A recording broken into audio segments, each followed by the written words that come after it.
Greetings and salutations. Welcome back to another live stream extravaganza. Glad to have you back. It's your humble correspondent, David Duford, also known as El Jefe around these parts. Glad to be here at Duford Insurance Group. So glad to have you all for another live stream training. Today's topic, a very important topic, is specifically final expense carrier underwriting. We are doing a deep dive, ladies and gentlemen, on over 20 different final expense products.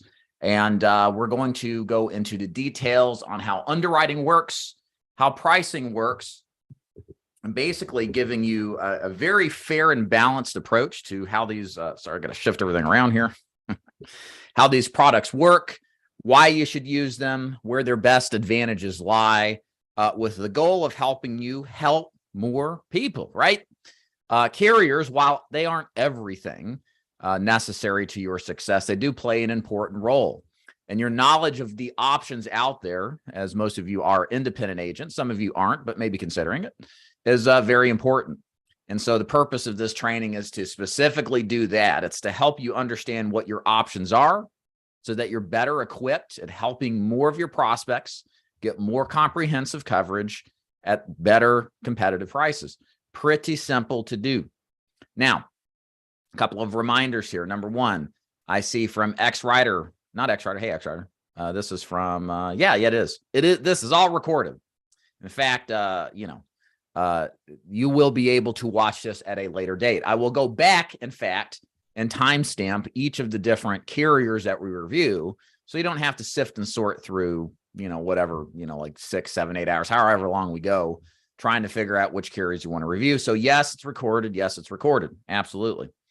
Second of all, we're going to be going through a couple of sponsors for the segment here that were so kind to sponsor and underwrite this event. I'll mention them now before we get into the thick of it. First of all, we have insurancetoolkits.com, an incredible product all of you should absolutely be using. If you're writing multiple carriers, probably the best pricing and underwriting product that is on the market. The people behind insurancetoolkits.com are very good at what they do. They got a very robust, excellent product.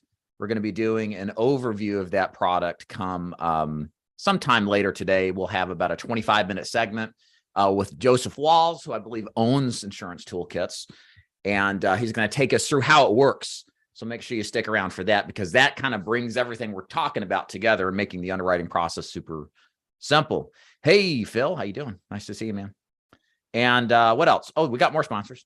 Also, insurancemarketinghub.com. We had used insurancemarketinghub.com as our white label direct mail solution for many, many years in the final expense and Medicare space.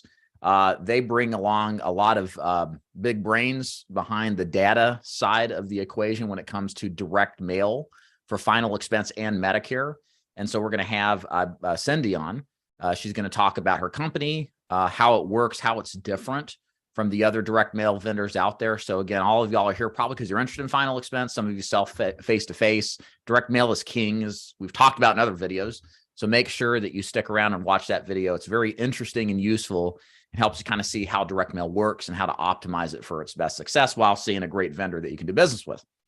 Also, last sponsor of today is Advanced Agent Marketing. This is Tim and Julian. I've had a couple of times on my channel. So they sell a couple of different products, a nice CRM, very good CRM, also a Facebook marketing course. And we're going to hear from them a little bit later. Hold on one second. Got a cough.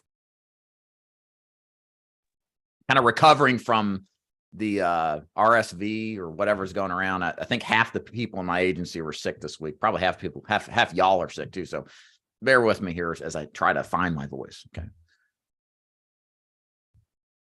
But wait, there's more. Of course, when we do these mega trainings, I always like to promote some free stuff to give away. Who doesn't like free stuff? Our senior clients love free stuff, Walmart cards in particular. But my senior final expense agents love free stuff too. So today I'm announcing a new training site that's absolutely no cost to you. There's no obligation to buy anything. And there's certainly no expectation to even join my agency. I'm offering this because I want to have a community of like-minded agents, along with a large amount of training at your fingertips to help you no matter where you are in the nation with any agency or IMO. And if you want to check this out, I'm going to show it to you guys on the screen very briefly.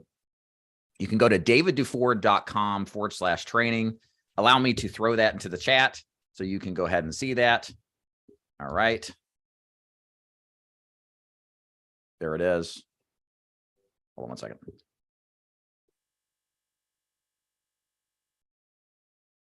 One second, guys. We're doing it live here, folks. You know, it goes a little slow here. All right. So davidduford.com/training is going to take you to a website that looks something like this. Allow me to share my screen and I'm going to show it to you guys. So bear with me. You got to register to get access to this site. It's a relatively new site. I decided to kind of wait till today to go through the process of promoting it. But the purpose of this site, like I said, is to basically offer all of my training at no expense to you, with no obligation to join or anything like that. A brief overview of what this training is about before we get into our particular training today. First of all, we do a live training, open mic Q&A right now, Mondays at 3 to 4 p.m. Eastern, which is recorded.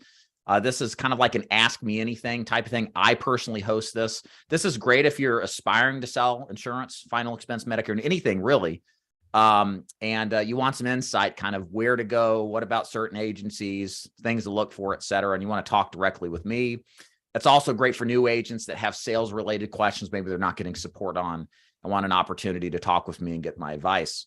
Also, we have lots of training available on the back end. Again, this is all immediately available to you once you set up an account with the site. For example, we have our final expense sales course right now, a face-to-face course. We'll eventually have a full telesales course added within the next month or two, Medicare sales and marketing course, an annuity prospecting course to help you uncover annuities in your existing lead or system or book of business.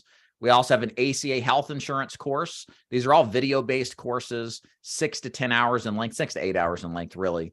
Final expense leads course. If you have questions as a final expense agent on which leads to use, we have lots of information on different types of leads, good, bad, and the ugly, as well as good vendors to use. My capstone $500,000 a year passively in 5 years or less, basically business plan course. It's about an hour plus.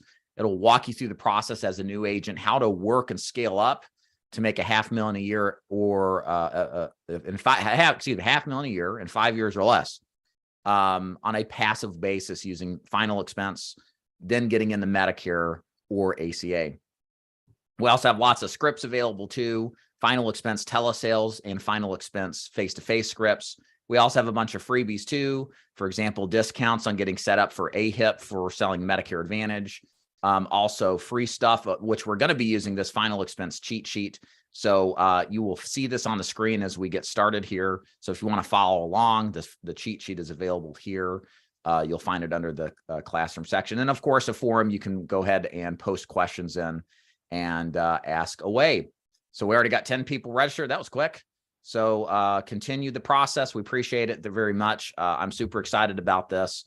Again, the purpose of this really is to have a positive community of people who want to ask questions and get training, especially the training part. That is just so unfortunately terrible in this business. And we want to make sure we got as much relevant information available to you so that to help you succeed, right?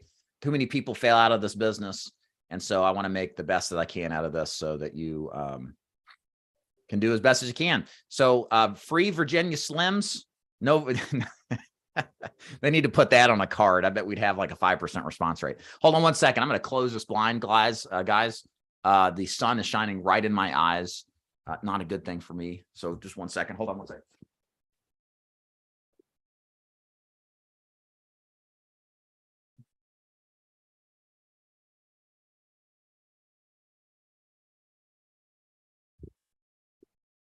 All right.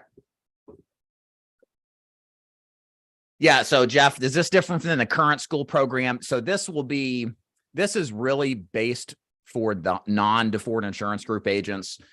There's a bit more for the agents, a part of our program, of course, but a lot of what we have there is also in there as well. So at the end of the day, if you're already an agent of mine, you might find this is useful, but it's not going to be as comprehensive as being a part of DeFord Insurance Group. But very much a lot of it is in there. That is also what we have in our agency. Okay. All right. So going through the questions here in the chat. Hey, Victor, Brent, you're welcome. Thanks for being here. Xenia, nice to see you. Hey, Mark, thanks for being here. Get your comments too. Appreciate your kind words. X-Rider, how you doing? Let's see who else is here. George, Get Healthy Girl. Thank you for being here. Anthony, Shree, Mark, again, Rita, and everybody else. Thanks so much for being here. I really appreciate y'all's presence. It means a lot to me, and I'm so thankful and blessed that I have this platform to help people out. Okay, so let's get the party started. So here's what we're going to do. Hey, Mil. We're going to go through about approximately 20 different carriers, okay? There's going to be a little bit more than that. But again, the purpose of this really is to just help you understand what your options are out there. You might not use these carriers that we go through, all of them, on a regular basis. Some of them you will. But the purpose of this really is just to prepare you. So if the day comes that you run across some weird case and it happens to fit perfectly with a carrier you don't have, you know, you can have access to it and help that client out. The reality with carriers, before we get into this, in case you're new here, is not to have all 20 carriers and to be using them on a consistent basis. I don't think any successful broker that's making 6 figures a year is really doing that in the final expense basis. However, the ones that are independent, what I have found, the ones that are consistently successful over the course of many years, after about their first 3 to 5 carriers, which they write about 90% of their business with, there's a collection of carriers that have nice niches that you otherwise couldn't write people. And that's where I think this training will become most valuable. There may be some oddball carriers that you don't carry that you know are now out there. And so when you run into a case, you can just pick up the carrier, write it on your client, and maybe you wouldn't have gotten that deal had it not been available to you. Okay. So my hope is that what you'll learn today may not be immediately beneficial. It probably will be, but from a sales standpoint, long-term, you're going to run into people where, oh yeah, I remember David talking about this condition and that carrier is a good fit. That's kind of the purpose of this, is to, again, get on your radar how to find these options and where to go. Okay. Now, thank you. Thank you very much, Gravity. Appreciate it. All right. Now, hit the like button. Would you, please? Could you? That also lets everybody know on YouTube, especially the algorithm on YouTube, to share this content with other final expense agents. So please consider doing that to help those other agents out there. Appreciate you. Okay, perfect. All right, to do all my notes here, I got all my notes, sticky notes here. Okay, I think we're good to go. Sponsors covered, training at daviddeford.com/training if you're interested in joining that site. So let's begin. So what I'm going to be using here, and let me share my screen with you. We're going to use a lot of this. This is the final expense cheat sheet. Now, like I said, if you go to daviddeford.com/training, you're going to see this cheat sheet, and you can kind of follow along as we go through this and go through the process of looking at these products and have a resource to use. So we're going to be using this, and there's 2 particular tabs here.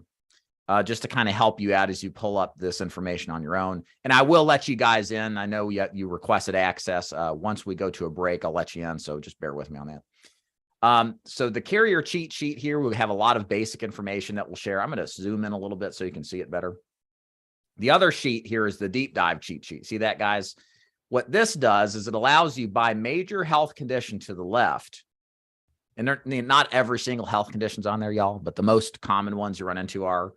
And then the carriers to the right, as we go over, are listed here so that you can see what the rate class is based off of the condition. For example, if somebody has, let's see, bipolar. Somebody's bipolar, right? All you got to do here, instead of flipping through a bunch of, applications and spending a lot of time figuring out, you just have to tab over, and you can see right away by carrier what the rate class is for each product. This takes what usually takes minutes and it takes it down to seconds to figuring out which type of product, or at least honing down your options from many to a few. So that's really the utility of the cheat sheet that we'll use. And we'll go through that process as we go through each carrier as well. So you'll learn how to use the thing. Again, this is free. If you go to daviddufour.com/training, it's under the freebie section, I think on the final expense sub module. So make sure that you check that out. Sorry about that. Okay. So perfect. So let me check one more time for questions. And then basically what we're going to do, again, I'll share my screen with you here. We're going to go do the carriers overview, but we're going to go alphabetical order. I'm just going to go down the list.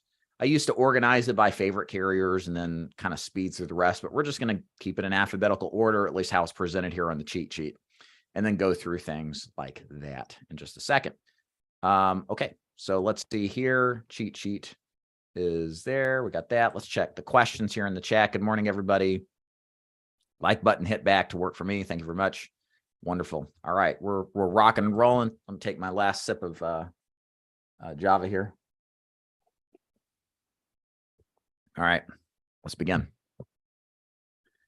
Okie doke. Thanks, Rafa.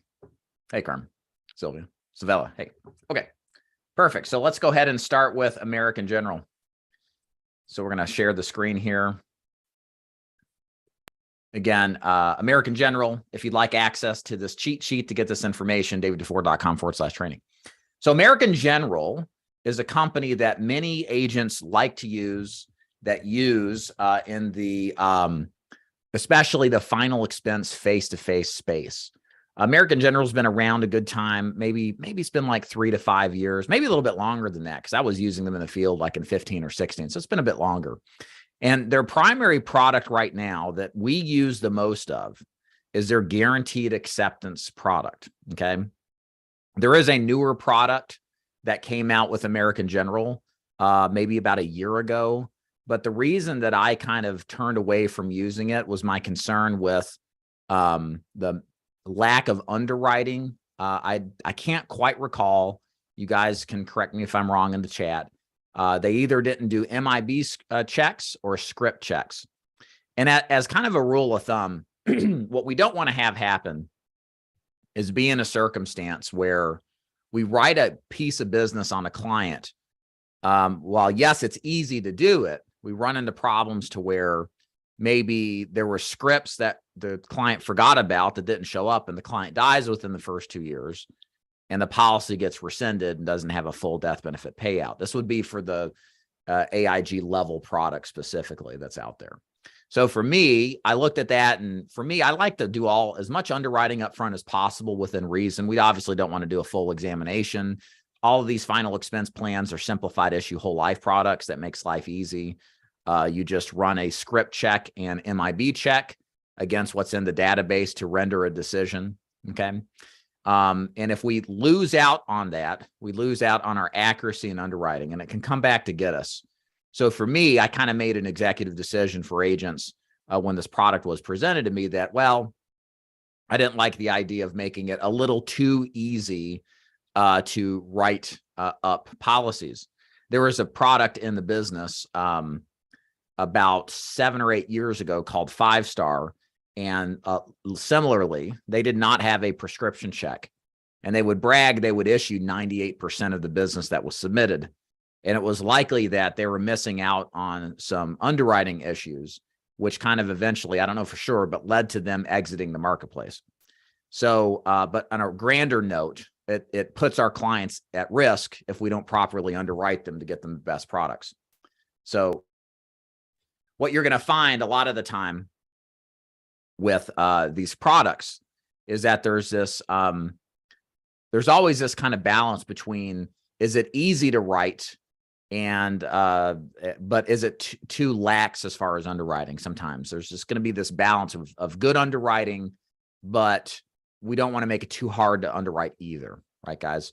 So again, I'm kind of going off topic from AIG here. This isn't explicitly for AIG, but this is just some thoughts that will just come to mind randomly in my head that I figure we'll talk. So just to make sure that you guys understand up front, what we're talking about when we look at American General, AIG, same company, as far as I'm concerned, is specifically their guaranteed acceptance product. To me, this is probably one of the best guaranteed issue products on the market for final expense agents. It has, like all carriers, some advantages and things that agents don't like. And so let's kind of jump into that and discuss it. So first of all, if you're new here, just for the record, you may be wondering what guaranteed acceptance is. So guaranteed acceptance means exactly what it says. You are guaranteed to be accepted as long as you fall within the age limit and the amount of coverage desired limitations. Okay. There's no health questions asked. You could be dying, and as long as you're mentally cognizant and can, lean up from the hospital bed to sign, you are approved for coverage. Okay. That's what guaranteed acceptance means. What is the catch with all guaranteed acceptance? There is a limitation of full coverage for natural death in the first 2 years. Okay. So if your client dies with any guarantee, well, I won't say any, but let's just stick with AIG. And for example, if your client dies with AIG within the first 2 years, then the beneficiary only receives back what the client pays plus 10% interest. So if I, throw in $1,000 in premium in totality and kick the bucket, and it's been less than 2 years, my wife, Laura, would get back $1,000 plus 10% of 1,000, which is another 100, for a total amount of $1,100. Why is this a good deal? Even though we're not fully covering the client, because bottom line, if you end up with guaranteed issue, there are no other options. It is the proverbial trump card of insurance options. Okay.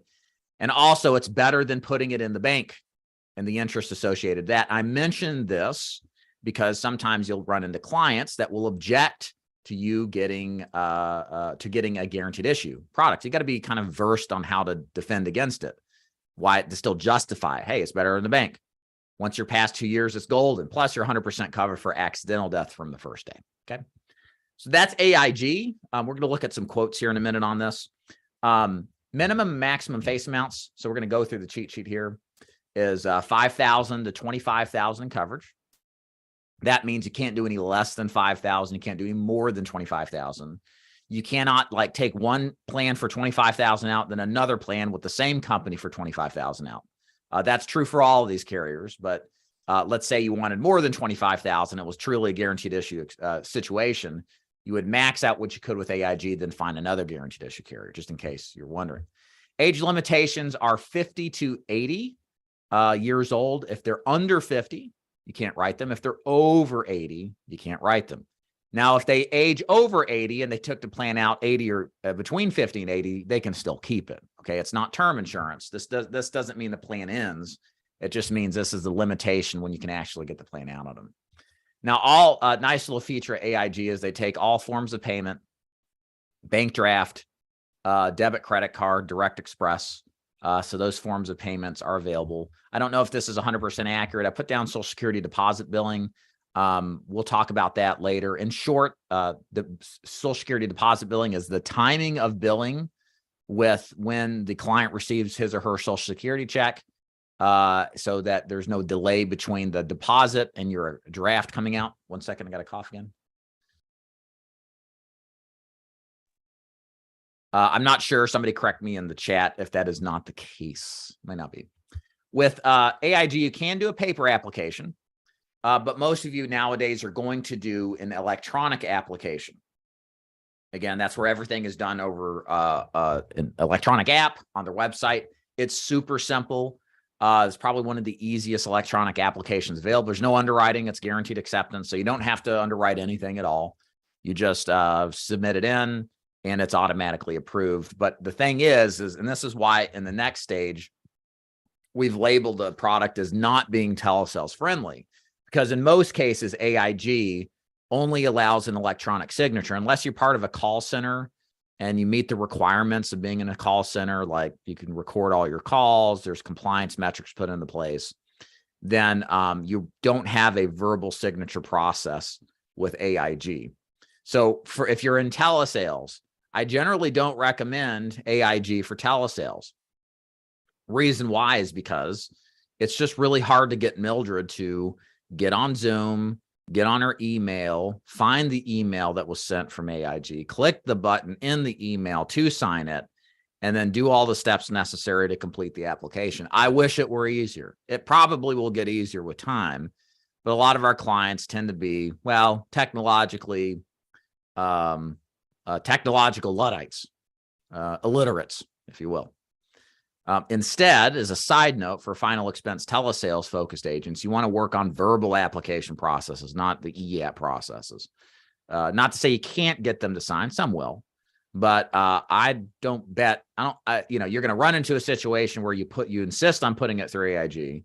You're going to have some huge commission and it gets flushed down the drain because the client gets frustrated or stops returning your phone calls, right? And it's very, like bye-bye money. You could have had it with another carrier with a verbal app process. Makes sense.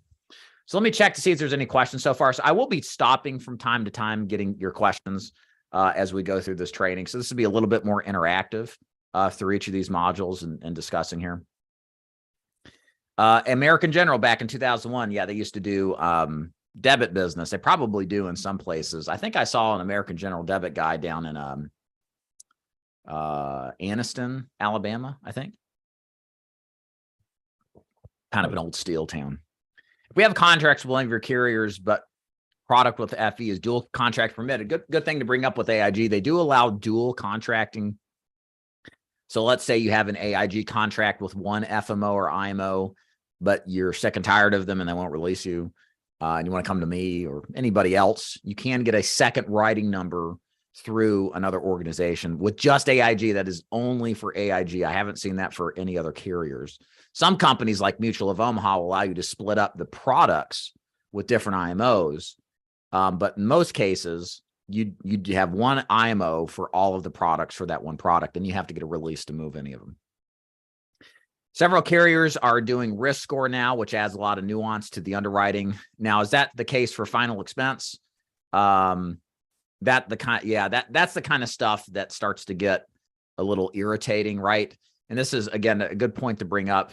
One of the things that I think is non-negotiable for final expense is that final expense, a good carrier should have crystal clear underwriting. Now, do you get it 100% crystal clear? No, but you can get there like 90%, and that's acceptable. Some of these carriers that we'll be reviewing have these different metrics involved behind the scenes that are completely non-transparent, that grade how they're going to ultimately issue your policy or not. And it's a very frustrating experience when anybody here knows, if you sell over the phone, especially if you try to go get a policy issued and it gets reneged for something out of your control, you start to lose control of the presentation. You start losing your ability to close as much as you would have. And so it's imperative to find carriers, especially telesales and face-to-face, that routinely and consistently issue accordingly in a very straightforward, predictable way. When you start implementing all of these nuances, kind of like I think Chris, or is that you, Chris? I think it is. Like Chris is saying, what you run into is this dissonance between what you think you're going to get and what the carrier is going to issue. And in short, you can't run a business like that. I mean, you can, but you'll watch business flush down the drain. There was a carrier that used to do this, which will name nameless, lots of amendments. Some of you probably remember, that would have underwriting. You send the thing in, it looked clean, looked good. You send it in, and they'd come up with all these extra little variables in underwriting that had nothing to do with what was on the application. Again, final expense should be clear. It's a yes, no, black, white decision based off of the application questions. That's how it should be. And if the app needs more underwriting, then put it in the app. That's the way I look at it. But these carriers, for example, just started getting real tight on issuing anything and would ask a bunch of questions that weren't on the application, just a frustrating process, and you will lose business that way. Okay. So the bottom line is you got to be careful of that. Again, you got to in your process, and we'll try to clarify that as much as possible, kind of what you expect here with each of these carriers, to pick carriers that issue based on you actually applying it, assuming the client is, actually eligible on paper. Hold on a second. Great. So yes, X-Rider, can you stack policies with two different carriers? You absolutely can. No problem at all. Uhaya, hey, hopefully I said your name right. Is there a guarantee issue for under age 40? Yes, I will get to that in a moment. I'll actually kind of keep all the guaranteed issued together here because there's going to be a lot of kind of questions about this related. So as I get through AIG, remind me to talk about the under 40 option. Okay. Yeah, exactly. And again, there's no perfect carrier, guys. That's part of the reason why I'm a big advocate of being a broker, because these products are mostly tools to us, right? We're trying to help our clients first and foremost, and we want the carriers that are going to be the best at helping most predictably. But, like life, nothing is perfect in business. You got to be okay handling things that don't go as expected, to say the least. So don't expect perfection, but you don't want to work with carriers that routinely make your life harder than they need to be. Okay. All right. Back onto the training here with AIG. So continuing over here on my cheat sheet here. So I'm kind of skipping over this stuff because this is guaranteed issue. There's no underwriting really to worry about. Of course, there's no prescription guide because there's no underwriting. Doesn't matter how tall, short, wide, thin the person is. You're going to be no build chart. A build chart, by the way, just height weight chart. Height weight does matter. We'll get into that as we get into more underwritten products. The advance now is 75%, not 50%. If you've had AIG for a while and you're getting 50%, you can ask to your upline to move you up to a 75%. I don't think a lot of the older AIG appointments were grandfathered into the higher advance rate. So you may want to check that out with your upline. And then, that's about it. For me personally, I prefer as an agent. Thank you. You can hear my voice going. Wonderful. As an agent, I do prefer AIG as on see, that's the thing. I have this go back and forth, like, Dave, which guaranteed issue should I use? I tend to like AIG 55% of the time, kind of as a go-to for agents. And the reason is that it pays a better advance up front. One of the things that's true about the business of final expenses is cash flow is king. The faster you can get paid on the deals you close, the better. Some of these guaranteed issue carriers, as we'll get into, like Great Western or Guarantee Trust Life, a near guaranteed issue carrier, they have a partial advance with an advance cap. So the cash flow is lower with them. So I tend to like those carriers that are a little bit better on the cash flow side, that just help you survive and help you have the money faster up front to pay for more leads, keep going. So I tend to favor AIG because of that. But I like Great Western. We're going to talk about them in a minute on their guaranteed issue side as well. So it kind of it depends on the day of the week for me. Okay. So any questions on AIG? That's pretty much it.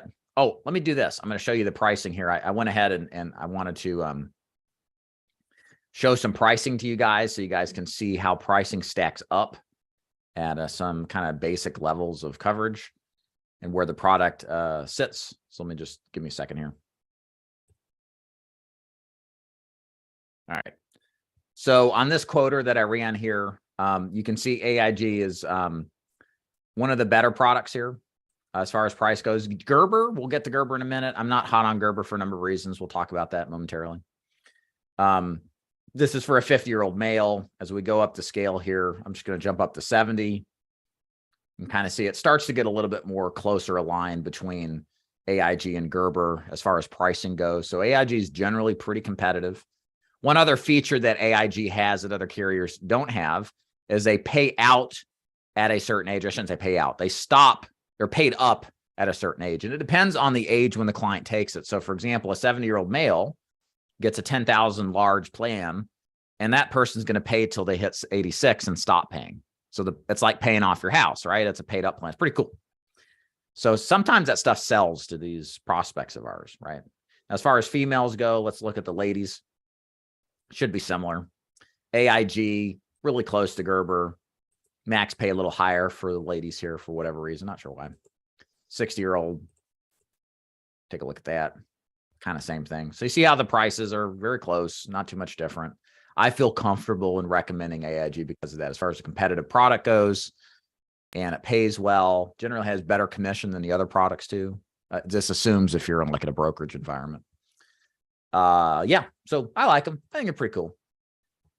All right. I just got here wondering how many guarantee issue options are on all. Yeah, Sublime Divinity. Nice. Thanks for being here. We're going to go over those just a second. We'll just start with AIG. So you're welcome to go watch a recording of this. Check that out again later. What does stacking policies mean? Okay. Yeah. We're using insurance agent terminology. Let me explain, Linda. So I had a client once in Albany who was 85. My dad sold him when my dad was selling insurance for a brief period of time back in like 14 or 15, like a $25,000 policy. And he mentioned to me when my grandma died, Grandma DeFord, hey, call up so-and-so. He said he was going to get some more coverage after a year. And so I called him and he's like, oh yeah, I definitely want more price. He wanted another 25. That was like $500 a month. I was like, nice. He was 5 hours away. We didn't have telesales apps. So I was like, next day, got in a car, drove 5 hours down to South Georgia from Chattanooga. And it ended up writing like 3 more policies on the guy. It was like a killer deal. You know, if you've been around long enough, you'll get that stuff. The whales, as we call them. And the problem was the company we looked at, we couldn't do any more than 25,000. So what happens is carriers have maximum amounts of coverage they'll cover for, right? So what you have to do is if the client wants more than what you're able to give them, you have to get another carrier, okay? And then add more coverage through another carrier. That's what we call stacking. We stack one carrier's coverage on top of another, right? Because you can't have it all in one. Does that make sense? And that's completely fine. It's not a problem. I guess if you stacked like 10 at a time within a short period of time, that might trigger some MIB flags. But most of the time, there's no problem in stacking them up, okay? Let's see here. Corebridge Financial, okay?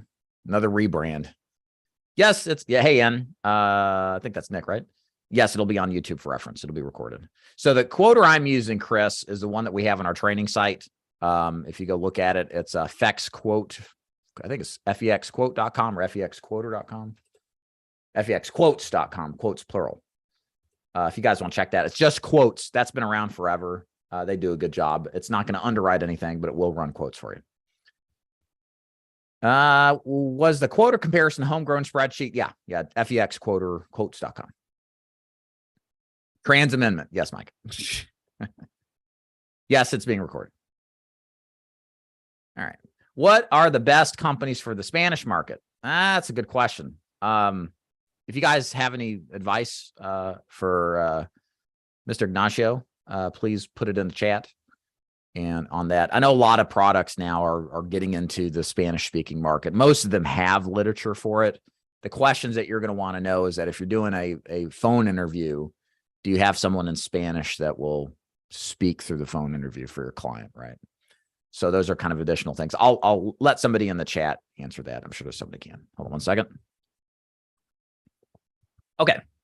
So let's go ahead and, like I said, let's continue to hit the guaranteed issue carriers out of the way because we're going to cover 4 of them that we use on occasion, including one that's good for 18 to 40.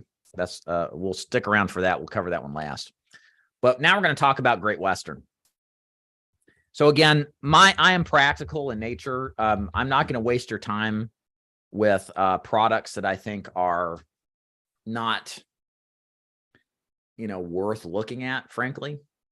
I'm going to tell you the ones that we like to use, and I'm going to tell you why. I want this to be practical in nature in the sense of, what the good options are and kind of why we think that they're the good options, right? Everybody's got their own opinion. So just hearing mine. And as far as Great Western goes, we prefer the guaranteed issue product that they offer. They do offer another product that has a level graded and modified plan, I believe. But for me personally, the one that has the most utility is, again, the guaranteed issue product. And what the Great Western product does that's useful is it kind of complements AIG. That's why I said earlier, like I'm like 55% of the time I'm hot for AIG if you're face-to-face as a primary guaranteed issue. But some days I'm like, well, Great Western's better. And hopefully you'll see kind of as we go through this why that's the case. I do believe Great Western is the best guaranteed issue product for telesales. That's what I start my guys and gals, when it comes to guaranteed issue telesales, because they have an EAP process for the agent, but the signature process is verbal for the client. It's real easy to do. It's not a lot of stress. Okay. So let's go ahead and take a look at the sheet as we go look at Great Western.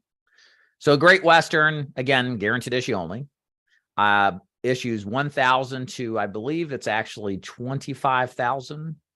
Somebody in the chat, correct me. Let me go here and check. I need to make sure. I think actually it is. We looked at this the other day. I think it is up to 40,000 still. Let me go back here. 60. Yeah. Okay. It is. It's maxes out at 25,000 now. Okay. So my apologies. So Great Western on the guaranteed issue side is 1,000 to 25,000. The nice thing about that is that you have the ability to write smaller policies to people who want their Folgers cans cremation.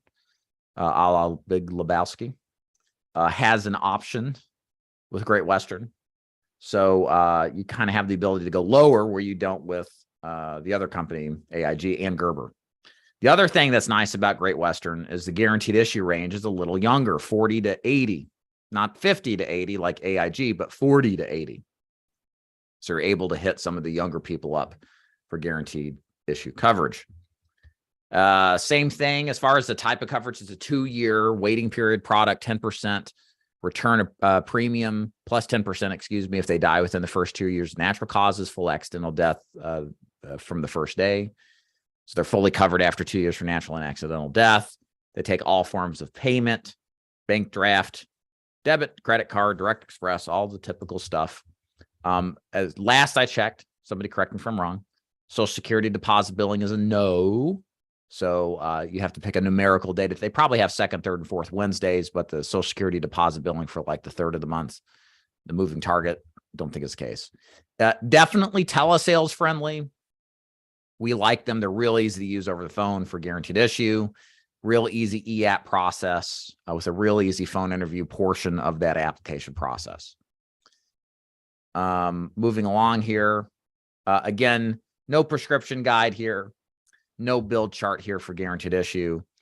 They do have an interesting advance setup. So it's a 50% advance on issue. They cap your advance at $500. So if you write, let's say you're on for guaranteed issue, let's say you're on a 70% contract and you write a 2,000 AP. 70% of 2,000 is 1,400 in commission. Okay. That's what you'll be paid on it if the thing sticks the whole year. But you are only going to get half of that, but capped at 500. So you would only get 500 up front with Great Western. The remaining advance or the remaining amount of commission will be paid as earned after the advance is covered. Okay. So what happens with Great Western is, especially when you write larger plans, you're going to be capped on your commission a lot faster. Okay. So you're not going to get as much money up front. You'll get your money. It's just going to be more as earned for the larger deals. So again, like I said, this affects your cash flow, right? If you wrote it with AIG, you probably would have gotten, at least not 1,400, but at least 1,000 roughly, maybe a little bit more if my math is wrong. Point is, stuff like that matters. Little money matters. Like I went out of the business, failed out. I had like $90 to my name when I quit and failed myself. First roundabout and final expense. A couple $1,000 in advance money may have made a difference there, right? So my point is, this is something you got to accept. Also, make sure that you note that Great Western, if the policy lapses within the first 90 days of the effective date, then you have to pay back your full advance. Most carriers don't require that. You keep what you earn, right? Mildred pays 2 months. Yeah, you got a charge back for the other 7 months if it's a 75% advance, but you keep the 2 months. With Great Western, you have to pay back the whole thing. Okay. So the flip side of that is that, and this is what makes Great Western appealing to me personally, is once the client reaches a full year of the guaranteed acceptance plan in place and they kick the bucket in the second year of their plan, you are protected from chargebacks. Okay. So yes, what happens with most carriers is that if the client, for guaranteed issue, especially if they die within the first 2 years, which arguably may be at a higher potential because it's guaranteed issue, they're otherwise uninsurable. You have to pay back all of the money. And this is the case with Gerber, AIG specifically. But with Great Western, if they make it a year and then die, You don't have to pay back the chargeback. So a lot of agents just use Great Western for that reason. Me personally, that's why I used Great Western as a field agent. In 2014, 15, 16, I think when they were around, maybe 15 or 16, I transitioned from using, well, I don't even know what I was using guaranteed issue. I was writing a lot of settlers back there. Was it Bronze Plan? Pretty much near guaranteed issue, I think. But I wrote Great Western the most because I just like to be protected on the chargeback stuff, because the people I wrote guaranteed issue, they were truly guaranteed issue, 9 toes in the grave stuff. So that was also very, very nice.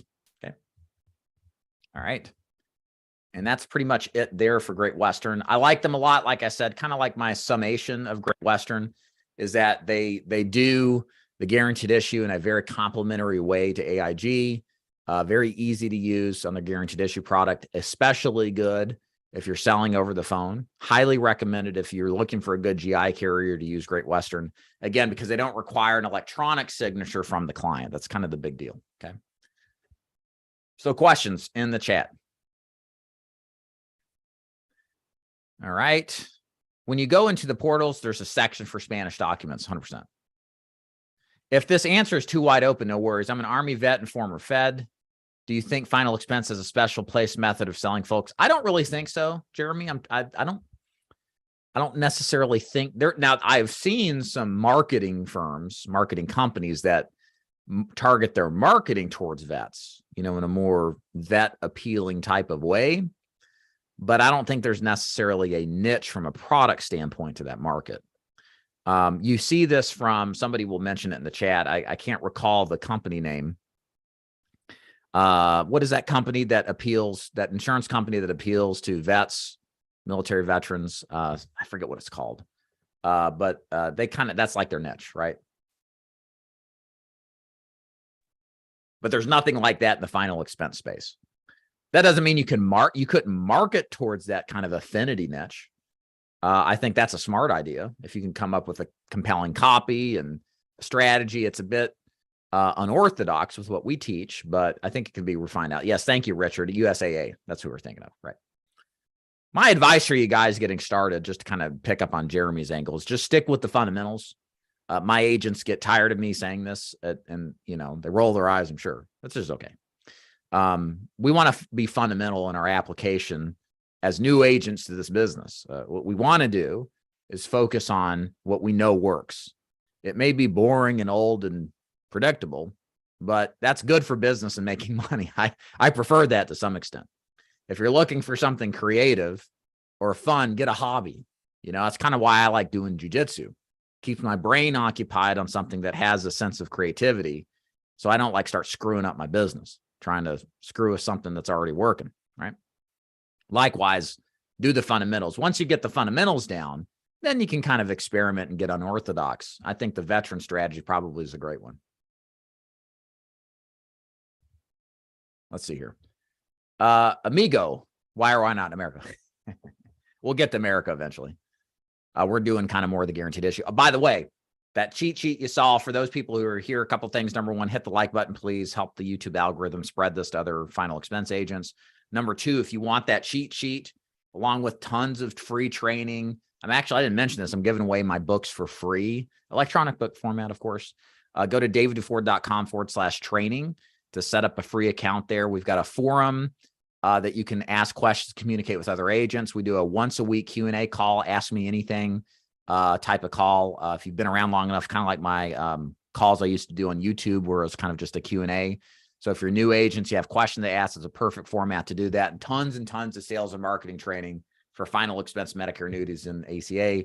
Again, that's davidduford.com/training. I'll also put it in the chat as well. So I will give you your friendly reminder. And yes, thank you very much in advance for joining. You don't have to buy anything. It's free. You don't have to join my agency. I'd love it if you considered it, but you don't have to. If you want to, that's fine, but don't have to. Okay. Let's see here. Sublime, where can I download this amazing spreadsheet? Oh, perfect. There you go. davidduford.com/training.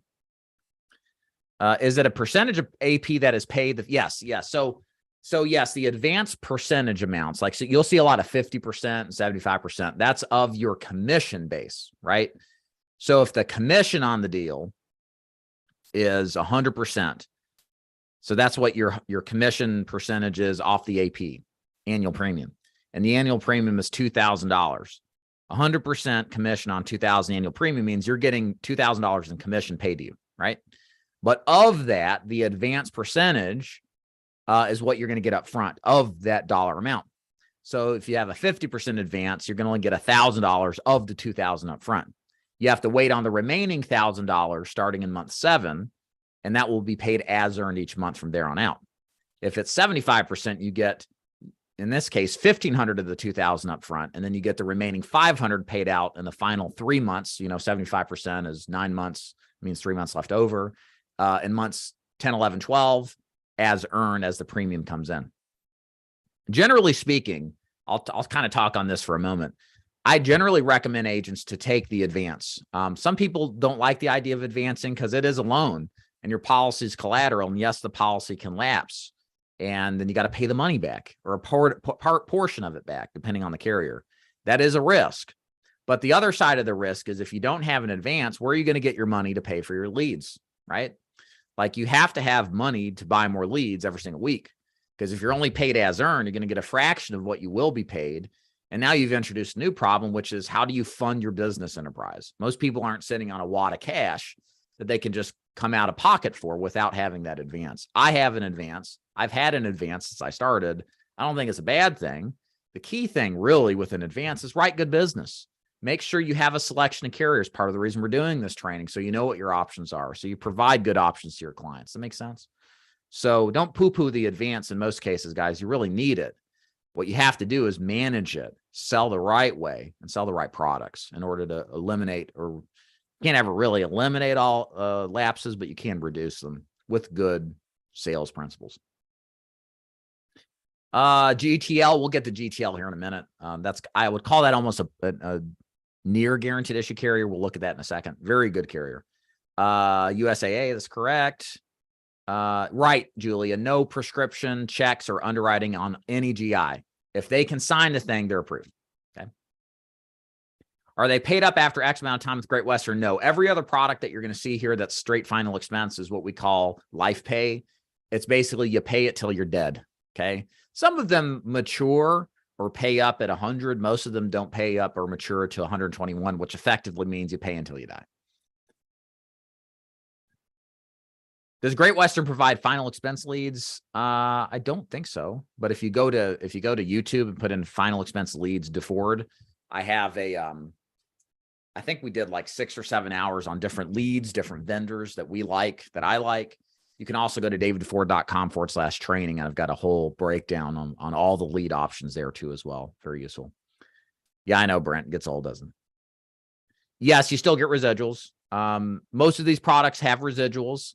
AIG does not have residuals. Okay. That's a first-year commission product only. I'm pretty sure that's still the case. It's always been, unless it's recently changed, I'm unaware.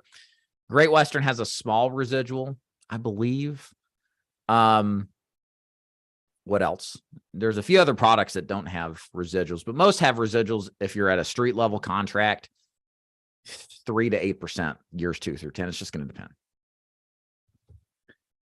All right. Thank you, Sublime. Which site did you register at? The training site? It's not that you're declined. I have to accept you to get in, and kind of tied up. Tony, I'll get to it, I promise. Yeah, you're welcome, Kelly. All right, very good. Okay, so real quick on Gerber. We're going to take a look at Gerber here real quick. Gerber is the other guaranteed issue carrier. There's nothing wrong with Gerber. It's just my least liked option. Let me put it that way. And you'll kind of see why very quickly here. Gerber is very similar to AIG. 5,000 minimum in coverage, 25,000 maximum, 50 to 80, takes all forms of payments, including credit, debit, and direct express. No Social Security billing. They do have a verbal application process now. That is an option. They historically have been an e-app only carrier. And so they can be telesales friendly. But the reason I'm not big on Gerber comes back to what Kelly was talking about is the advance issue. Gerber by default does not advance commissions with their product. It's a home office rule. And the top level commission on an agency basis is a lot lower than the other products out there for their guaranteed acceptance product. So what happens invariably is it's just you're not going to make as much money with Gerber, and the cash flow on the sales is just going to be as earned. You're not going to get any advance whatsoever. So I tend not to use Gerber really at all, unless somebody really has a strong desire for their product because they've seen the grow up plan a million times or whatever, you know.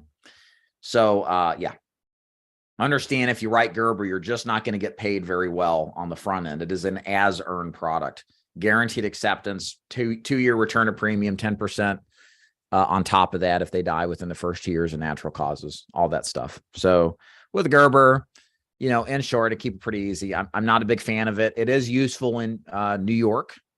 New York is one of those one of those states where it's really hard to get any kind of life insurance options with. So I will use it in New York if an agent insists on selling in New York. Don't recommend it for a lot of reasons I can talk about. If there's any New York agents on here, kind of want to know why, let me know.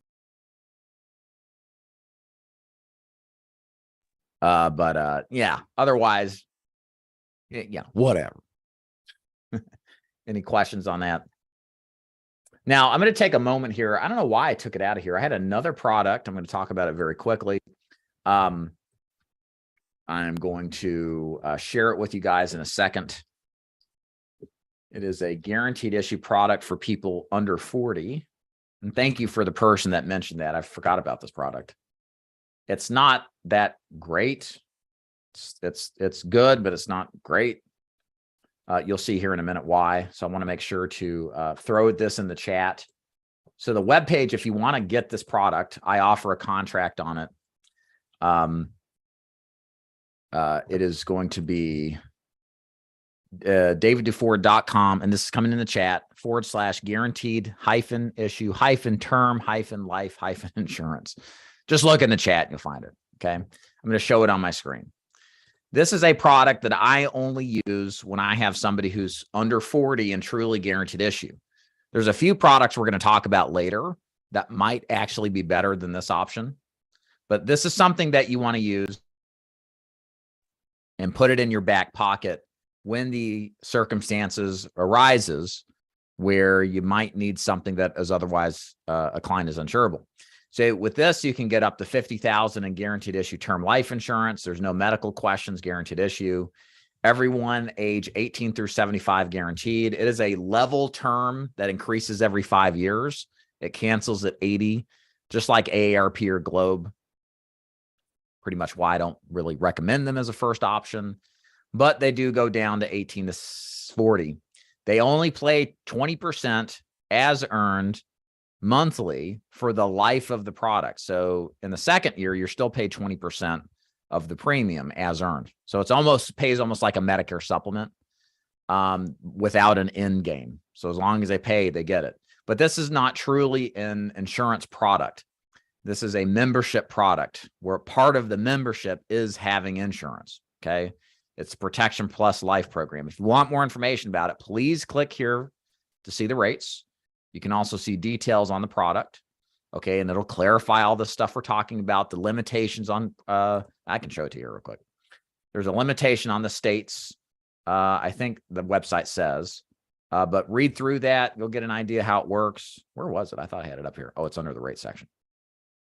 You can see what states it's in. Please read through this to get a better idea of how it works, but it's a bit different in the sense that it's not a true insurance company. It is a membership product, but there is an insurance portion to it that is underwritten by, I believe, Life Shield, actually.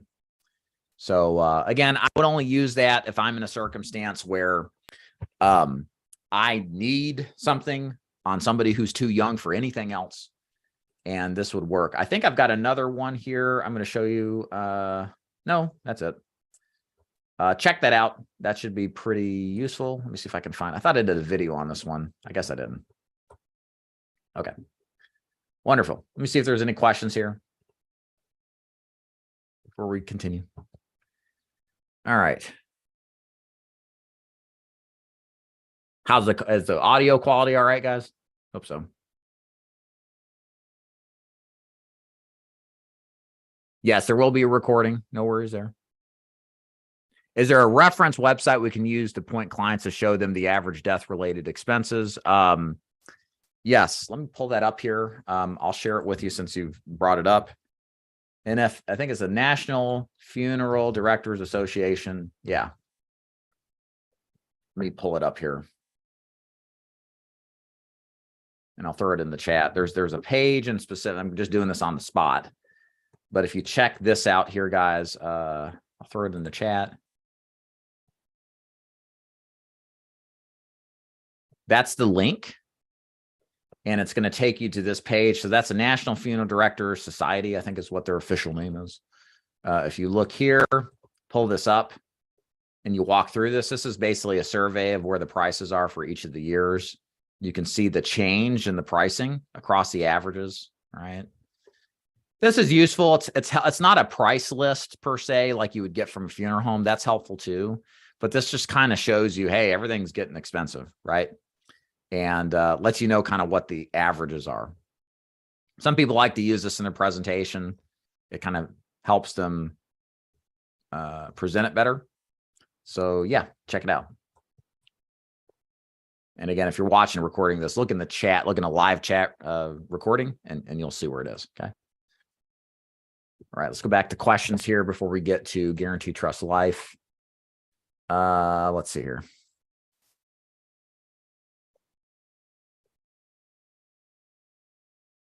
What are your, hey, no B11, what are your thoughts on avoiding writing people who have to go guaranteed issue? I've been told by a couple different people that they try to avoid people in bad health in case of high chargebacks. Yeah. You know, this is a personal issue that you're going to have to really like figure out on your own. Historically, I've always did fine writing guaranteed issue. I never had a single issue.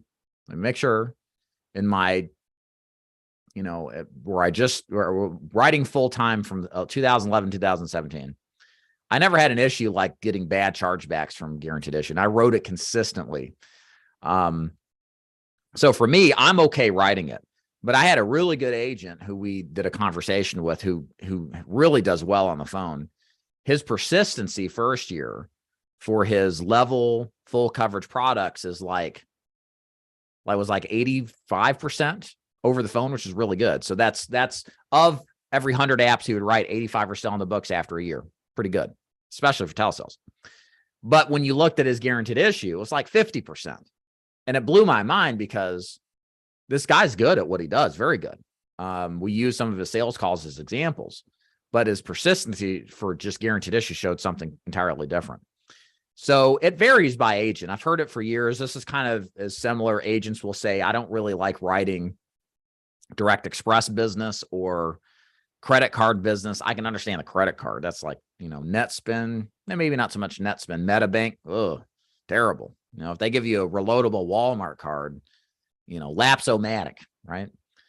I would always take direct express. I never had that much problem with it, but yeah. So that's my personal preference. You'll have to kind of do it and figure it out. To me, I don't like turning down an opportunity to make money. I would decide for yourself based on your experience, though. And that means you're going to have to give it a shot first. That would be my recommendation. By the way, don't forget to hit the like button if you like the training so far. Also consider going to davidduford.com/training.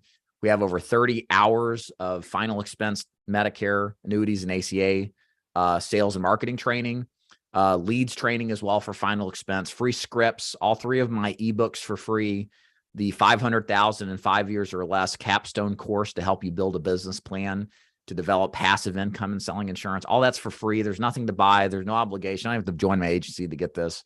Go to davidduford.com/training to register, and then we'll get you access to it later so that you can take part of it. Okay, for Great Western in the Facts Toolkit, it says a commission cut is up to 45% of the client. Yes.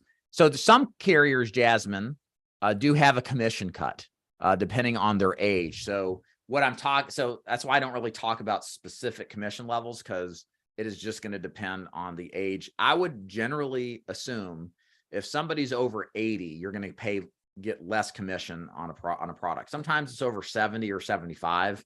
but that is kind of the norm now, unfortunately. To what degree they cut you just depends on the product. And it's usually not something initiated by the IMO. It's just a part of the product grid. Is there a reference website you can use to point to clients to show them, there we go. Yeah, I did that. The recording will be there. Why not New York? New York is just wacky for a lot of reasons. But for some reason, they have a real problem with final expense. They limit the commission to where, getting anything over 100% is really hard as a street level or as an independent agent. And the products, we're talking about 20 products. You might have 3 of them available out of the 20 here. So there's a limitation of products. There's a limitation of commission. It's just a hard state to sell in. I think Forrester's pulled out. Am I right, guys? I believe Forrester's isn't in New York anymore. It's really down to Prosperity's Golden Solution product or whatever it is. Transamerica, I think, is still there. And then Gerber. And then also Royal Arcanum. That's another one that's up there. But that's it. It's just, there's just not a lot of options. It's better you just sell over the phone or travel to another state. Because then you can get appointed in those other states, get paid full commission, have more options, like what we're talking about today.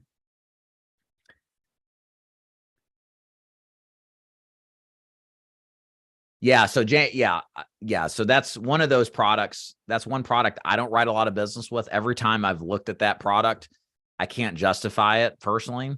There's a lot of products out there that are just so-so.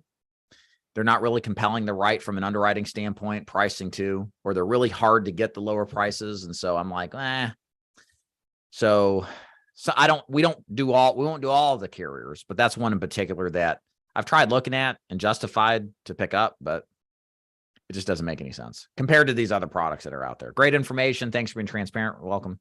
I just let the facts roller coaster for the 3rd time. Everything you say is true. Great. Well, good luck to you on PNC. Totally disappointed. What are you disappointed about, Carol? Is there a GI for under 18? There is not. Any words of encouragement for brand new agents? Buy a lot of leads, go see the people in person or over the phone, and just stay consistent to what works. Don't complicate this business. Get out there. Don't be afraid to get beat around a little. You'll learn this business a lot by just doing it. And the faster you do it, the better. Don't try to aggressively get ready for too long. 1 second. Let me close this blind. The sun is finally coming out here. Hold on.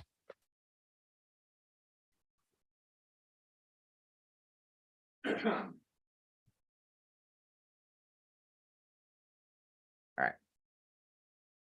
How's it look? Not too bad. Okay, perfect. All right. Let's head up Guaranteed Trust Life now. Making our way through these carriers. Faster than I thought. That's okay, though. Guaranteed Trust Life. Okay, so I love this carrier. This carrier is like super cool. It's a great product to use. Very useful to have. Highly recommend that you guys pick it up and use it. So Guaranteed Trust Life does what's called a near guaranteed issue carrier. Their availability got tightened up a little while ago to 50 to 85 years old. And I think this 86 to 90 is still around. I might need to update that. So the first niche, if that's accurate, is that they go over 85 for a small amount of coverage. But what I really like for them is not so much that higher end age range, but that 50 to 85 range that's very useful for what I call near guaranteed issue circumstances. Okay.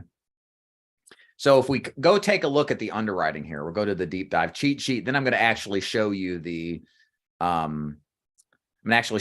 application itself, but I want to show you where the niches are right away. So we're going to go to this cheat sheet. Again, you can find this at davidduford.com/training. I love you too. Bye. That's my 4-year-old.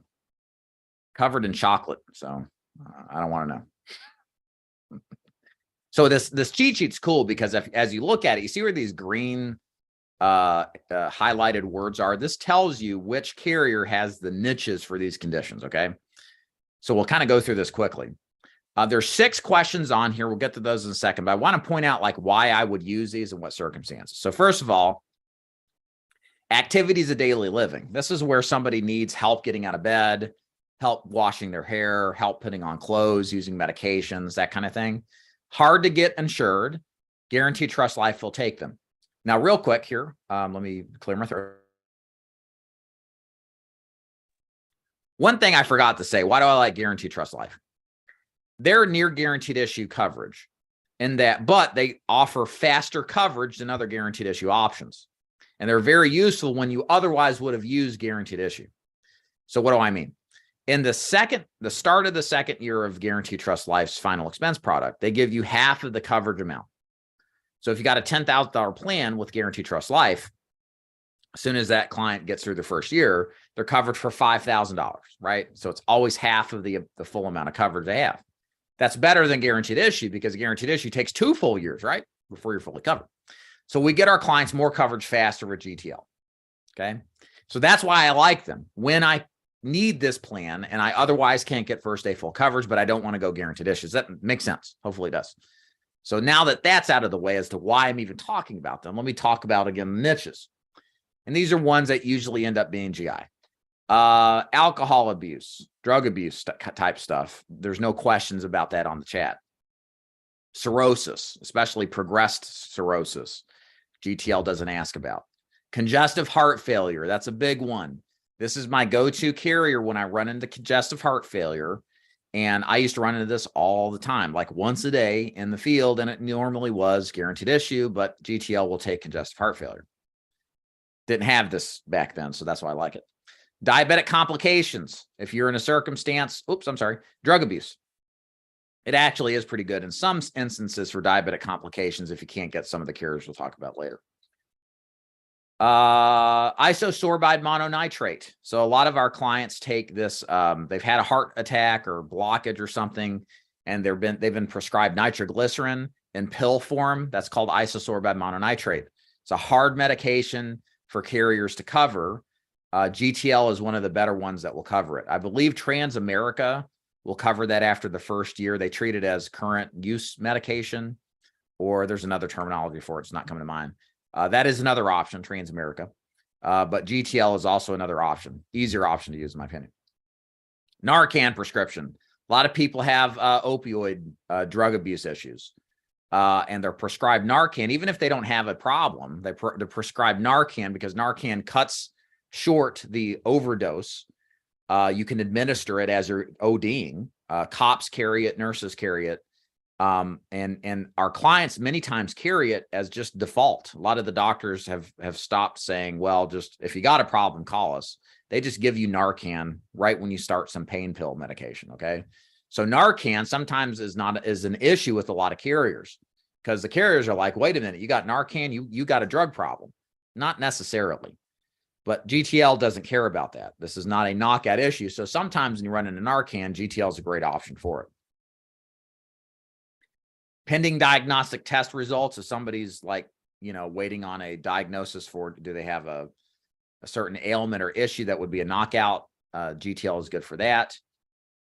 And that's kind of my main reasons I like to write them. And the most common that I and my team run into, guys, and we're going to get to the application in a second, is probably going to be the drug abuse issues, especially like Narcan.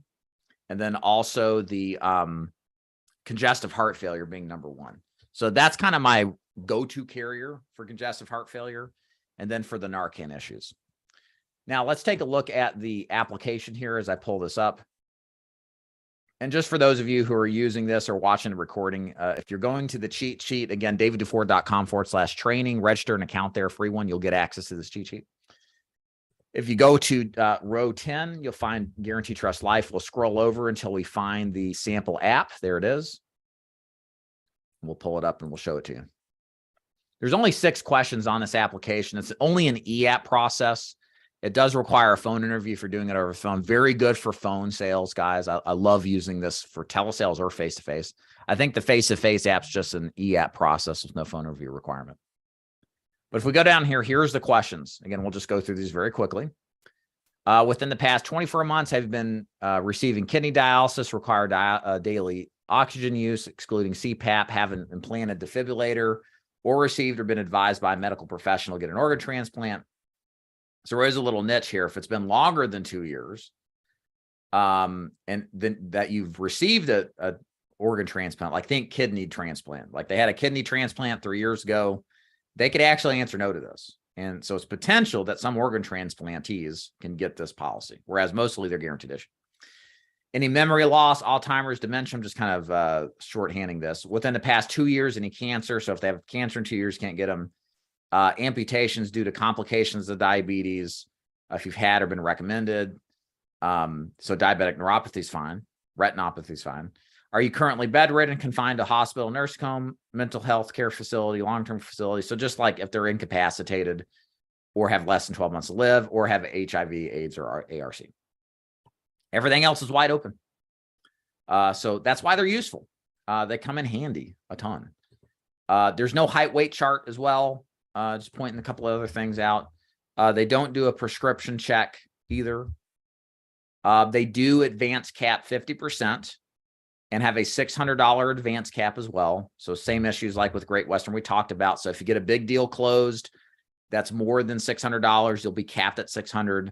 Then you'll be paid as earned as that advance is covered. Otherwise, this is a great product. I really like this product a lot. It is one of my favorite products to use when I can. I have agents in the field that really speak well of this product. They really like it. They find it really comes in handy, especially with congestive heart failure and drug history issues. Okay. Yeah. So questions now in the chat. Is GTL Telesales friendly? It sure is. We like it a lot. One moment, please. Where's my, there it is. Okay.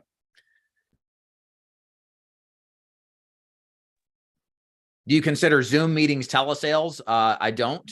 I don't think that most of our final expense prospects are going to do Zoom meetings. I don't know a single agency that focuses on Zoom meetings for final expense. I do know that about mortgage protection does. You see that in the term side of the business. Maybe it's just me, but probably is. I'm kind of a weirdo. I think Zoom is an extra unnecessary step. If you're good on the phone and you can build rapport, there's less friction to getting to a phone call than there is to getting to a Zoom. You got to get people to open the Zoom link, be comfortable with a Zoom call. I'm not saying I'm against it. I just think, the least friction process is fine. And there are people who sell over the phone just fine to all demographics. So for me personally, I think telesales is the easier one to do. There are benefits to doing Zoom, but the problem in our space and final expense is just our clients are just, like I said, technologically illiterate, maybe about half of them. But the other half aren't. Yeah. But how do you know the person you're talking to is in one half or the other? Right. And you would hate to find out because you lose a deal because you force the person to do something they're not comfortable with, right? Yeah, good question, Pam. Does Guarantee Trust Life take Direct Express? No, it does not. That is probably a big issue, probably one of the bigger issues with GTL. They do not take Direct Express or any form of debit or credit card. They only take bank draft. Okay. Let me see anything on the cheat sheet here I missed. I think I covered pretty much everything else with Guarantee Trust Life. Pretty handy company to have. I would highly recommend, if you aren't right in this company yet, you should. They just do very good. Okay.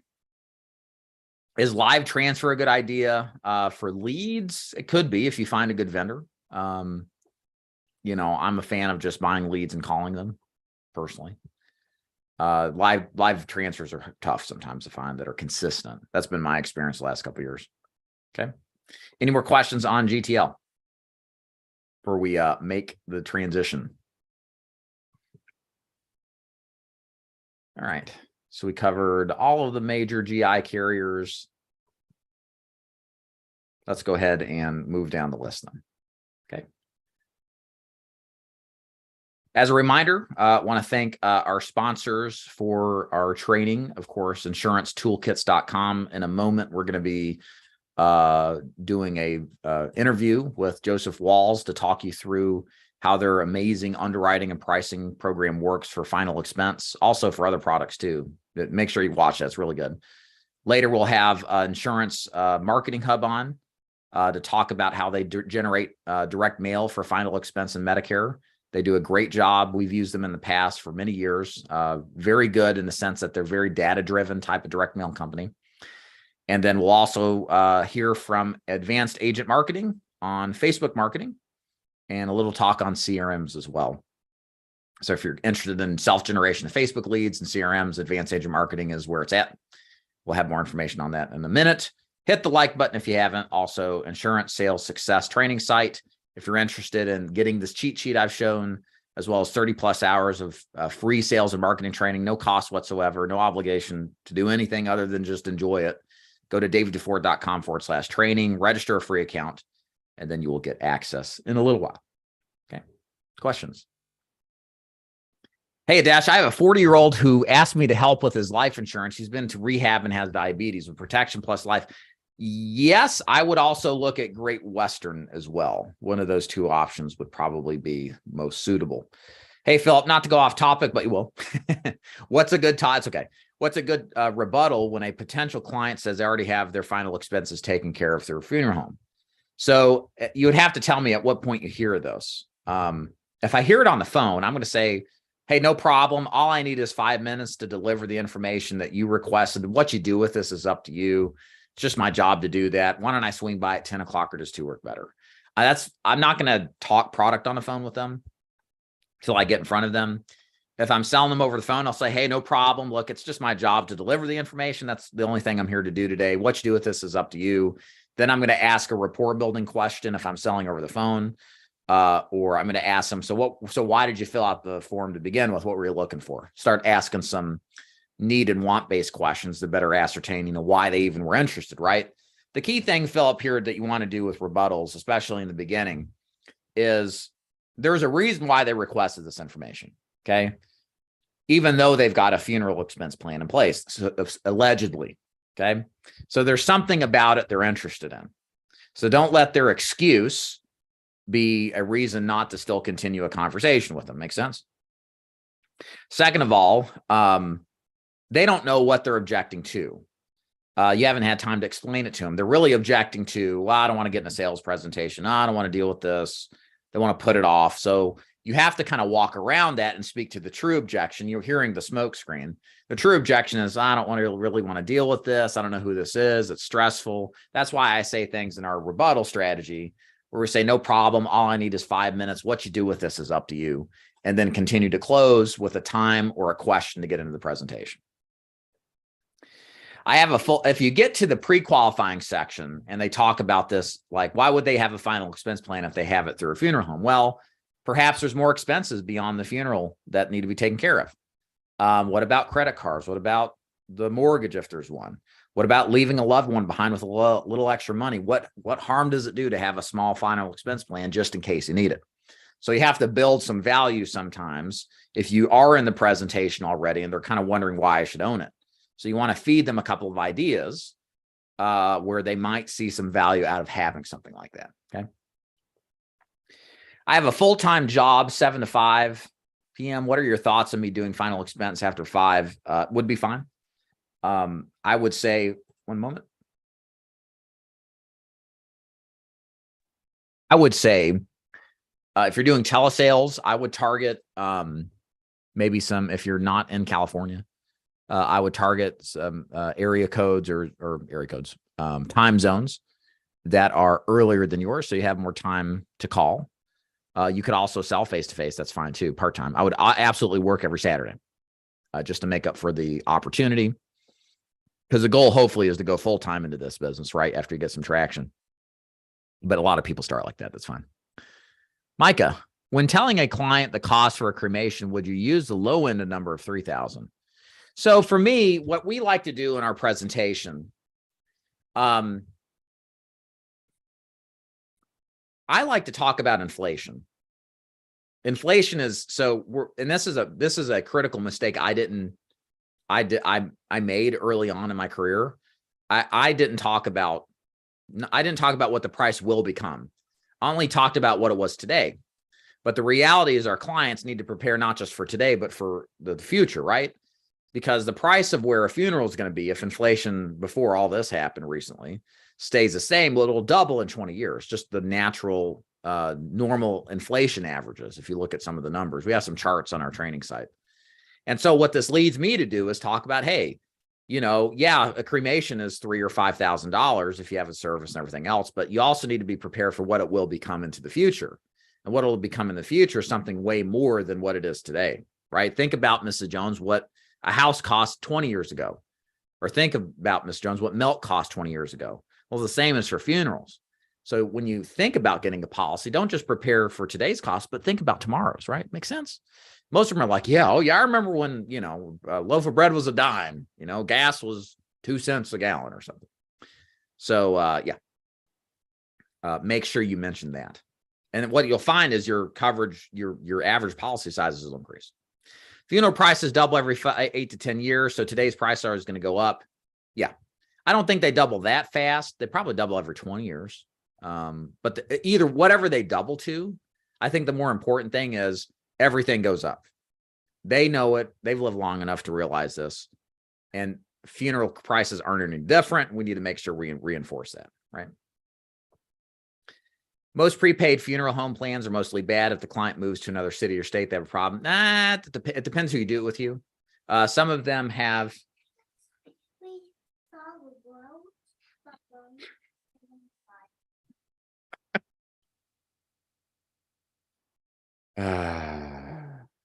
Did you guys hear that? I'm embarrassed. Hopefully you didn't hear that. That was terrible. The 4-year-old comes in and says stuff that we don't want anybody to know about.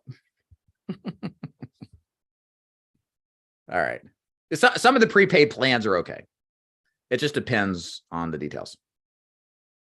Not bad, held in insurance or trust, which a family can transfer. Yeah, exactly right. There is some agencies push the idea that they're complete trash. I don't really agree with it. I think they're pretty good if they're set up the right way, if they're well thought out of, and most of them are these days. I'm sure there's a couple of bad actors.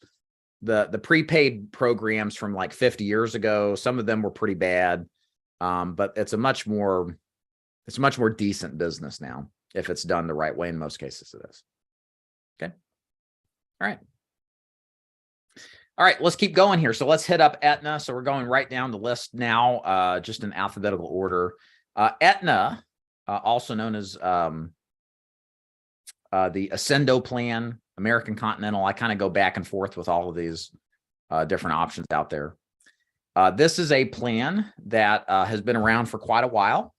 They do a final expense plan that is pretty good on underwriting, at least on paper, as we'll get into. So let's kind of talk about some of the benefits of the Aetna product. Their minimum is $2,000 in coverage.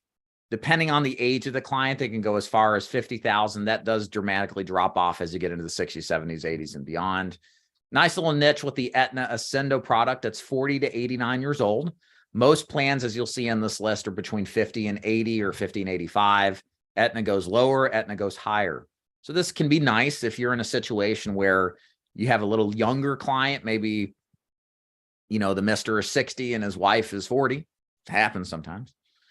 And you need to write a policy on her and have it with the same company. Or somebody that's very, very, very old. I've written several clients with Aetna who are above 85. It comes in handy a lot of the times. I think one lady down in Georgia was 88. I wrote up with a Aetna American Continental plan, not the Ascendo version. They only take bank draft. They do Social Security deposit billing, which times your deposits much more effectively. It is an e-app process and it is telesales friendly. So with Aetna, all you have to do, or all you have to get from your client, is a favorite color, I believe. And that acts, believe it or not, as a signature. If Aetna is okay with a client giving a favorite color as a signature, I assume it is legal and legitimate. But that means it's one of the easiest e-app processes that is out there, and easiest processes for telesales agents, because in most cases, a carrier needs to have an interview where they hear the client verbally sign the application for the applicant. Okay. So let's get into the application here so we can kind of hear a little more about how the app works. Well, actually, before we do that, let me just hit on some other stuff here. Hopefully I got the sample app. Pull it up here. I think that's right. Yeah, it is good. Okay. And we'll pull up the RX guide.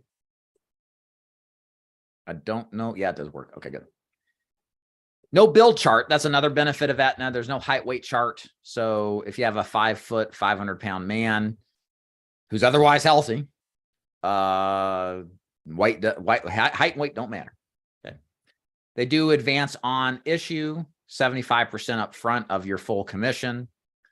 My advice on using them is predominantly for their preferred and standard products, as we'll get into in a moment.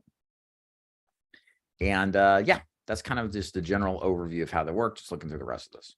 So let's take a look at some of the details here. What is this? It's GTL. Okay. Okay, here's the app. Let's pull up the application. Again, I'm going to briefly go through the questions. Okay. And then, but spend more time focusing on where they're going to be most useful. Again, I'm trying to be practical here with you and tell you what my opinion is on writing a certain company. So these are the knockout questions in part A, right? So if anything in part A is answered yes, it's just don't even proceed. If anything is answered in part B, yes, it is modified. You can have multiple yeses.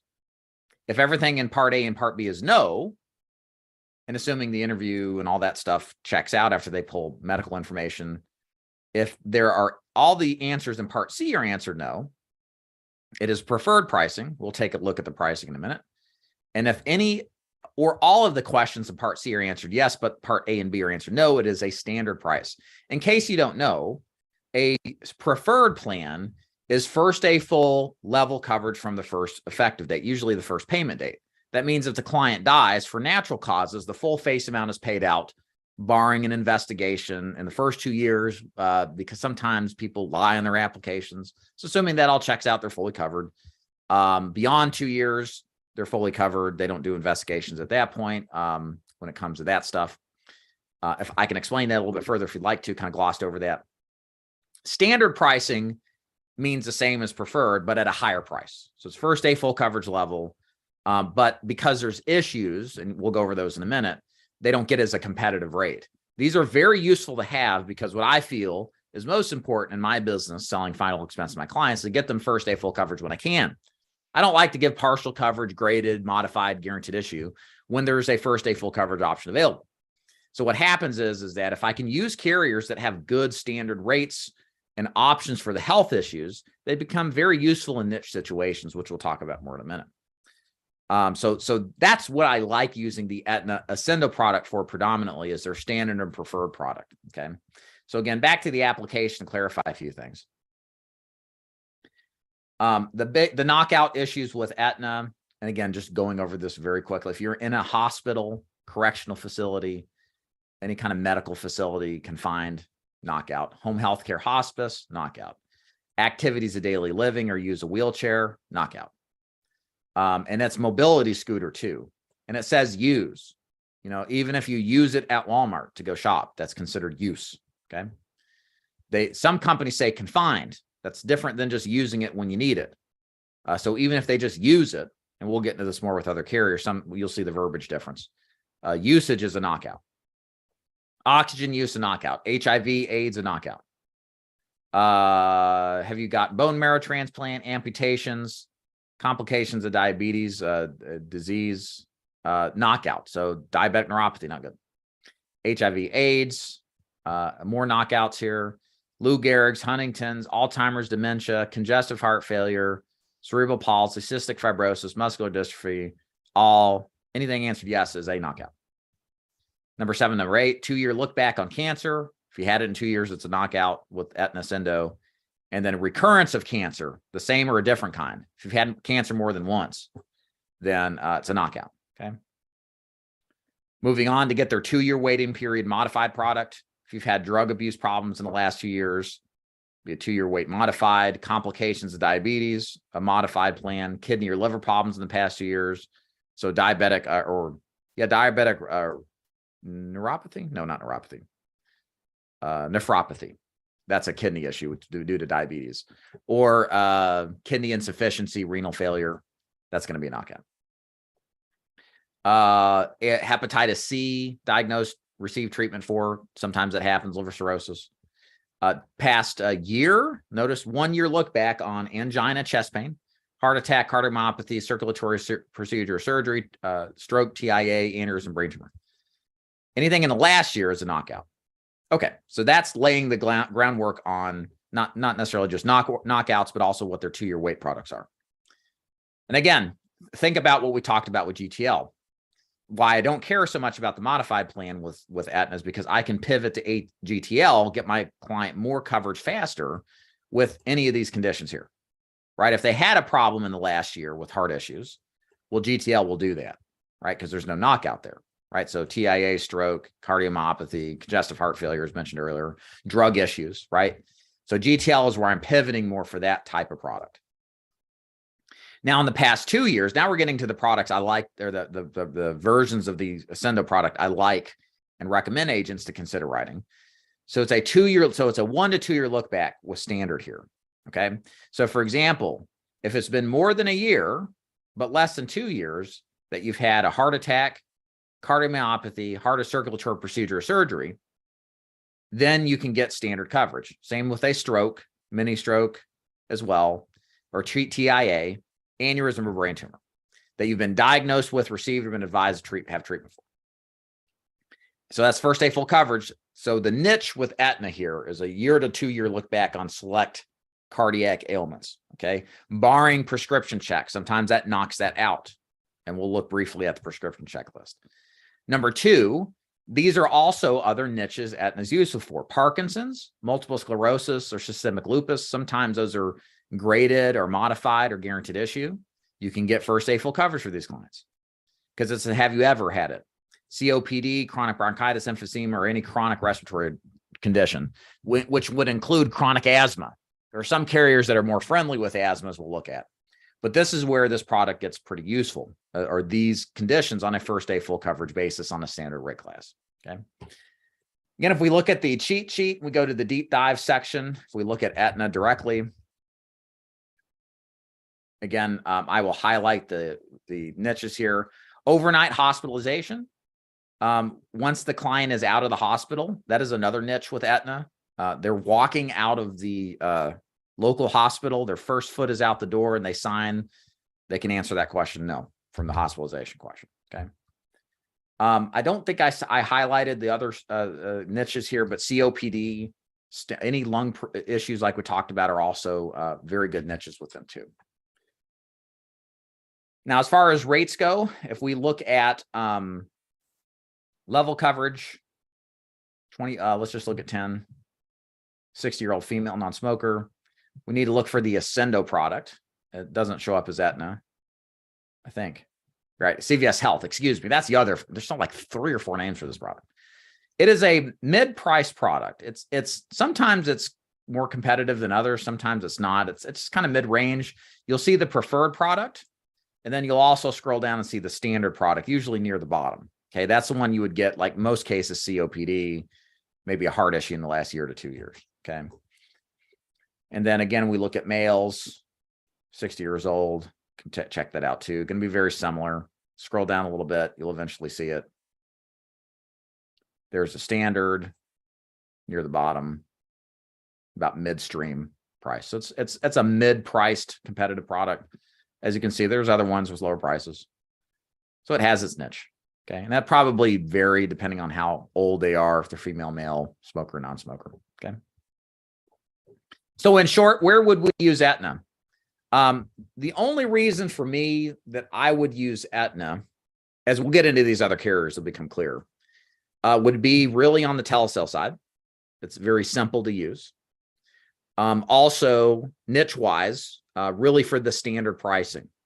I may not use them a lot for preferred personally, but certainly for those niches on standard like multiple sclerosis, systemic lupus, Parkinson's, COPD, heart issues in the past year to 2.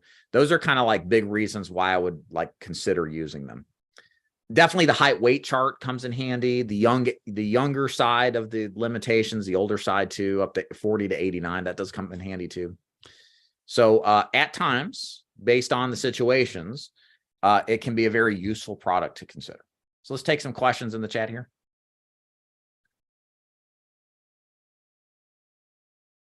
All right. Aetna is not GI. No, it's not. Just underwritten for like what we described. You got to answer those questions like we described to get the standard or level or preferred. Guaranteed issue, James Wells, means no questions asked life insurance. Good options when no other options exist for the client to get coverage. Transamerica doesn't have a guaranteed issue product. They have a easy solution product with minimum health questions. For me personally, when I train my agents, I'd rather just have a guaranteed issue product that's reasonably priced because it's an easier product to teach because there's nothing involved with it.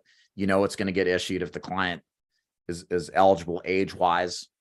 So we don't, at DeFord Insurance Group at least, we don't write a lot of modified plans because of that, because it just tends to be more cumbersome to try to learn more underwriting. GI products are easy to use, easier to function with, and they're useful. You will use them. If you sell a plan to a client who then moves out of state in the first year, do you need to then become licensed? No, not at all. It's based off of where the policy was originally issued. Jasmine, I had a client that doctor prescribed oxygen at night and she told the doctor she doesn't need it, so she stopped using it. So it's a look back question, right? So let me clear my throat. So Jasmine, it's going to be based predominantly on what the application says. So we can take a look at the Aetna app and kind of see what they say. So pro tip, when you're looking at applications like this on our cheat sheet and you're kind of trying to figure out if something works, press Control F and then put in the word that you want to look at, and boom, you'll be right there, right? So in this case, the condition is within the past year. Have you been advised to use oxygen? So your client, Jasmine, if they've used oxygen in the last year, been advised to, they have to answer yes to that. Now, there are some carriers that say, are you currently using oxygen? We'll get to those later. And if they are not currently using it and the doctor says they don't need it, then you can answer no to that, okay? So that's where this becomes useful. This is why, in part, we're looking at the applications a lot with this training, because the little word differences between application and application matter. Ultimately, the way underwriting works at final expense comes down to what the app says. Read the app. Does it say it's okay? Does the prescriptions check out? If it does, do it. You might be thinking, well, the client takes oxygen, right? But is it now or did they quit? Well, they quit a year ago. Well, the app says, do they take it currently? Don't worry about if they took it and how long it's been. Worry about what the application itself says. Does it make sense? So sometimes we overthink that. I'm not saying you're doing this, Jasmine, but sometimes we overthink this stuff, right? We're like, oh, I don't know. She took oxygen. Yeah. She had a heart attack though, Dave. Yeah, 5 years ago. App just looks back 2 years. Oh, so I can answer no to it? Yeah, that's what it says. So don't overthink it. If it was a big deal, remember the carrier will implement in the line of questions look backs, limitations, years look back to determine if it's eligible or not. Does that make sense? Jeremy, are there companies' plans that come to mind for coverage when a client has a history of drug or alcohol abuse? If it's current drug or alcohol abuse, if it's that kind of stuff, like right now or in the last 2 years, GTL is good. Also, sorry, I've had a cold and my throat. Yelled at my kids this morning a little bit too. That didn't help. Got to clear my throat. So we can also look at the cheat sheet here too.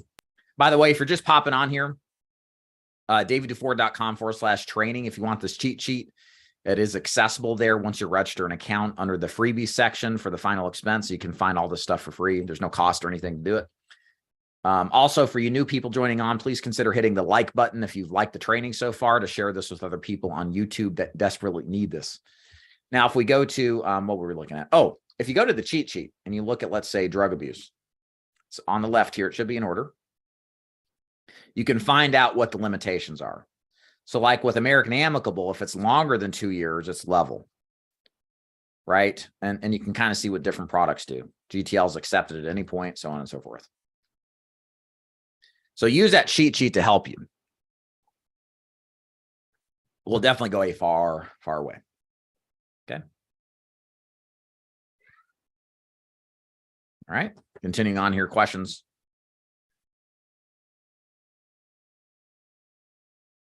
I'm appointed with GTL for the ancillary products. Does that mean I can sell their life insurance? You might have to specially request the final expense product. It depends on the IMO. In my experience, I would check into that. Eloy, hi. How can I get your underwriting cheat sheet? davidduford.com/training. Set up an account and you're good to go. Anastasio, hey, any companies offer discounted rate or specific policy for active military, non-active police, firemen, or teachers? Not my experience with final expense. You're welcome, Christine. To join your agency, do I need to take an anti-money laundering course? Have you know? Yes. All of that is required for most carriers and agencies. Same for me. Okay. And Philip, do all guaranteed issue products with that specific carrier have zero health questions? My only guaranteed issue carrier is AIG, and they don't have health questions. Wondering if other GI carrier apps are the same. Yes, all guaranteed issue policies have no health questions. That's by default. They're guaranteed acceptance, which means no health questions are asked. The ones that we like are AIG, Great Western, GTL, what I would call near guaranteed issue. There are a few health questions. And last on the list is Gerber. And then there's that guaranteed issue term product we talk about. If you guys rewind this and you want to learn about the guaranteed issue products, you will find them. If you go back and watch the recording, we go into pretty good detail about it. So make sure you check that out. Okay. All right. Yours truly is hungry and needs a break from talking. So what we're going to do is actually play for you the video I did with fextoolkits.com owner, Joseph Walls. You will want to stick around and watch this. This product that Insurance Toolkits offers is the best quoter and underwriting product on the market, period. End of story. Don't care what anybody else says. This is the greatest product that's out there. I recommend this to my agents. This is the industry standard on agents who want a product to help underwrite and price their clients at the same time. So if you've never heard of this, you're going to want to watch this. It's affordably priced. It's month to month. There's no contracts. And basically what I'm going to do is pull up their product so you can start to check it out. And then in about 25 minutes, I'll be back after I satisfy my hunger and give the old throat a break. So without further ado, let me go ahead and share this with you. I'm going to go mute on my end and stop the video, or just mute. And we'll learn more about fextoolkits.com or insurancetoolkits.com. Same thing. So one moment.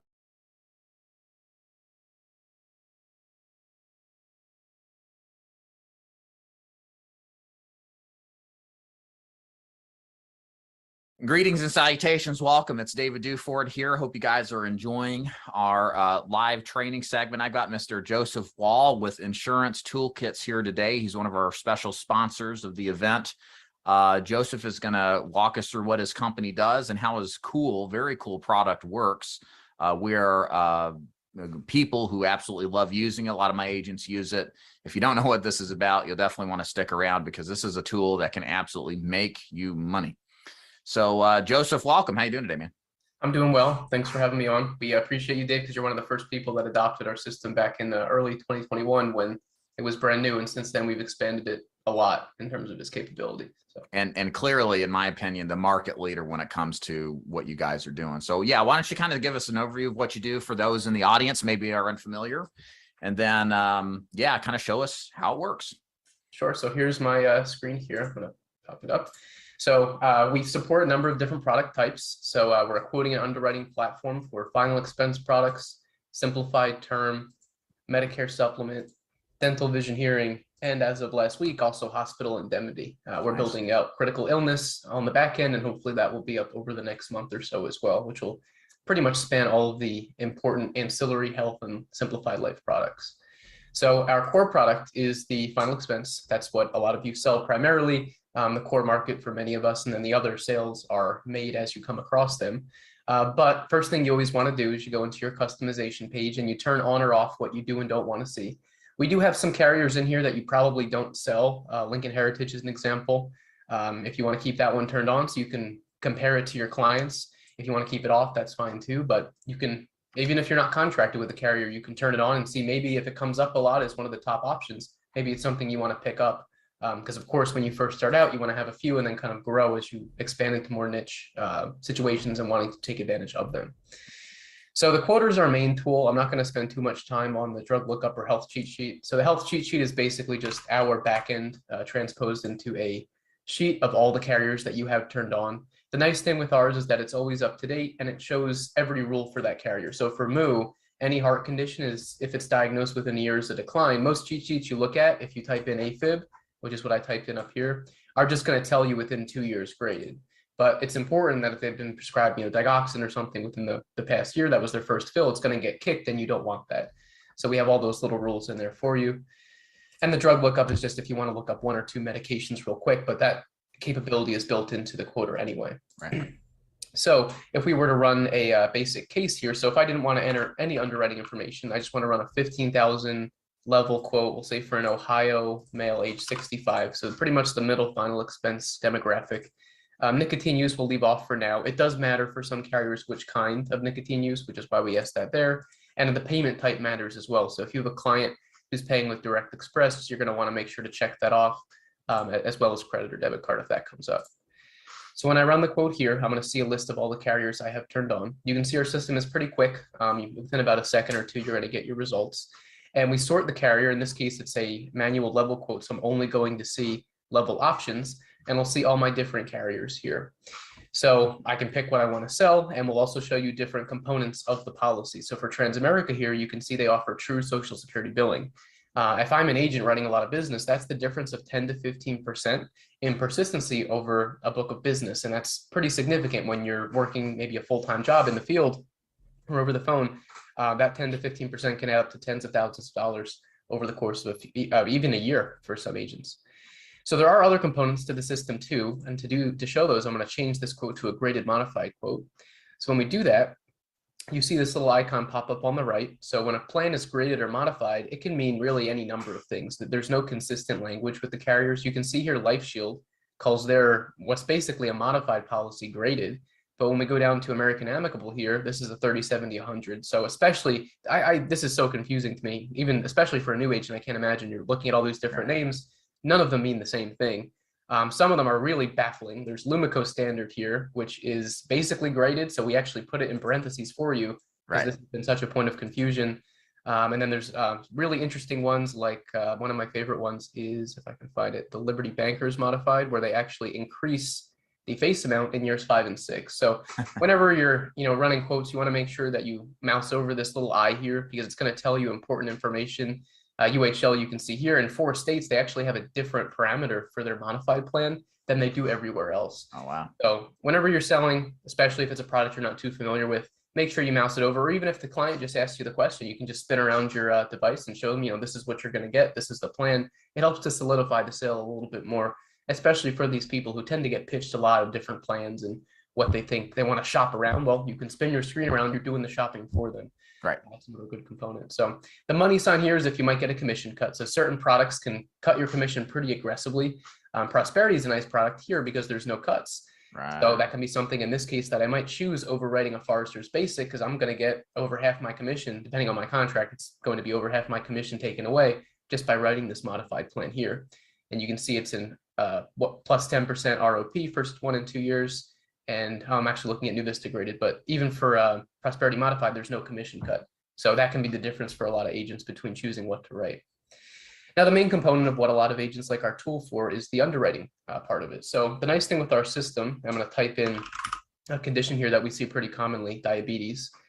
So if I type in no complications, that's the most common one that we see. So we call our system a reverse funnel. So we try to show you as few options as we can at the beginning, and then we'll walk you down the chain. So there's always going to be ancillary conditions around the condition, like if someone had an amputation, but for most of your clients, almost all the time, you can pick one of these two. So we'll hit no complications. Most people take their medication every day, their insulin, whatever it is that they take. When were they diagnosed? A lot of carriers care about if it was before 50 or before a certain age. Depending on the carriers you have selected, we'll ask you other questions too. So I have every carrier turned on. So there's several that care about insulin use. If I check this yes, it'll ask me when the use first started. If I check it no, it'll skip that question because it's not relevant. So we only show you the relevant questions so that you can underwrite most efficiently at the point of sale. So we're going to click through the rest of these. So uncontrolled will say no. Any changes will say no.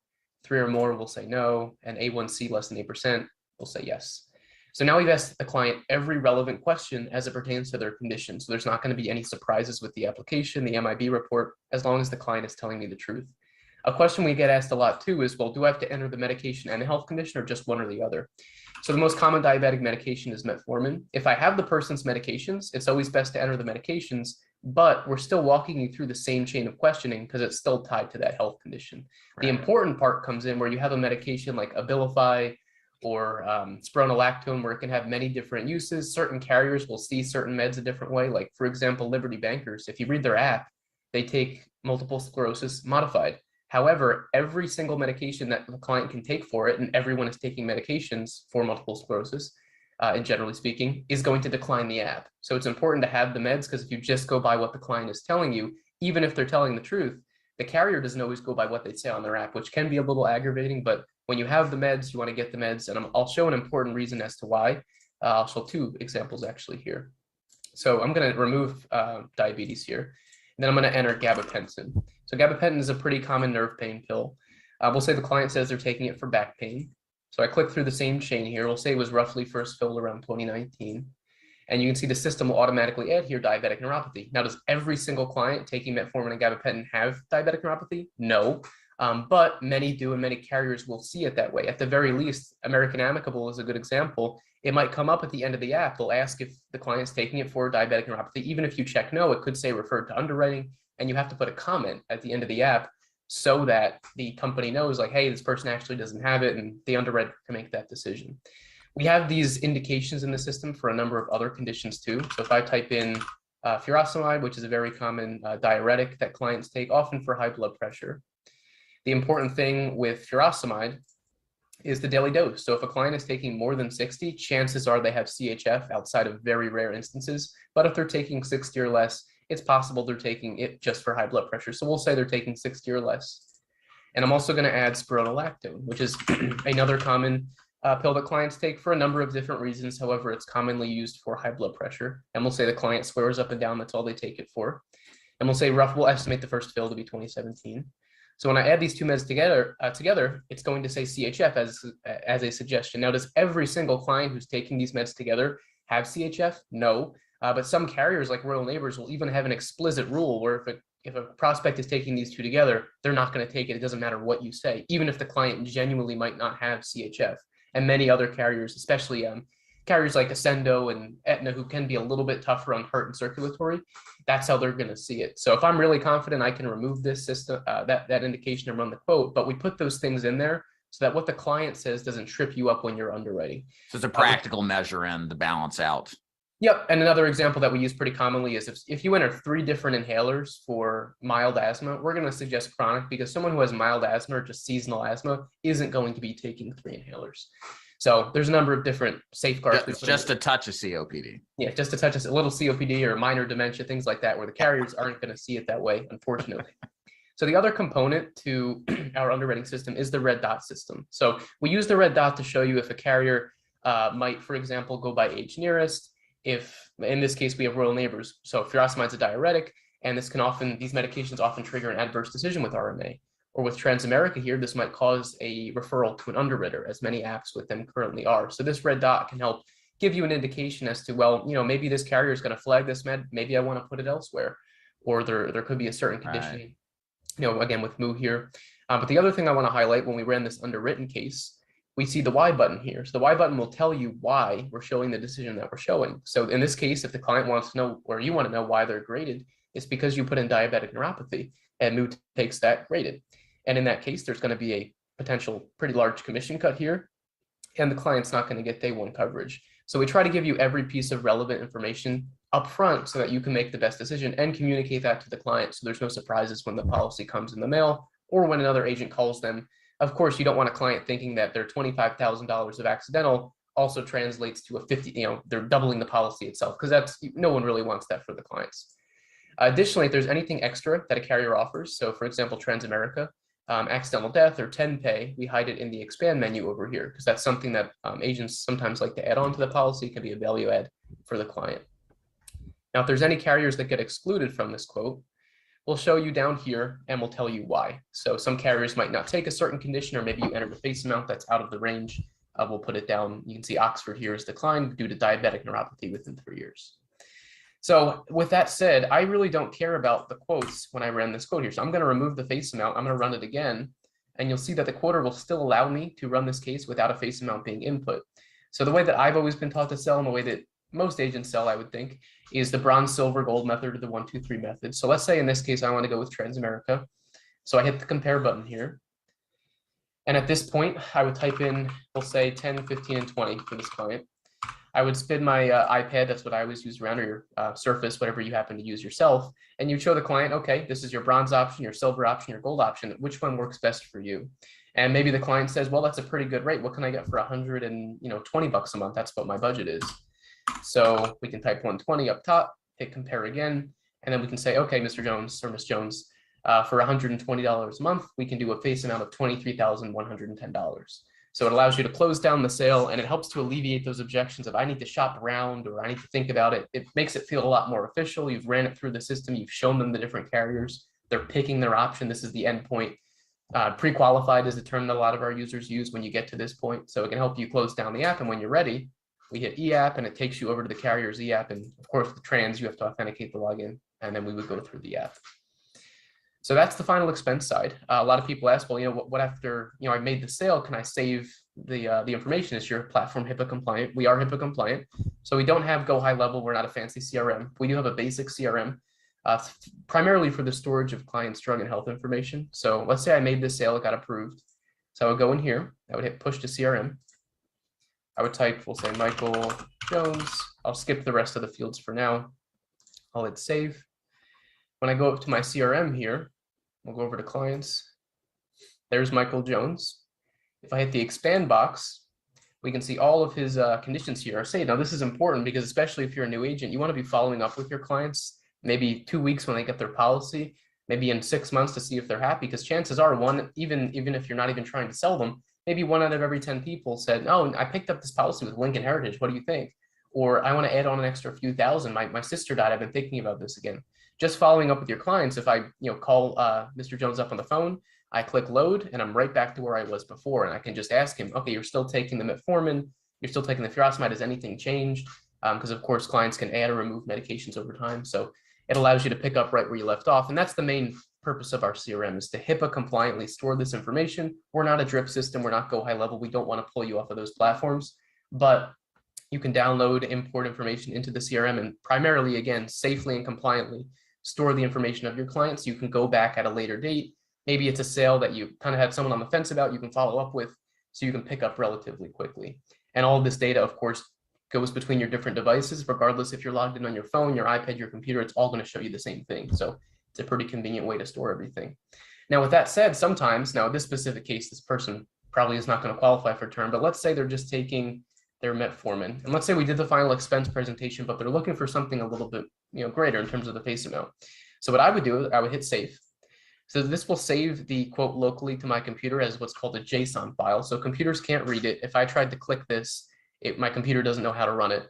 So it'll display all this data here. So it's for the computer to read. So what I would do, in this case, I want to go to another toolkit. You can send it to a colleague as well, and they can load it in on their system. But in this case, I want to run this client on the term side, but I don't want to re-enter everything.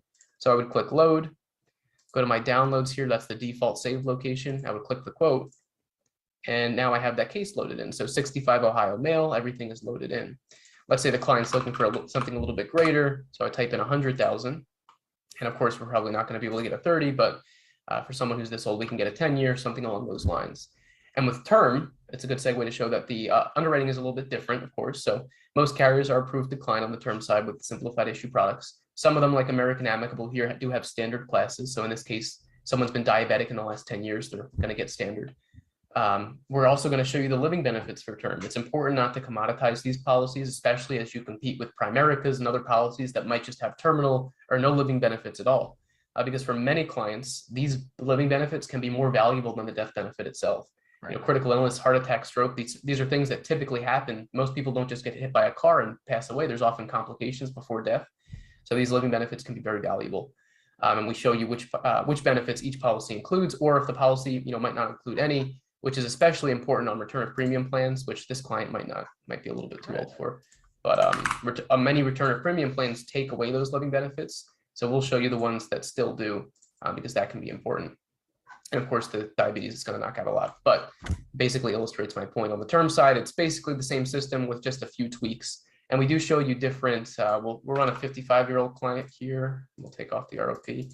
So sometimes for certain cases, clients or carriers will require PHI. So for this product here, so if you want to complete this app with AMAM, they're going to require you to call in. Maybe the client doesn't want to do that. So maybe I want to throw this case at Prosperity instead. As you can see here, the difference is negligible. Or, if I'm selling a decreasing term product, the structure is a little bit different. So we tell you if the beneficiary elects to receive the monthly income option, we'll tell you that here. And that can be something, if you're selling mortgage protection, can be valuable to a lot of clients having a decreasing term policy because they're really looking to cover the mortgage. So that's the term side. MedSup. So if any of you ever run into any Medicare clients in the field, we are working on Med Advantage right now. We just have MedSup. So you can enter your zip code in. I'm not going to go too much into detail with this, but we'll show you the quote. We'll underwrite it for you. The Medicare supplement underwriting is a little bit different. A good example is rheumatoid arthritis is a very tough one with Medicare supplements.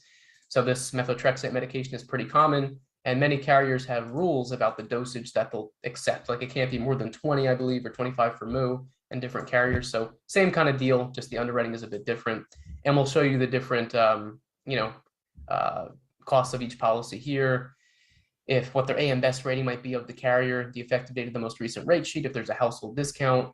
We'll show you the household discount guideline up here. So if there's any kind of, discount available to your client, that can be pretty important. And that is MedSup. So I'm going to clear this one out here. And then dental vision hearing. So dental vision hearing is something that's often cross-sold to maybe someone who has a Med Advantage policy that's not very comprehensive with the dental vision hearing, or MedSup where it's not included at all. Or maybe they just have a marketplace plan where the dental is typically terrible if it's included at all. So a lot of people don't have this coverage. So you can run you can see I run a basic quote here in California. And the nice thing with our platform, as opposed to the other ones out there, we'll show you all the pertinent information on one screen. So an example I like to use is Cigna. So for Cigna, they'll waive the typical 1-year waiting period for major dental if you're replacing coverage. So you might have a client you're sitting in front of, you can beat their rate by $10, but they have a root canal coming up in 2 months and they don't, obviously they're not going to want to switch. You can tell them, oh, we're replacing your coverage, so you're going to be covered. You're going to have that 60% on day one. So it's those little things, especially for many of us that don't sell these products too often. You want to know these little details because they can be the difference between making a sale and losing a sale. Especially all the other, we're not going to go into all of them, but the little things such as the deductible, what's the max? It might say on the guide 50 per year per person, but what's the max on that? Or where does the deductible apply? What's my limit for benefits each year? Some companies, this is not a great zip code to look in, but some companies like, was it Aetna here, have different policies with pretty different coverage. So some plans might cover implants, which is a huge thing with clients, or orthodontics. So you want to know what you're selling to the clients, especially if they ask you a specific question. I'm looking to get implants covered. My plan doesn't cover that. Do you have one that does? In this case, there's, the regular Aetna here does not, but the DVH Plus does cover it. So that might be worth that to the client. And the last one we'll show, this is a new one we just pushed up last week. So hospital indemnity is something that's often cross-sold to clients. If you're selling them Medicare Advantage, they have that copay if they go into the hospital. So we have Heartland showing up here.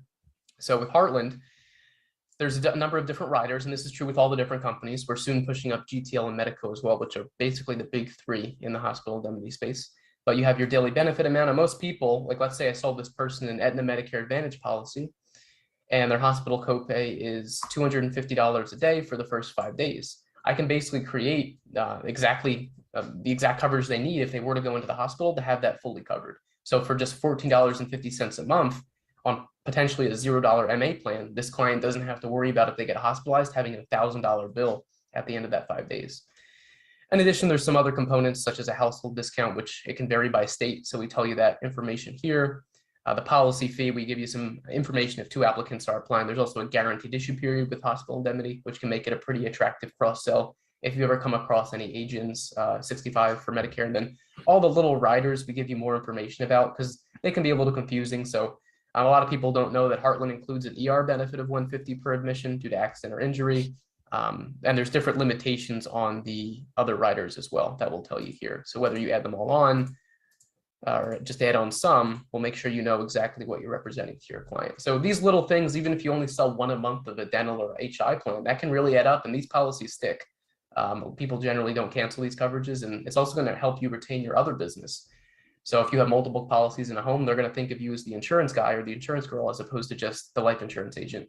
And a lot of us have these contracts already. If you sell with Aetna, you're probably already able to sell their dental vision hearing plan, even if you're not actively selling it at this time. So it's important to understand what you can sell to serve your clients, especially if you get asked the question, I'm looking for dental coverage. Can you help me? Instead of referring that out, you can write it yourself and generate that commission for you. So the only other thing I think I forgot to show earlier was the settings page. So we do include with every account the light link. So if you have a new agent, or maybe you want to send it to a client so they can run quotes, the light link is just a basic version of the system, and it is mobile friendly. We do have an app, but if you don't have the app or you don't want to use it, I'll resize this to what my phone would look like, and I can run a basic quote without needing to log in, open an app, do anything like that. And I can quickly see just the basic quotes without underwriting for my clients. If I have a website, we just provide a basic TCPA compliant widget here. So it will generate leads and deliver them to your email if you do have a website. Again, it's not a fancy system, but for those of you who have a website, it can be a free and easy way to put up something so people can run quotes. But that's basically the system as we have it today. Beautiful. So where do agents go to get started? Yep. So if you want to get started, you go right to insurancetoolkits.com. Depending on your IMO, we have deals with most major IMOs, so Family First Life, Equus, NAA, IFG. So depending on where you are, make sure you ask your upline, your IMO, for a discount code or a special program that many of them have.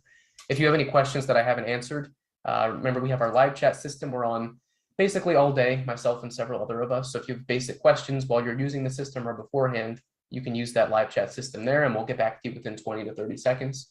And we also have our landing page here. Our contact page is at the bottom. So if any questions I didn't answer, or we do live demos every day. So when you sign up, you've got a link. We do provide a free trial for everyone. So if you're not sure if it's a good fit for your business, you can try it for free for 2 weeks, and we'll do a demo with you and show you how to use it.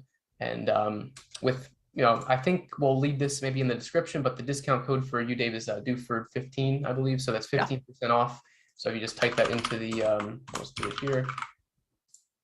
That'll make it $33.99 a month. And Dave does not have any restrictions on his code. So you're just getting a flat 15% off. You're not being limited in terms of the carriers that some IMOs do. So, right. Guys, this is like I said earlier, this is the gold standard in the quoting and underwriting business. I've done some deals with some other quoters and underwriters in my time, and nothing absolutely compares at all to what Joe's done. This is awesome. If you're selling final expense or any of these other products and you don't have this, you absolutely need to have it.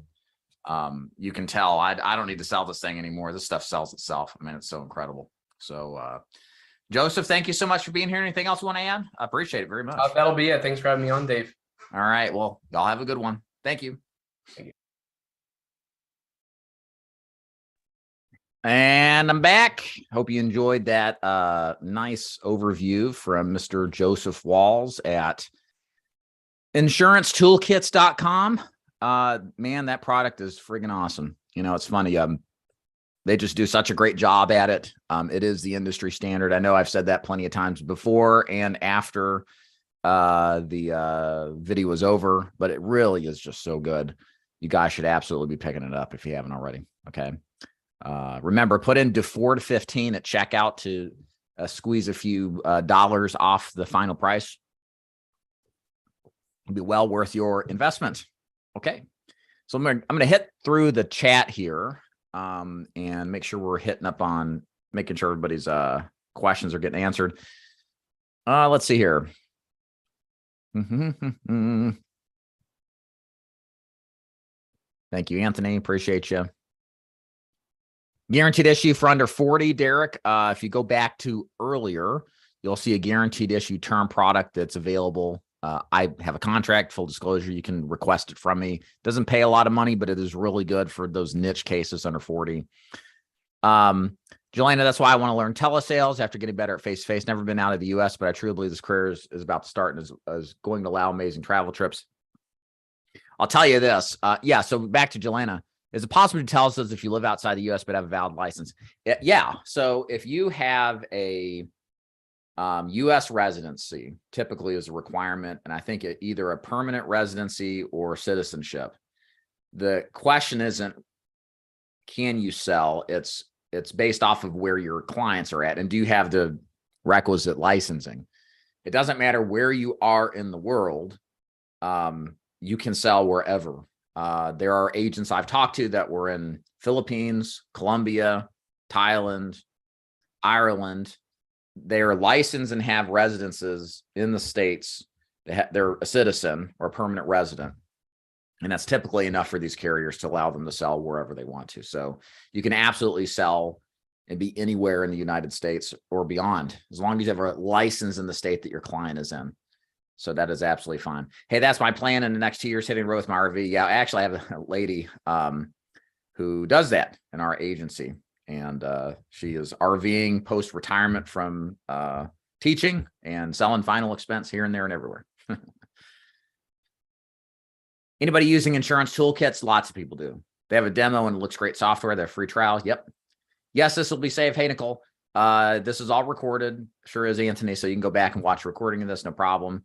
I use insurance toolkits with Equus. It's nice and easy. Yeah, it's very good. This guy's a bit too fast and can't see his screen. Is there a charge for this program? No charge for the program. Well, there's a 14-day free trial. And then if you put the discount in, it's like 32 to 35 bucks a month. But yeah, you can go back and replay it.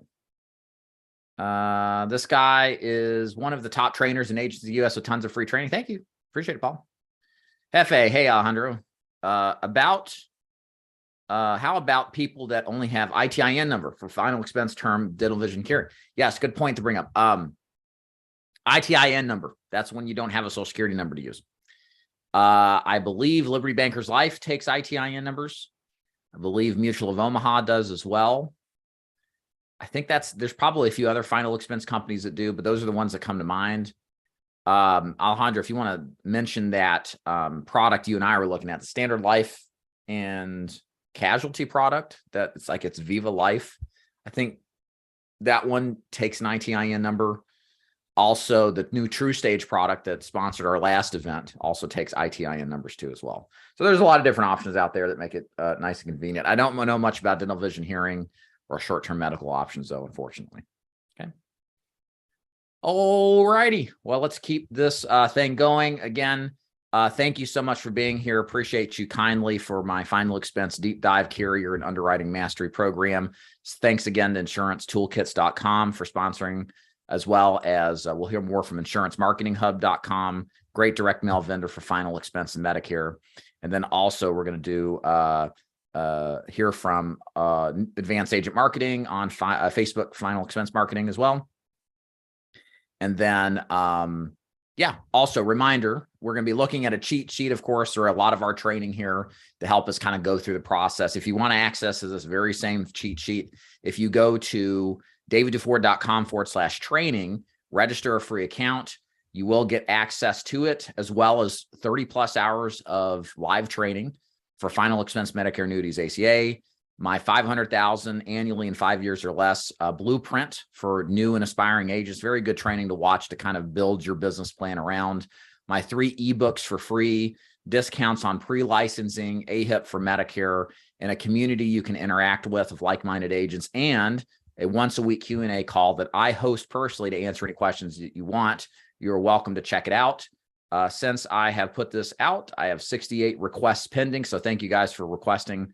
We will get you set up, promise, once I get done with this live training. So if you haven't done that yet, please do. Appreciate you kindly. So let's see what we got next on the list here. We've been talking about Aetna. Let's go ahead and move on down to American Amicable. All right. So let's go ahead and close these out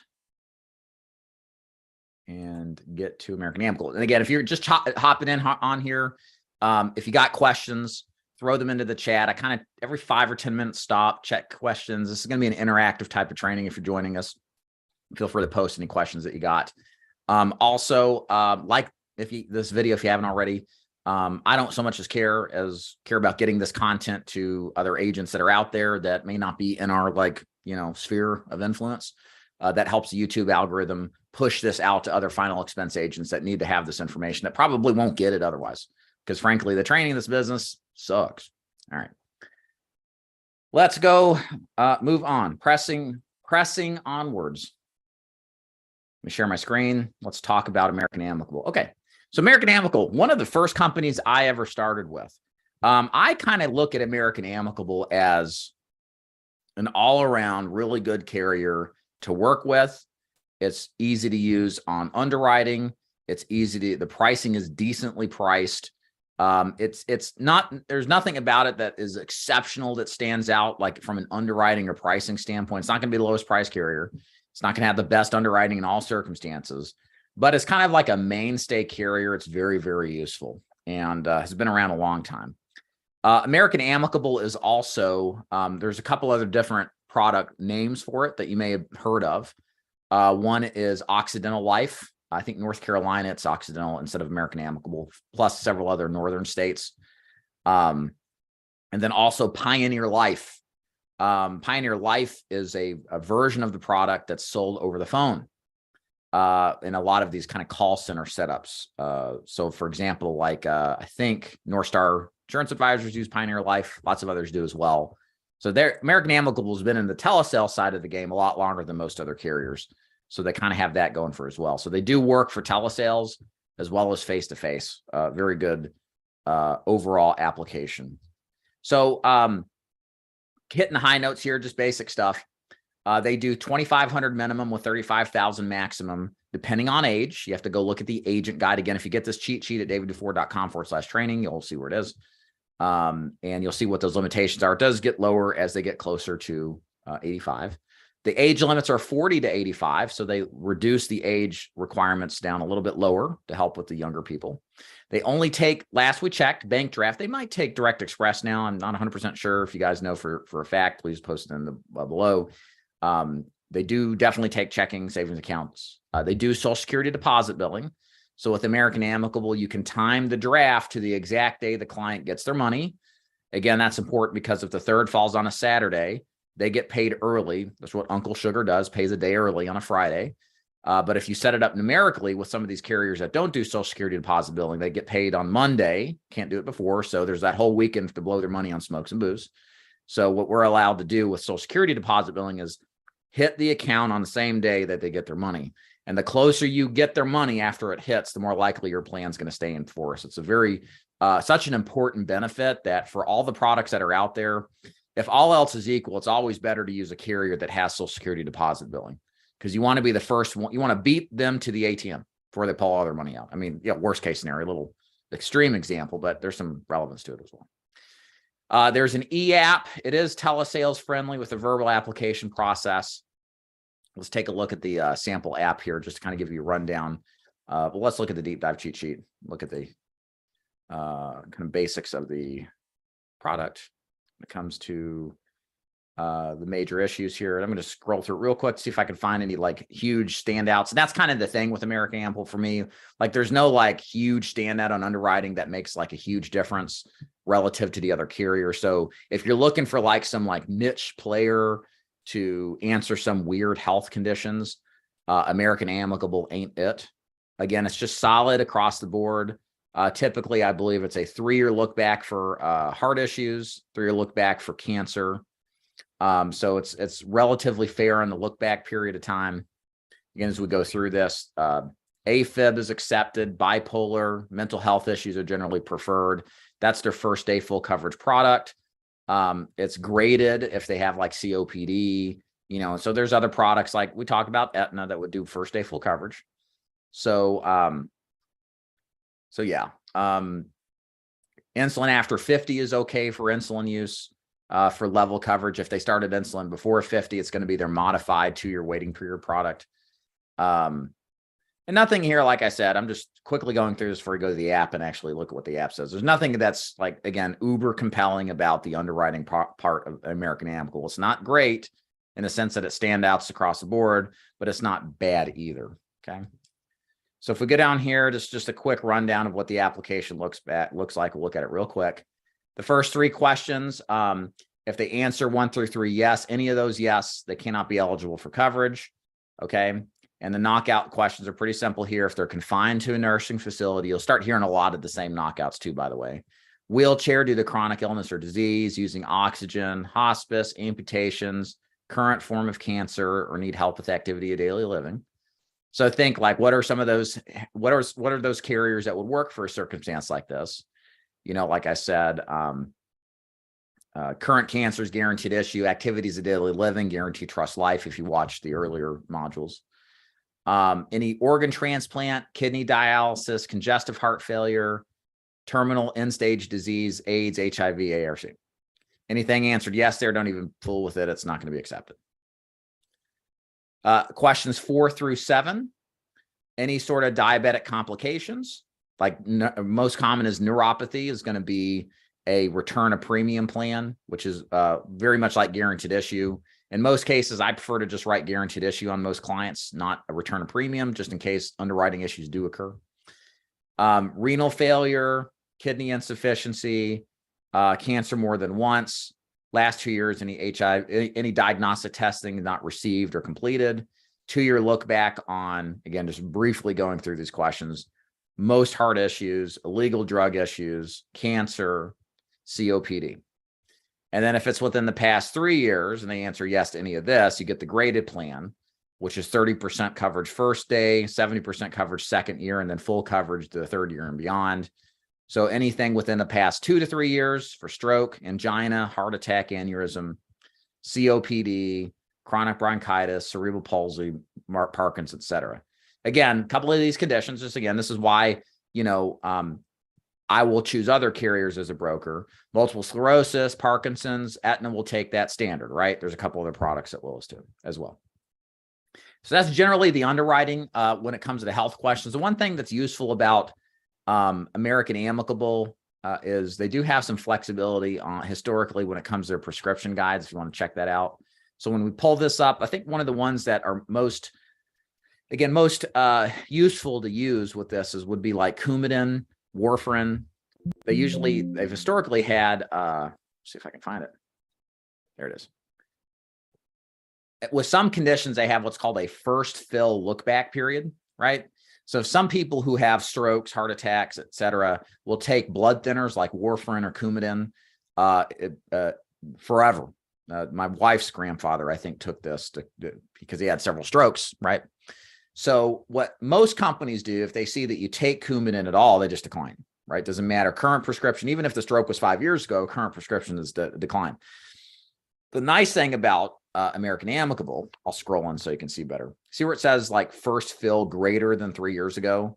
If they take the Coumadin because of a stroke or heart attack, and that first fill of the drug was more than 3 years ago, then they're eligible for immediate potentially, okay? First day full coverage. So there are some nice little niches with the underwriting on the prescriptions with American Amicable, okay? Like same thing with clopidogrel, that's another blood thinner. So sometimes it throws off with certain companies. So it can be very useful here depending on the circumstance, okay? So I like those for those little niche situations. Let's see if, let's see how nitroglycerin works. I don't think they'll take nitro. That's, so yeah, if it was nitroglycerin, yeah, the fill has to be beyond a certain point. So like here, if you take angina, if you have angina, you take nitroglycerin to treat it. If you've had a fill within the last 3 years, it's graded, but more than 2. If it's been longer than 3 since the fill, it can be immediate. So if you refill it every year, even if you don't take it, like a lot of people do with nitro, not good for this particular company. But the warfarin, Coumadin, that's a good niche. That does come in handy with this particular company. And then we'll quickly show you some rates just to show you how the rates look in comparison.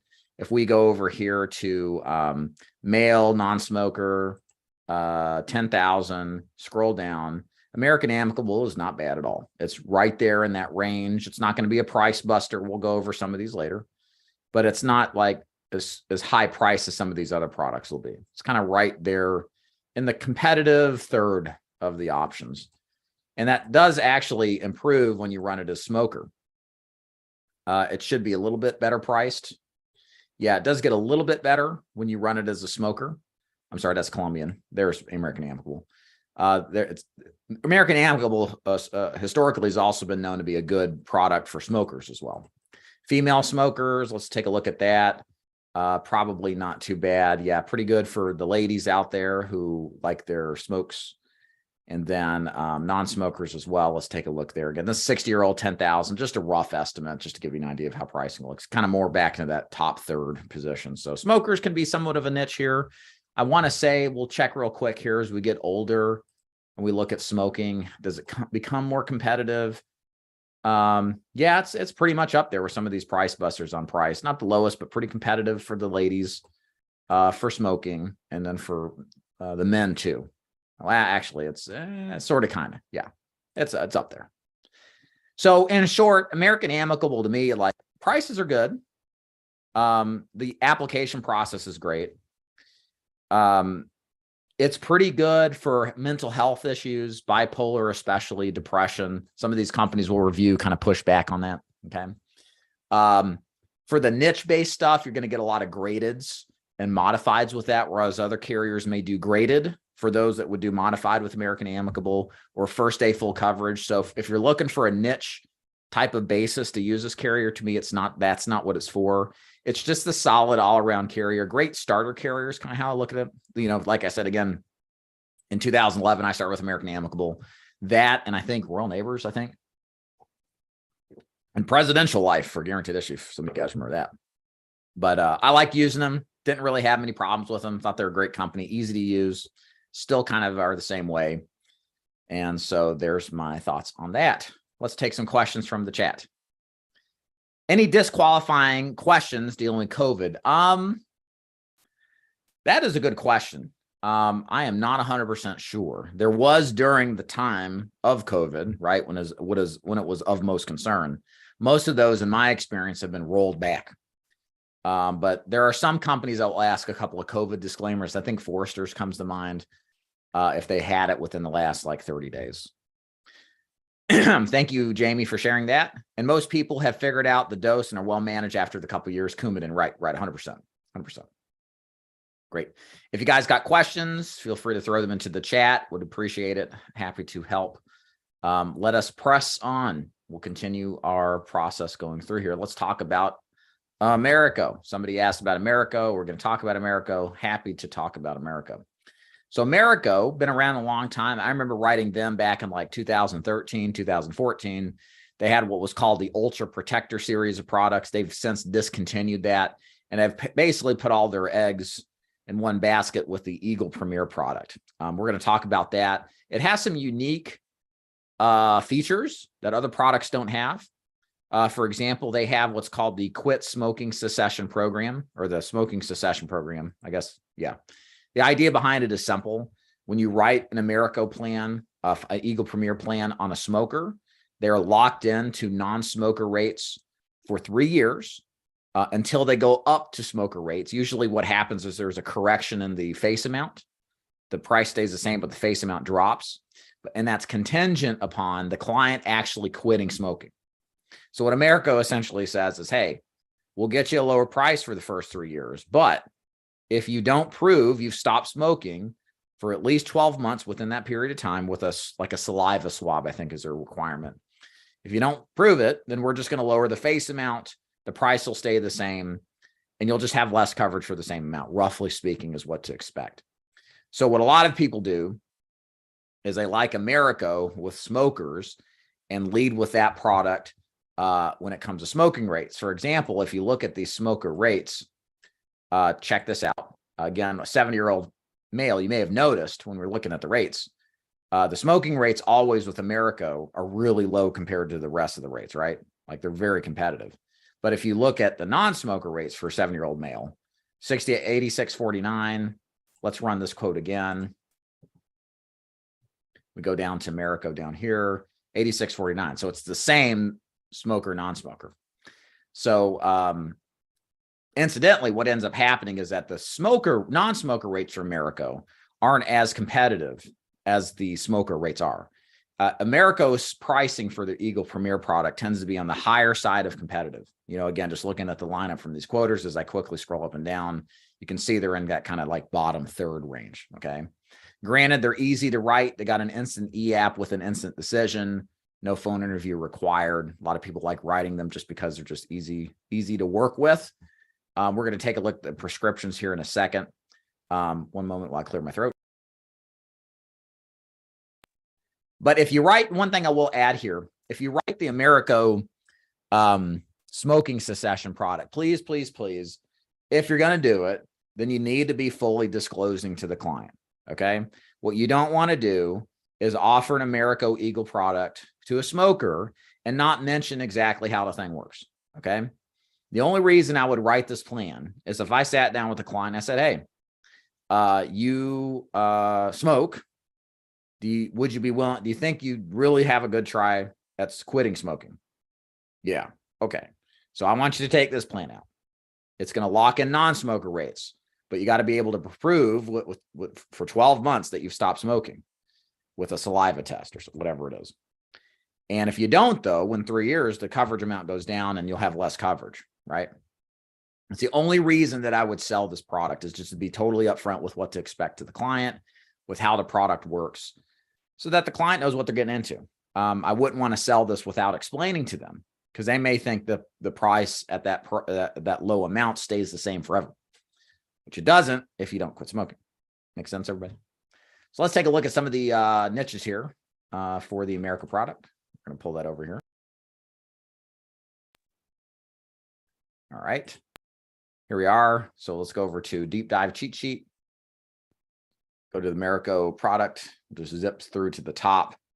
A couple of the niches here that are good. For example, aneurysms with the Americo Eagle product, greater than a year is level, right? So if your client had an aneurysm, it's been taken care of, been longer than a year, they get the level Eagle Premier product.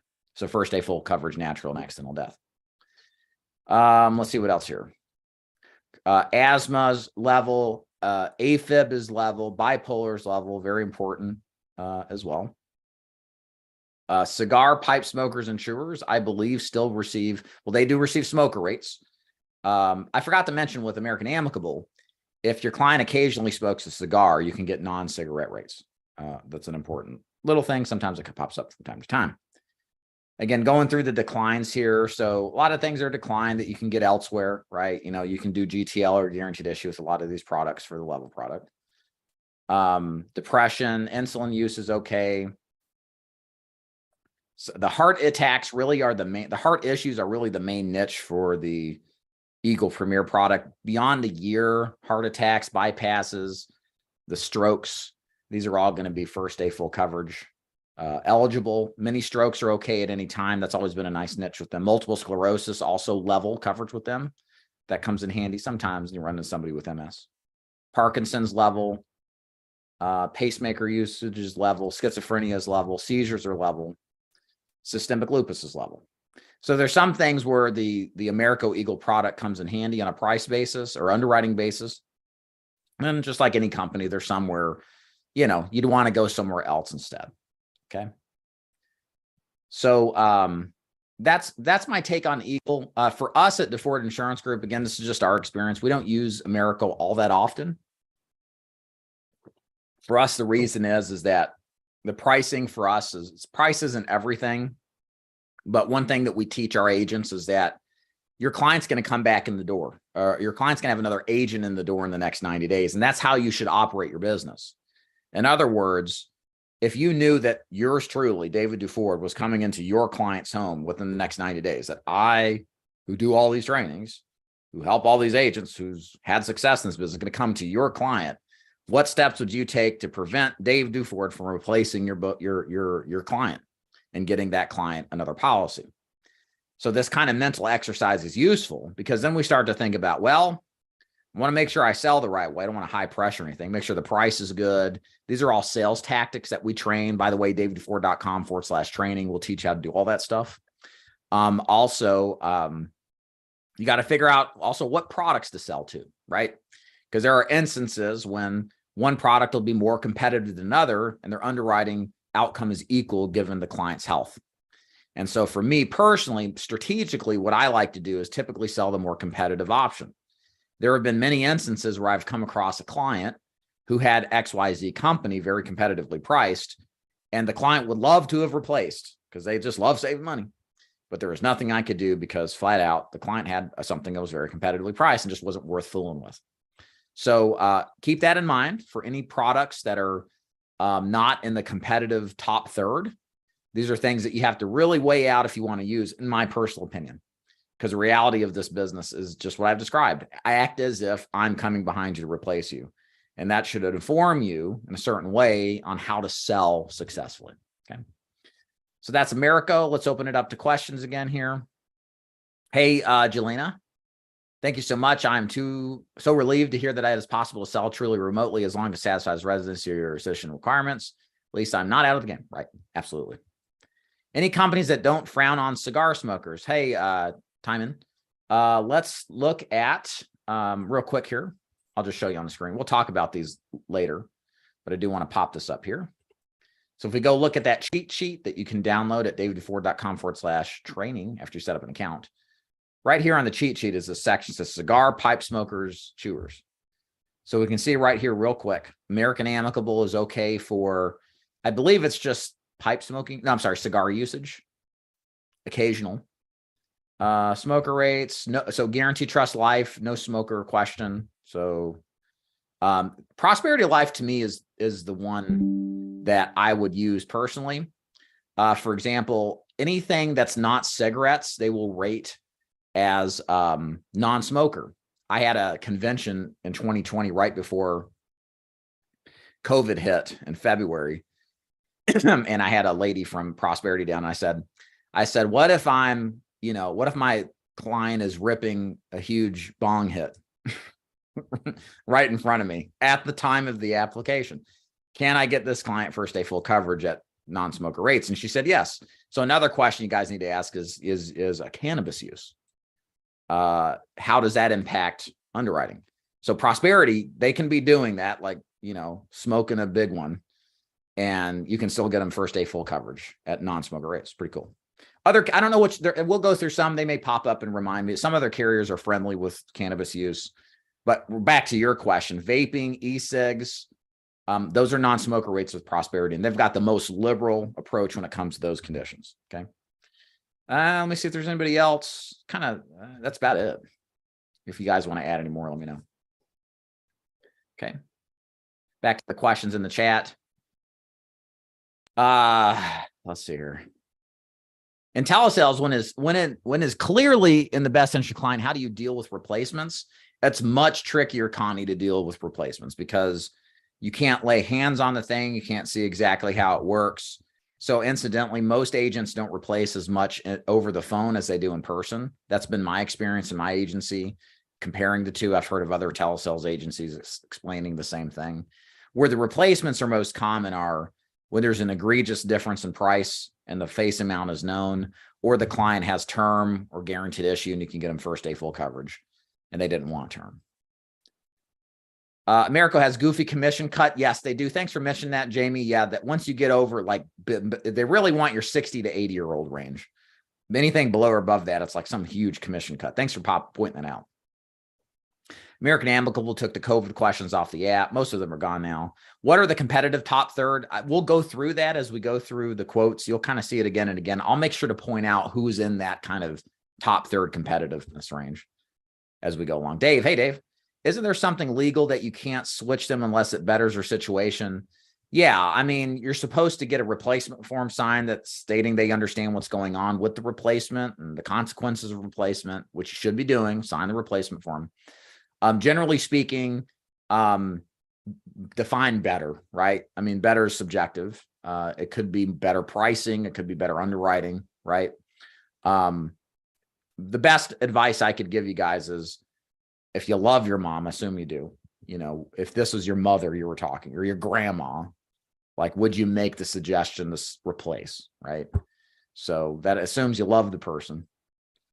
Now those days are gone, radio. I am on the straight and narrow. What about blood clots? I guess it depends on when the clots were found and also what medications are taken, Liz. I don't think they accept Coumadin or warfarin. Why don't we take a look here? If y'all don't mind entertaining Liz, let's look. So if you look at America, again, daviddufour.com/training to get this handy dandy cheat sheet.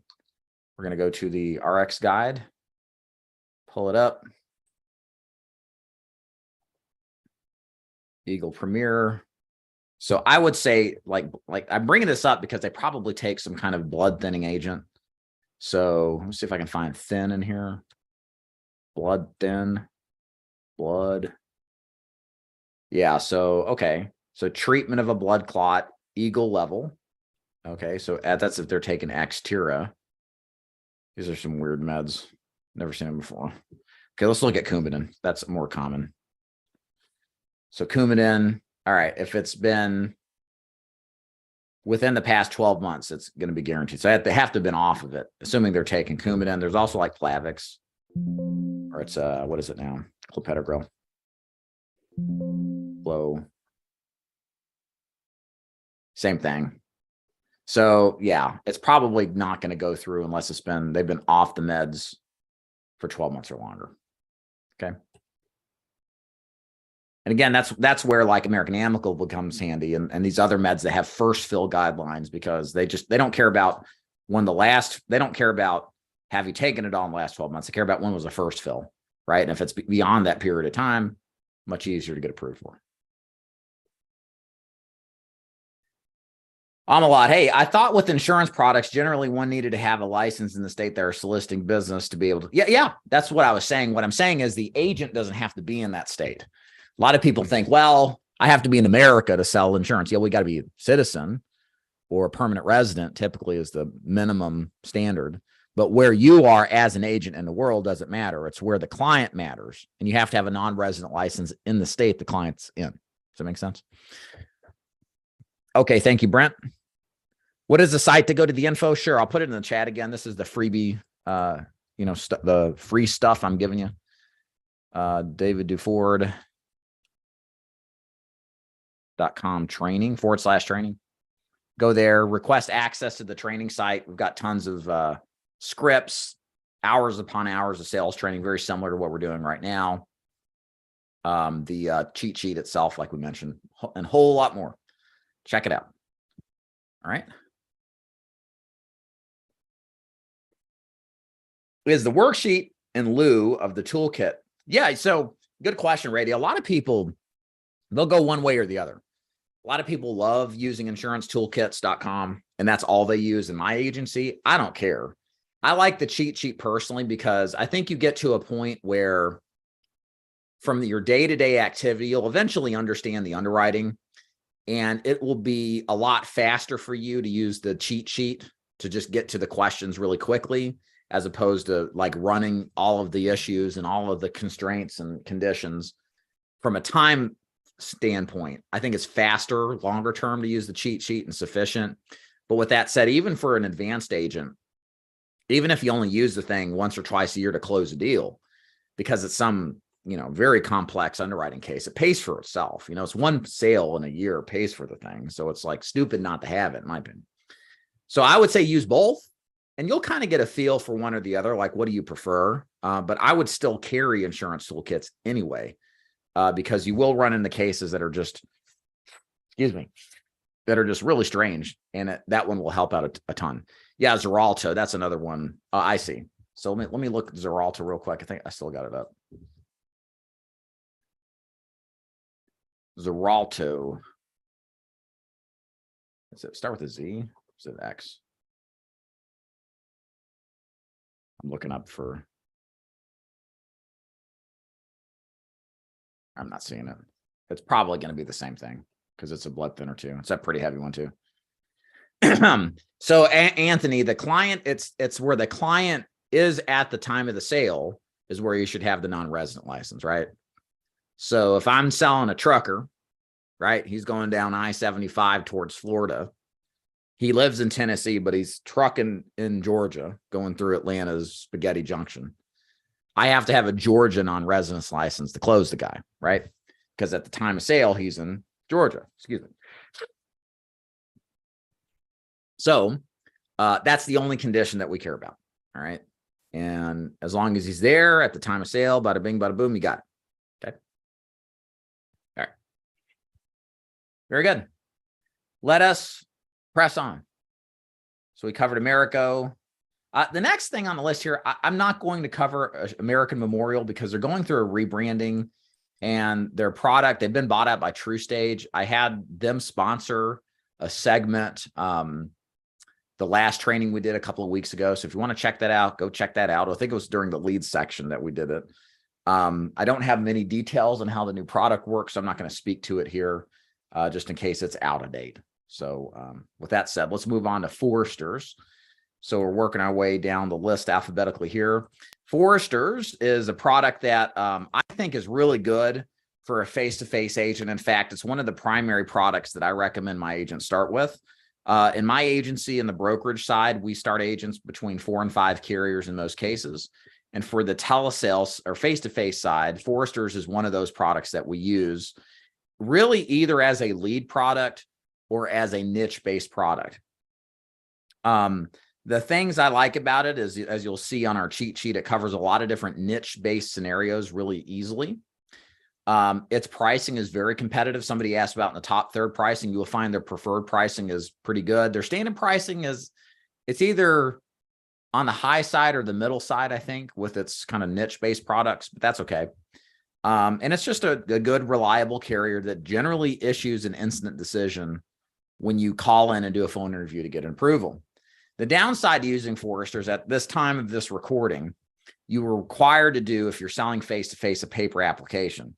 You can do, you may be able to do an electronic application, but I believe they require the client to electronically sign the application. Again, the problem is less of a problem in person, but it's still a point of frustration, so much so that I would just do the paper app, is that you got to have the client who's capable of getting into their own email. So they have to have an email. They have to know how to get to their email, and they have to go through this process of electronically signing. You can't use your email to send their signature to it, right? You'll get in trouble, so don't do that. So it's a hassle in person, but it can be done with the e-app. My wish for Foresters is that they have an e-app. I think the e-app's the right direction to go, but they allow the signature to occur verbally over the phone because they require a phone interview anyway, even with the e-sig process, which is good. You should have a phone interview. It gives you an instant decision.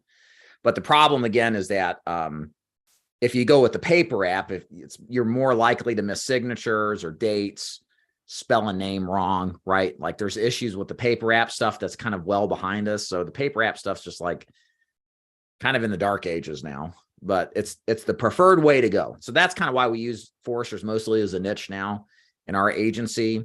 It's very good at what it does, but it just needs, in my opinion, a few more fine-tuning points to make it really good. One other thing that's nice about the interview is that if you have a client that answers no to all the health questions, they won't actually go through word for word all the health questions. The client just states they answer all the questions no, and then you skip like 5 to 10 minutes of just drudgery listening to all the questions being asked by the third-party underwriter. Okay. So, but despite it, it's pretty good otherwise. It's competitively priced, good niches, and generally easy to use if you can stand the paper apps, faxing them in and all that stuff. So let's take a look at the application itself, or the niches first. So if we go to the deep dive cheat sheet, again, daviddufour.com/training. If you're just popping in, you can find this cheat sheet there for free. They will take cirrhosis first day full coverage standard. That's a nice little niche. And first day full coverage standard means full coverage from the first effective date, which typically is the first draft date. Okay. And they're fully covered no matter the extent of the cirrhosis. There's no real qualifiers on the cirrhosis. Continuing on, also with COPD is standard rate as well. That, again, is useful if you're selling. Again, we teach agents to sell Foresters face-to-face. It's a great product for covering COPD and other like chronic bronchitis, et cetera. Great for insulin use. They don't have an age restriction on insulin use, although if they have diabetic neuropathy, you're on what's called their basic plan, which is a 2-year waiting period product, which is not something we want to get if we can. They'll take hepatitis B and C as first day full coverage rates at a standard price. Very nice. Renal and kidney insufficiency, standard pricing. Again, very good niches you'll have a hard time finding. PTSD, schizophrenia, bipolar, first day full coverage preferred. Multiple sclerosis, first day full coverage preferred. Seizures are preferred. That's nice too. Standard with lupus, first day full coverage. So lots of stuff to love about them. And they'll also, I forgot to mention too, with heart issues like heart attacks, stroke, stents, bypasses, you can get standard pricing if those instances of those health issues happen more than a year ago, but still less than 2 years. So there's a 2-year look back to get preferred coverage for heart issues, but a 1 to 2 year look back of the event to get what's called standard price. Okay. So again, this product covers a lot of stuff. And, you know, again, when I look at products, guys, and I'm thinking about leading with a product, I try to pick a carrier I can use in most cases. You know, maybe half the time, you know, my lead carrier, like that's the company I want to put most of my business with. And this is kind of why I like it for face-to-face agents. Forrester's does a really good job of kind of answering those kind of concerns. So I'll post over here in the chat. We'll take a look at the kind of the basics of the product. It's 5,000 minimum, 35,000 maximum. Again, that kind of tapers down with the age. 50 to 85 years old. I think standard cuts out at 80, if I'm correct. They only take bank drafts. No Social Security deposit billing, unfortunately.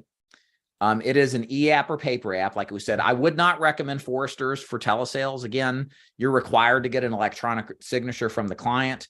That means Mildred and all of her understanding of the internet must be able to get onto her computer, put her password in, find the browser, find the URL link browser, type in the correct email, remember her password, find your email, could be in the spam box, then open it, then click the link, then sign it. Again, normal stuff for you and I, but not our clients. And if you, again, insist on writing Forrester's over the phone, you're going to lose business, in my opinion, that you otherwise wouldn't if you use a verbal application process entirely. Okay. So real quick look at the app. Let's open that up and look. So this is the actual paper app. You can look at the questions down here. Again, the main ones, again, in the interest of time that we care about, all of these are typically knockouts with most companies. You just answer no to all this stuff to then be able to get to the standard preferred section, which is questions 13 through 15. If they answer yes to any of these, assuming the last section was no's, that's a basic plan. If anything's answered yes here, it's a knockout. So again, here, where the niches are really with Forrester's are Parkinson's standard, lupus standard, very much like Aetna's Ascendo CVS health product. Hepatitis B, C, cirrhosis, kidney disease, chronic insufficiency, COPD. Again, 1 to 2 year look back on standard for heart attack, stroke, 2 year look back for preferred, 1 to 2 year look back for standard, the fib look back 2 years. Just really, really good underwriting liberalness to get your clients either standard or preferred.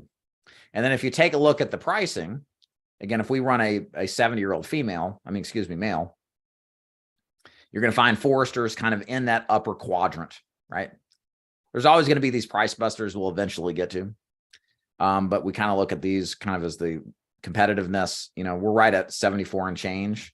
And there's products down here we've talked about, or we'll talk about that are going to be in the 80s, right? So Forrester's pretty competitive for males. We go to females, probably a little more so, if I remember correctly. Yeah.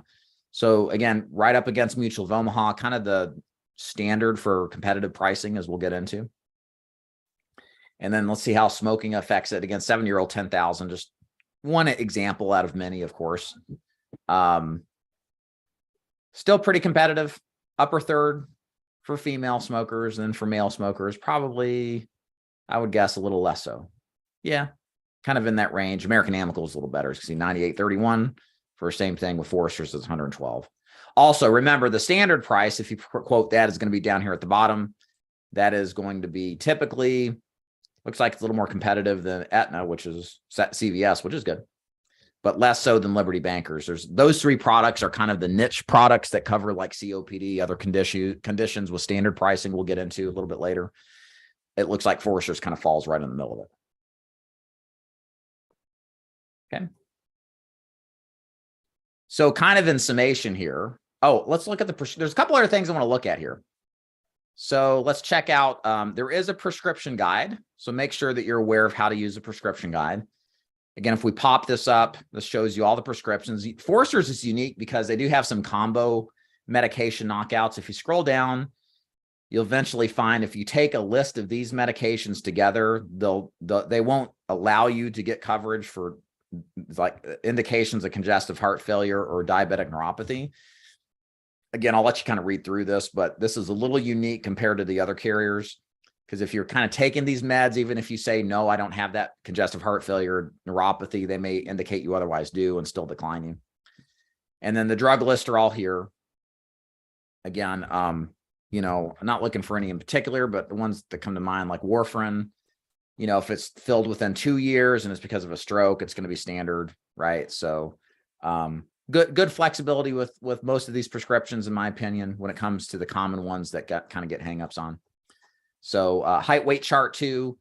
Carriers do care about height and weight a lot of the times. My assessment of this is pretty liberal, not too tight. 6 foot 325 for preferred, 5'5", 268. You know, that's pretty flexible underwriting. It's not unreasonable whatsoever. So, and then this prescription guide is very helpful too, kind of helping you, you know, figure out if a prescription is acceptable or not. Okay. So in short, I like Forrester's a lot. I think they're a very good product. I think they are priced fairly for both the preferred and the standard product. I think they're well worth considering as a core product to lead with. Some things I don't like about them, wish they had Social Security deposit billing, wish they accepted other forms of payment besides bank accounts. I understand why they don't.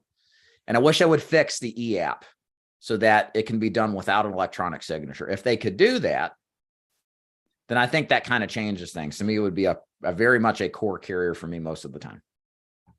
So those are kind of the only little limitations, but otherwise very solid overall carrier. Okay, let's see if there's any questions. How does final expense toolkit policy generator measure up to the default cheat sheet when the agent reviews potential policies against the client's answer to the health questions manually? I don't know. What I said to Radio Guy was I use both ultimately, or I would recommend to use both. That's what my agents do. And what you'll find sometimes is that certain ones work well and others don't. Because a lot of times once you do this enough, what you'll find is you'll start seeing the same things over and over again. It won't be as new every single time, and you won't need to like run a quote and take all the time in the world to do it. You can kind of like move through things faster as you develop the experience. But until then, it's still useful to have insurance toolkits, especially when you run into circumstances that are just squirrely and you want to rely on that. Hold on one second.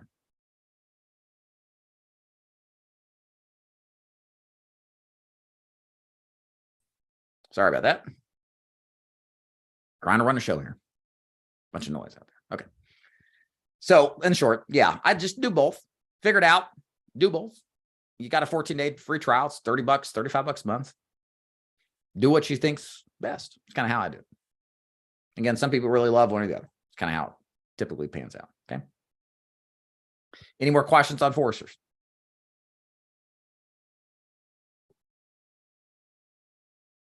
All right. Moving on. So we hit up Gerber, Great Western, Guaranteed Trust Life. All right, Liberty Bankers. Let's talk about Liberty Bankers now. How we doing on? Ooh, we're moving fast, super fast. Good deal. Okay. So Liberty Bankers Life is, to me, what Foresters is for the face-to-face agent. Liberty Bankers is for the telesales agent. Okay. One moment, clear my throat. I like Liberty Bankers best in a telesales environment because it does have an application process that's totally verbal. You are able to write the deal over the phone with a verbal application signature. That's where the client just says, yes, I agree to using my name verbally stated as the equivalent of a signature, right? And the underwriting has a lot of similarity as Foresters in some ways.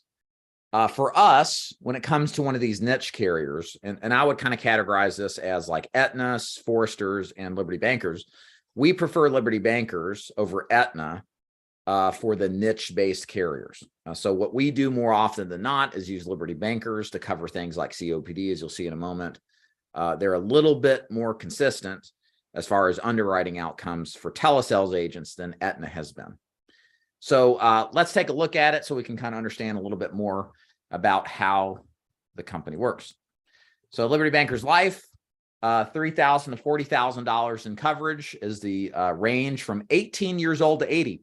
So another niche for Liberty Bankers is if you got somebody under 40, this can be a very useful carrier. And the application is the same from 18 to 80. So I remember writing a deal over the phone. Lady in Kansas had COPD. She's like 35, which is crazy at that age to have it, but we got her approved. Most carriers wouldn't have touched that at that age, right? And that was first day full coverage too. So Liberty Bankers very good for the younger people. They also do contracting on a just-in-time basis for most states. So that means you can start writing Liberty Bankers like today. All you had to do is just get their verbal app set up, call into the number, tell them your social security number that you're a pending agent. You can write the deal, most states, and then they will approve you after they receive your appointment contracting work and as well as the client. Very useful in getting started fast. They only take bank drafts. They used to take Direct Express years ago. They don't do anymore. So it's just a bank draft carrier. To the best of my knowledge, just social security deposit billing. So it's just a numerical date option. They do have an e-app with a verbal signature and the total verbal application, which makes it telesales friendly. Let's take a look at the agent guide, the sample application, so you can kind of learn more about them. So we'll scroll down here. This just kind of walks you through what to expect on the phone interview. Again, where I find the niche for this particular company is going to be is in this part 3. This is going to be the differentiation. If anything is answered yes, it's standard pricing, first day full coverage. If everything's answered no, it's going to be first day full coverage preferred rates. Of course, it's presumed section 1 or 2 are answered all no as well. So the big things here that are going to be standard pricing that make it a good niche carrier include COPD, chronic bronchitis, hepatitis history, cirrhosis. If the insulin started before 25, but I think after 9, if I'm recalling correctly, that is a very good niche carrier. Well, so if somebody started insulin really early, and then if there's any lupus or seizures or Parkinson's, you can also get standard for this product too. Also not as clearly shown here. You can also get bipolar and schizophrenia, I believe. Yes. First day full coverage preferred. So it does help with some of the mental health issues that we'll run out to occasionally in the field. Again, a lot of the knockouts here are going to be guaranteed issue. You start to read through this stuff, it gets repetitive. It's either going to be guaranteed issue, GTL would be better options for this stuff. And it's a 2-year look back on heart issues and cancer. So it's not a long look back on the major issues that you run into. So you can fit a lot of people into this. Okay. And they do have this, what do they call it? The modified whole life product. Don't really ever sell it. I think it's a multi-year waiting period product. Just doesn't make sense. We really only stick to the standard and level product options. Okay. And then if we look at the bill chart, take a look at that. The bill chart is going to be generally fair, in my opinion.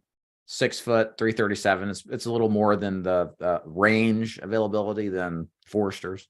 So the bill chart's still pretty good. Usually, I'll tell you this, guys, a lot of people get concerned like, oh, I just want to write carriers that have no height weight chart. Well, the problem with those is it tends to be a little harder to get the deal done or the prices are inflated. But if you actually look at the bill charts, like they're pretty liberal for the average person. It's rare that you'll find someone. I would think that in my time, maybe 5, and I live in Tennessee where obesity is higher, maybe 5 to 10% of my clients would do better with a no build chart carrier. But most time they fit. And a lot of the times, if they have that big of a weight problem, they have other comorbidities too, along with them that preclude them from getting coverage from that particular carrier anyway. So long story short, I think the concern about height weight charts and carrier, write a carrier without them, it's not so much of a big deal. These carriers are pretty liberal about the whole thing anyway. Okay. All right, moving through this a little bit more. Yeah, pretty much standard here. Good. Long story short, Liberty Bankers, we use it again. It's not a primary carrier for us. It is a, let me show up the prices. It is a niche carrier for the telesale side. That's where I like it. I know some agents use it as a lead company. That's 100% fine. Pricing is pretty good for a lot of its products. I think it's actually improved in the last couple of years. Again, if you look at a non-smoker 70 male on the Liberty Banker side, they're right up there, pretty competitive. Smoker rates, let's see how that looks. A little bit lower. Not well, yeah, they're a little bit down. Other carriers are going to be a little more competitive. And then for the ladies out there, smokers, 70 years old, 10,000. They're right up there near the top, pretty competitive. And then if we go down to 60 years old, well, no, non-smoker female, 70 years old, 10,000. They should be right near the top. Yeah. So Liberty Bankers, pretty competitive. Standard pricing tends to be the more competitive of the three of our niche carriers. Usually are better than CVS Health, Ascendo, and the Forester Standard. So good product. Again, for us, it's predominantly a niche carrier. But for some, I've heard in the business, they like this as a primary carrier. All right. Any questions? In the event the client lives in multiple states. Oh, okay. Take note, digital nomads. Yeah, really. Is Liberty Bankers GI? No, it is not. No guaranteed issue with Liberty Bankers. It is just it's going to ask questions, run MIB and prescription checks. Okay. All right. Next on the list here, we're going to go to some price buster carriers. So this will be fun. So let's go ahead and talk Life Shield. So Life Shield, interesting product. They offer a plan that is one of the best price products that is out there. We're going to run some quotes for you so you can see for yourself. They tend to be the first, second, or third option for smokers and non-smokers. But as pricing, there is a scale when it comes to pricing. The more competitive the pricing, guess what? The underwriting is a little bit harder. So as we go through this product, you'll see there's going to be some clients that won't ever be able to qualify for it, even though the pricing is great. All right. But for those who are really healthy and fit the confines of the underwriting, it can be a very good product to work with, and it can work very well on getting you, in some instances, a replacement of an existing policy at a much, much better price. Maybe if your client, assuming your client can qualify, and it's a good deal. Life Shield is really just a product I would use on a face-to-face basis. They do have an app for iPhone users that you can do an e-app after your first paper app. Yes, they do paper apps. That's part of the reason we don't like them for telesales. It's kind of hard to use, cumbersome, if you will. But for us, that's kind of why we don't really use them as a lead carrier. We call these price busters. You know, they're used really when we just have to have the lowest price possible in those instances where it's demanded. So that's how I treat them. Good when necessary, but not something we'd lead with. So Life Shield, just to tell you a little bit about them, they do have a standard and a graded plan. I think they have a modified too, but we just don't use it. 45 to 85-year-old availability, 3,500 minimum to 30,000 maximum. Bank drafts only. No Social Security deposit billing. Again, predominantly a paper app with an e-app after the first app. Definitely not telesales friendly. Would not recommend it at all. We'll take a look at the sample app in a minute. That will have the bill chart. They don't publish the RX guide for some reason. Not sure why that's the case. But I want to run quotes for you here real quick, and you'll be able to see. So Life Shield right here, $52.32, top 3 carrier. We go to smoker. It's probably a little more competitive. Right there at the top. Smoker rates tend to be really good with these guys. We look at male smoker 70, 10,000. It's loading. Actually, it's not. Okay, hold on. Here it comes. Life Shield is second place behind Standard Life and Casualty. We'll talk about them later. And then for non-smokers, I think they're going to be around the same. Okay, first place. So again, a price buster carrier, always at the top of the list in most cases for most age ranges that the client can qualify for, which is the catch. So let's pull up the, let's pull down this stuff. And let's pull up LifeShield sample app. Hold on one second. All right. So if we look through the sample app, again, everything in this, there's one section. It's all got to be answered no. Excuse me. There's a section A and B. To get the modified or the graded, they have to answer everything. Hold on one second.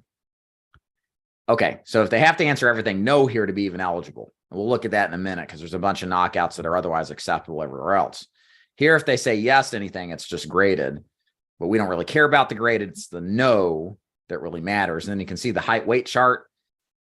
This is not that bad, really. I mean, it's about mid-range as far as tightness with the height weight chart. Nothing too terribly bad. Okay. So if we go down here, let's read some of these. And it'll become clear here as we're looking through this, why I wouldn't recommend, even though this is competitively priced, to write this consistently, because there's just so many knockouts here. Again, I'm just going to point out the stuff that's like surprisingly a knockout.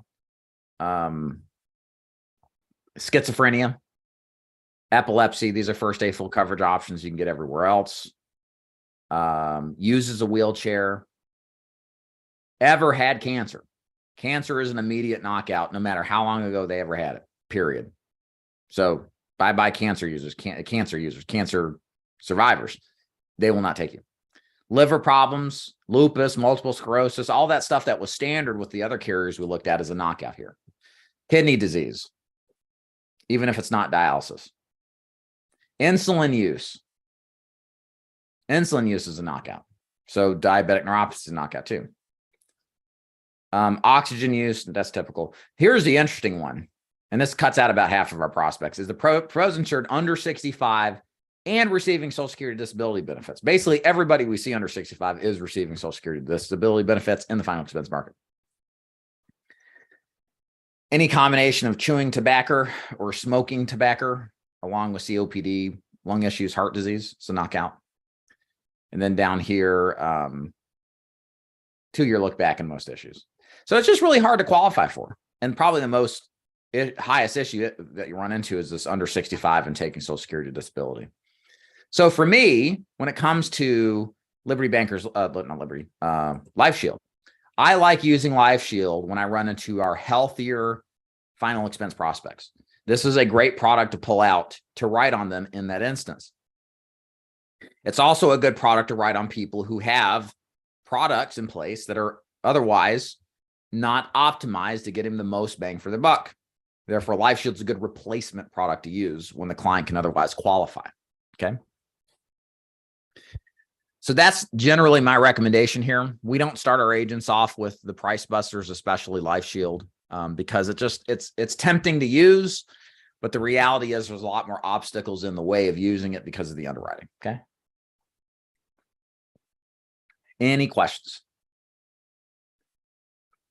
Yeah. Hey, Joe. Foresters allows marijuana smoking. Thank you. Hugh, pricing competitiveness isn't an issue with most final expense clients. Insurance agents who love doing policy replacement are the ones who really care about pricing. That is all fine and dandy until you are the one that's replaced. And that's the thing. They don't care. My argument here, and I'll take the, the counter argument here.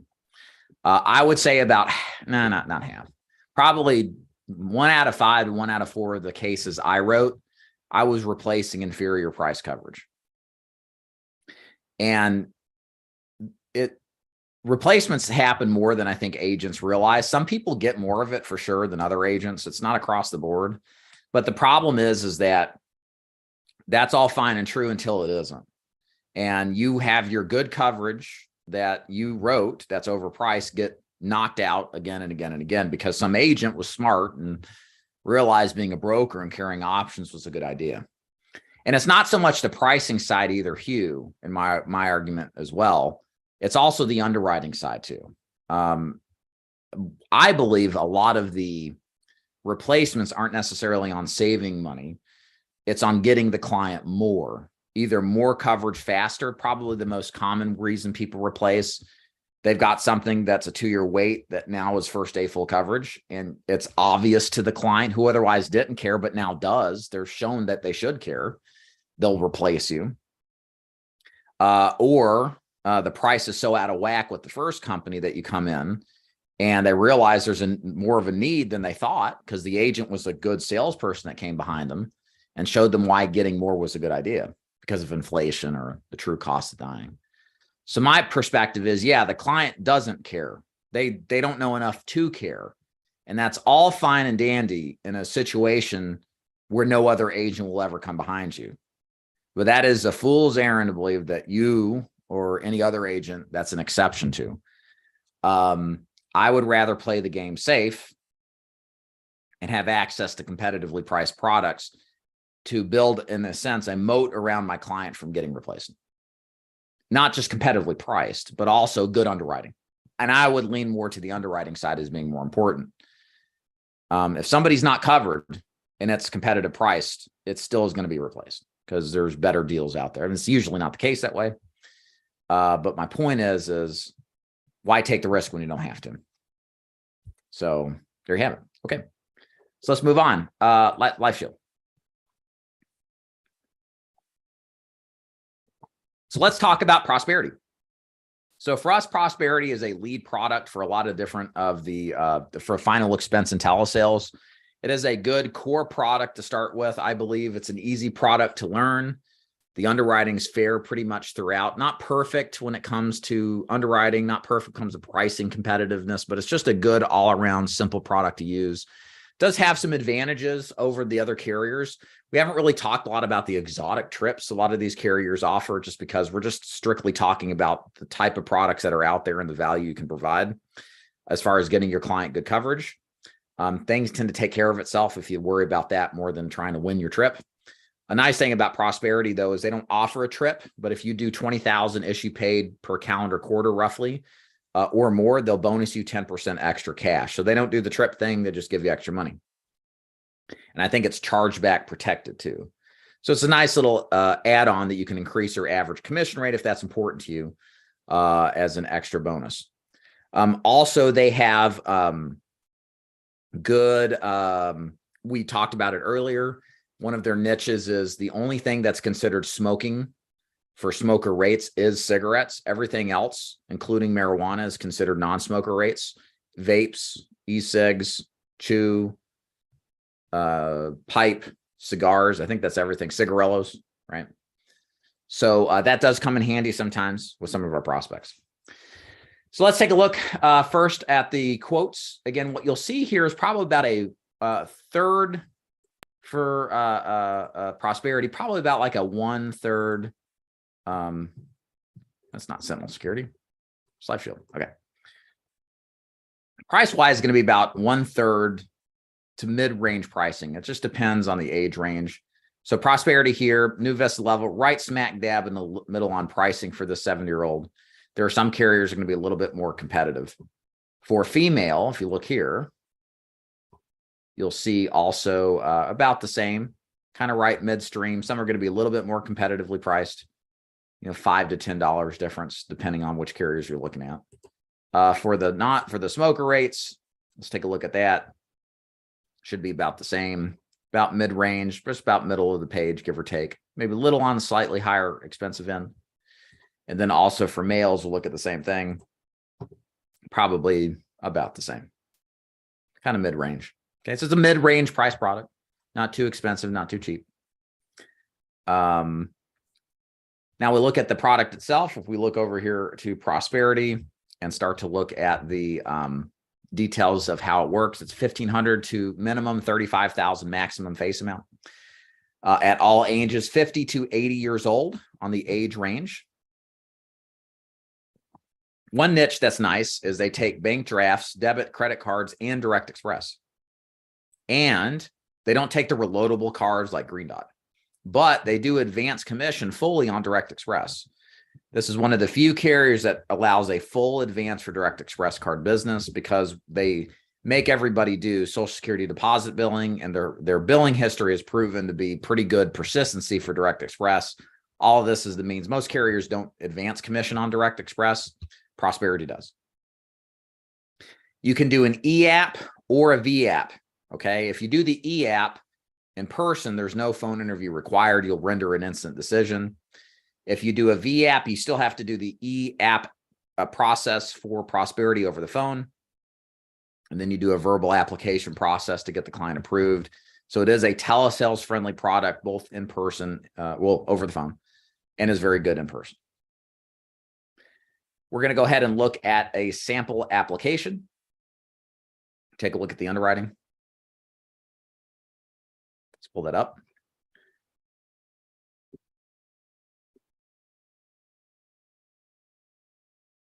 So Prosperity does a modified, graded, and level product. Modified is a 2-year waiting period product before full coverage comes into effect. The graded is 30% of the face amount from the first day, 70% of the face amount from the second year, then full coverage the third year and beyond. And of course, level coverage is first day full coverage. One second. Voice is taking a kicking today. Okay. So 2-year look back on most health issues regarding heart issues like heart attack, stroke, stents, bypass is pretty good for level coverage. 3-year look back for cancer coverage to get level. Parkinson's, lupus, stuff that's would be standard with other products are going to be graded with these guys. One thing I'm not hot on with these, this bipolar schizophrenia is going to be a graded issue. A lot of products out there will give that level, preferred, or standard. COPD is going to be graded as well. So not every condition is going to be perfect for Prosperity, for sure. It's, to me, just like I said, a good all-around product to have for like basic final expense prospects. It's easy to use, pretty well priced. Okay. And then prescription guide, we'll take a quick peek at that. I don't think there's anything quite particularly Coumadin, right? Let's pull it up here. I always like to look at Coumadin.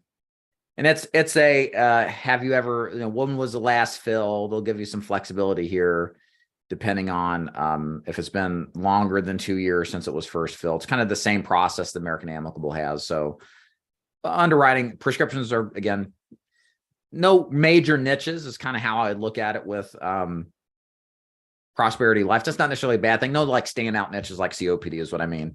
Just a good all-around carrier for those common conditions.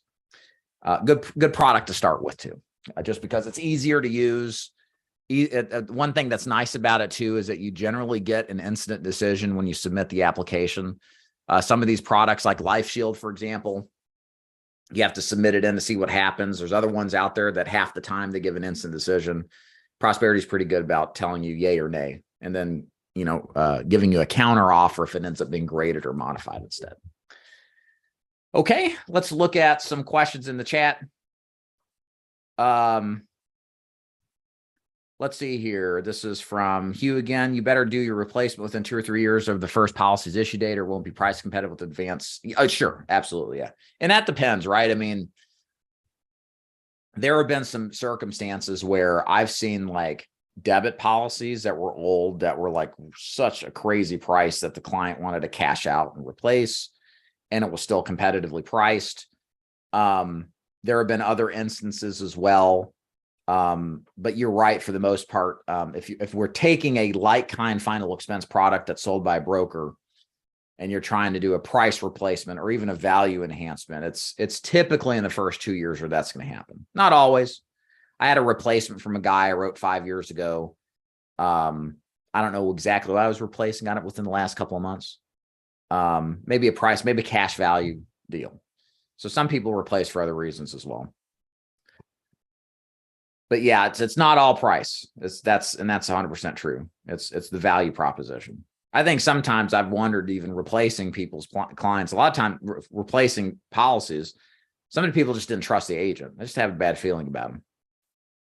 And they kind of felt righted in their mind when I say, oh, wow, I'm getting a better deal of this or that, right? Okay, I am going to now turn this over to the Insurance Marketing Hub.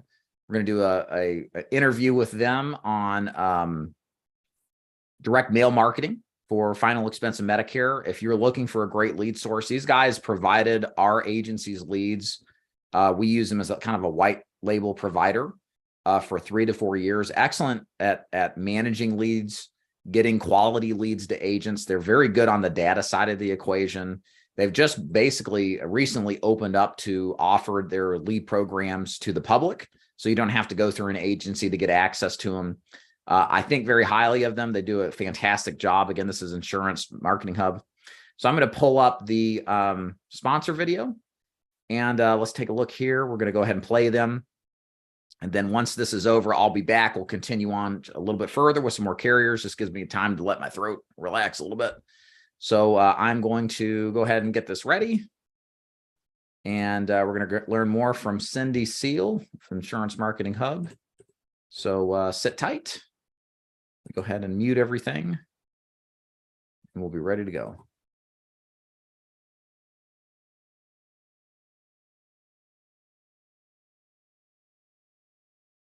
Hey out there, it's David Duford. I am here with Cindy Seal from the Insurance Marketing Hub. How you doing today, Cindy?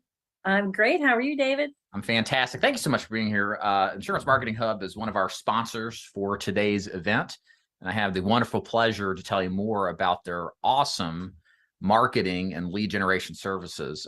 They've been in the business a very long time. They do a great job at what they do, and I'm going to turn it over to Cindy. Tell us a little bit more about Insurance Marketing Hub. Okay, great. Well, thank you again for having me. I'm excited to talk to you guys about us because I started Insurance Marketing Hub about 5 years ago, almost 6 years ago now. And it's been behind the radars a bit. I did it as a hybrid between a CPM company and a CPL company.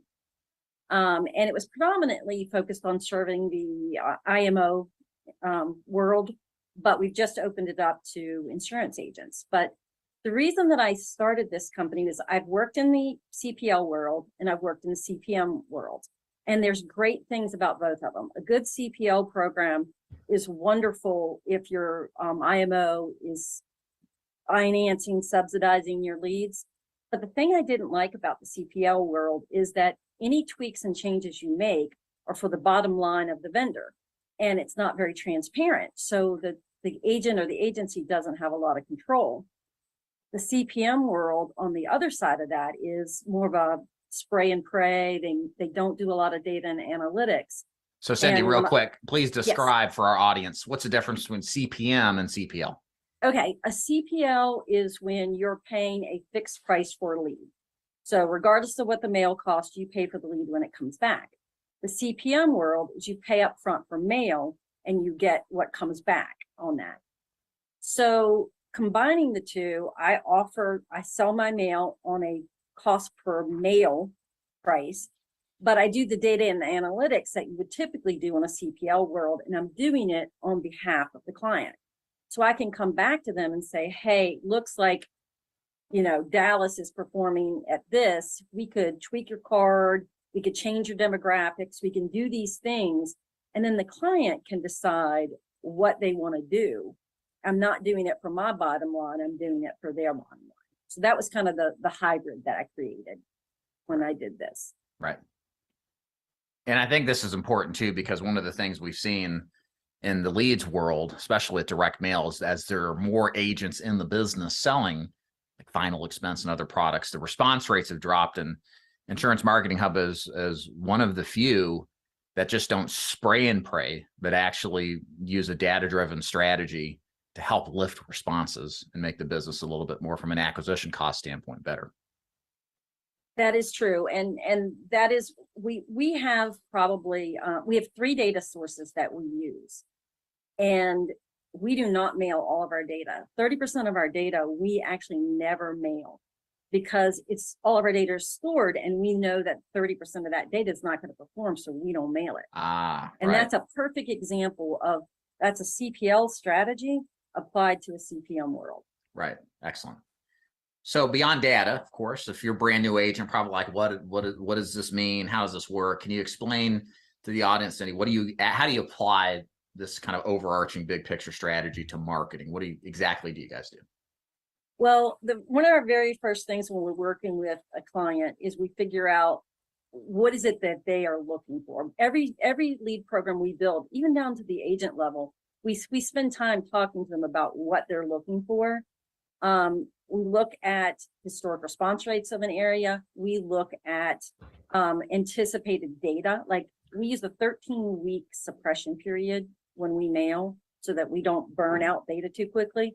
Most vendors use 60 days. We use 90 days. And we'll look at a client and say, this is where you want to mail. You don't have enough data to sustain you for a 13-week period. You need to add more territory. Or we see historic response rates at this. If that's not going to be acceptable to you for a CPL, let's look at surrounding counties.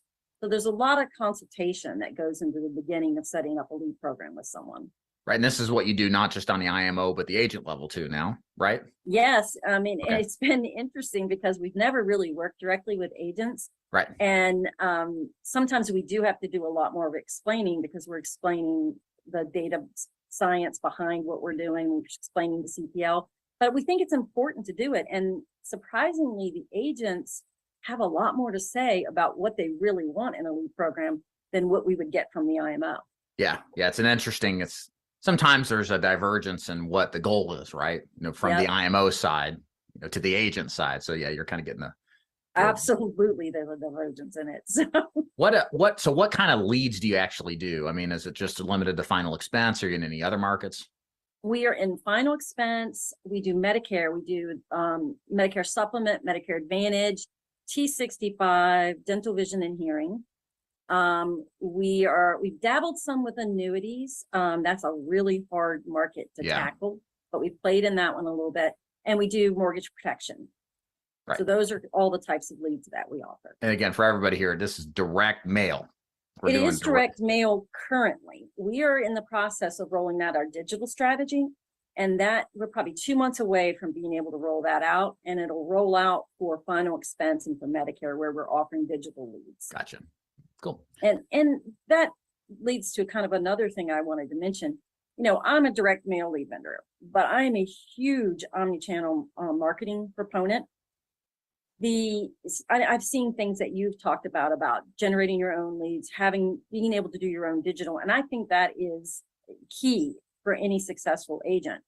It's also why I'm getting into the digital side. If you don't have a blended portfolio, none of these things are going to stand alone and have you be successful. You have to blend these things. Right.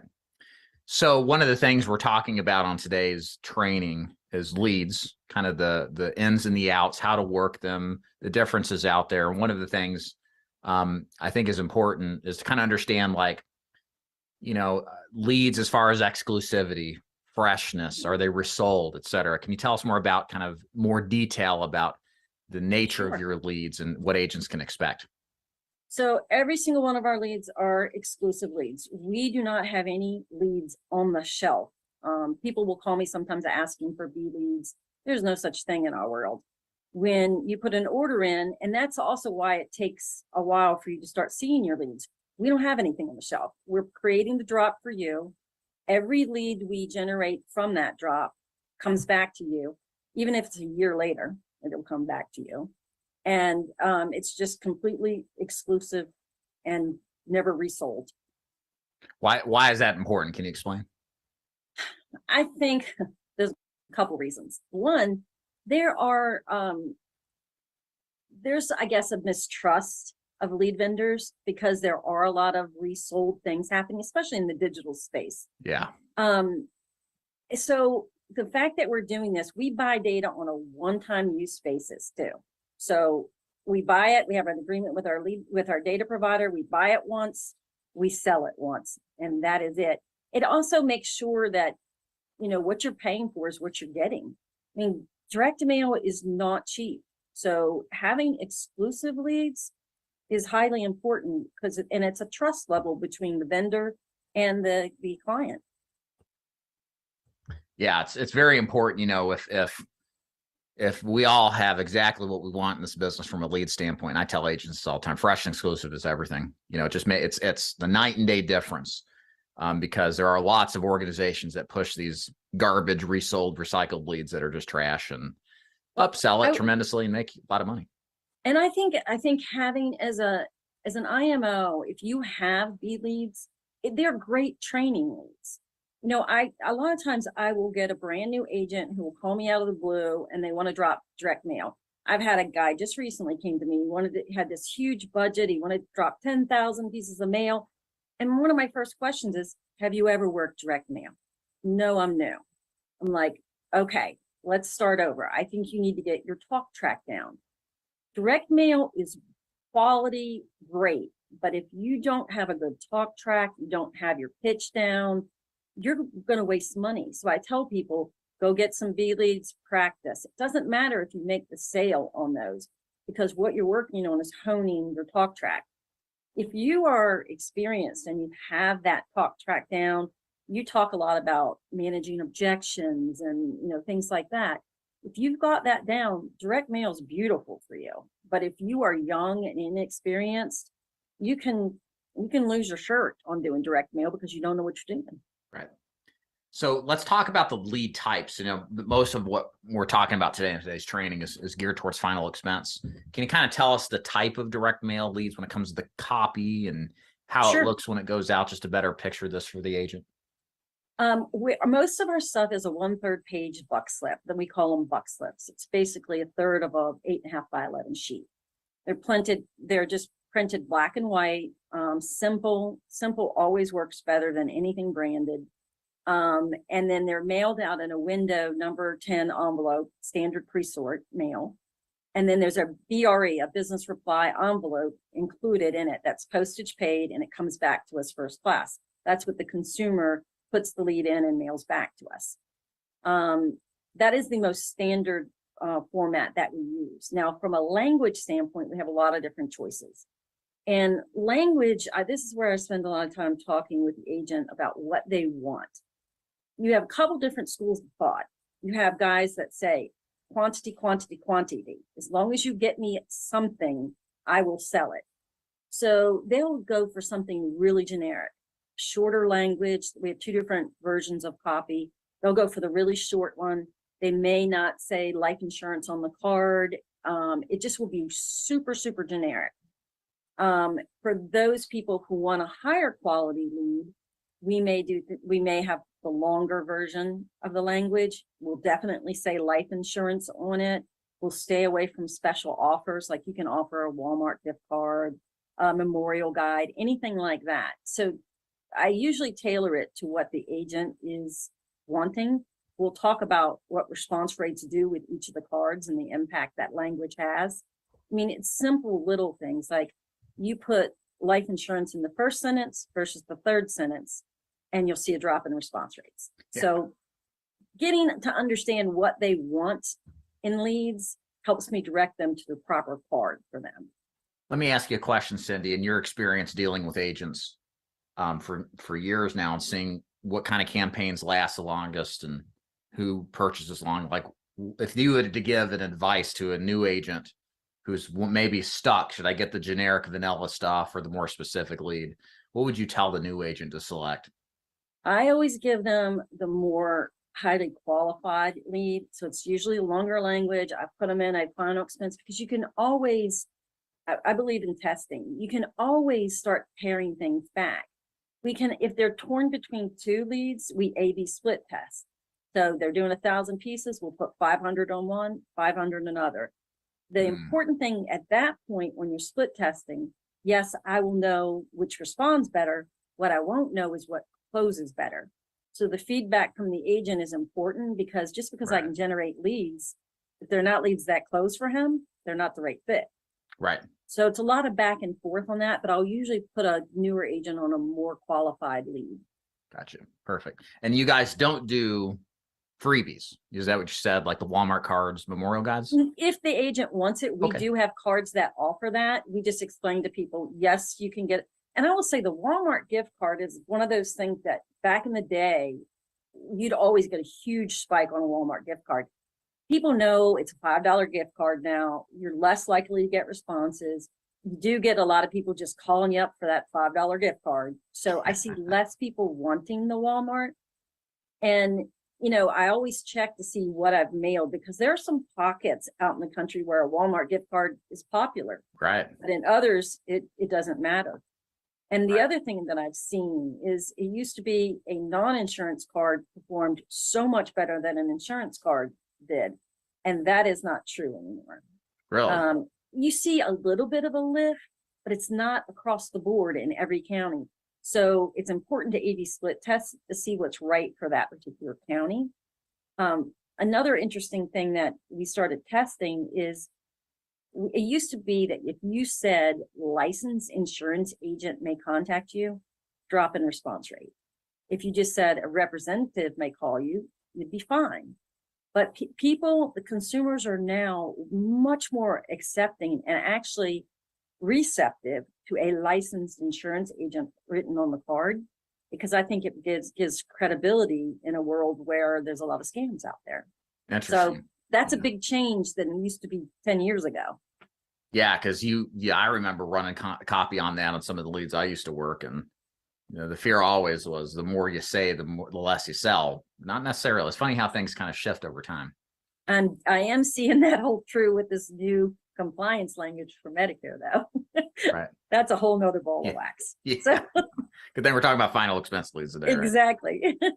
So let's take a step back again. A lot of agents watching a video, again, a long training about final expense leads. The reason is because they're confused. They get the idea that leads might be a racket. At least that's perspective, with some vendors that just sell data and call it a lead.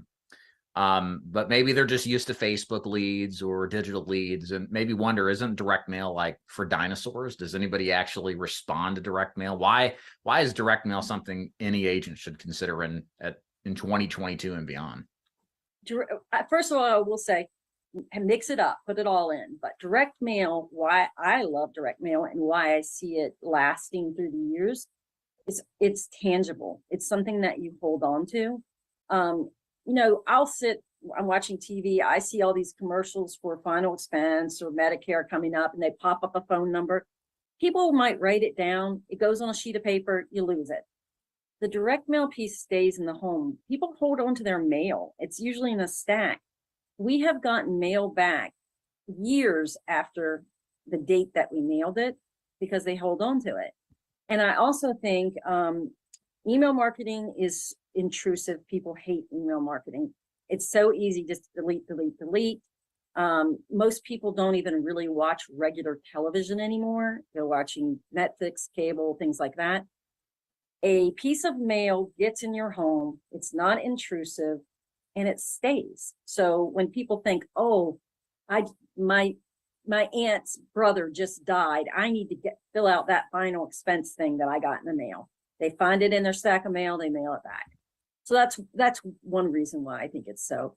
And it's not just old people that fill it out. I mean, I'm looking at, you know, I do mortgage protection, I do other things, but you would be surprised. It's 30s, 40-year-olds. They will still respond to direct mail. Yeah, it's funny. It's like everybody's had spaces in digital and social, and for good measure, it works very well. I'm a benefactor of it, at least on the YouTube side, of course. But man, direct mail is fantastic. I don't see it changing. And one thing I'll say, you know, a lot of the objectors out there, understandably, will say, "Hey, direct mail is expensive," but you get what you pay for in this business, guys. And the one thing I'll say is, as prices for mail have gone up, and they certainly have. I mean, I remember paying $23 or $24, Cindy, in 2013 or 14 for a life insurance final expense lead, right? No bribe on it, too, in Georgia. Yes. So the thing is, now there's just more competition. The opportunity is much more out there, but there's not going to be as many agents willing to spend money on leads. And it actually is an opportunity for you, the person who understands what Cindy's saying and can see value in it, that getting the best leads at a higher price means you have less competition than the digital leads or the data that basically 80 to 90% of the business is calling on. And you're going to deal with a totally different type of clientele. I would argue, Cindy, my experience personally is that, I'm sure some of it's changed to a certain extent, a type of person marketing tends to market in a certain, or tends to respond in a certain way. Like some people are Yes. just referral based. They just do everything referrals. They don't trust anything in the mail. Some people just do everything over the mail. They don't trust the phone though, you know? And so people have a behavior pattern, and you're going to tap into different prospects than you would face to face. So you're kind of seeing, or Facebook. So you're kind of seeing a different clientele. Oh, it's totally different. We've been looking at profiles for them. And I think that's why I also believe in having a mixed portfolio of vendors Right. and lead types, because the profile of the consumer is completely different. Right. 100%. Cool. Did you want to show those graphs? I know we haven't had a I chance to did. mention them, but do you want to take that? Sure. I wanted to talk a little bit about lead flow, because this is one thing that I think some agents, especially new agents, don't quite understand. So I'm going to share a screen with you in just a second.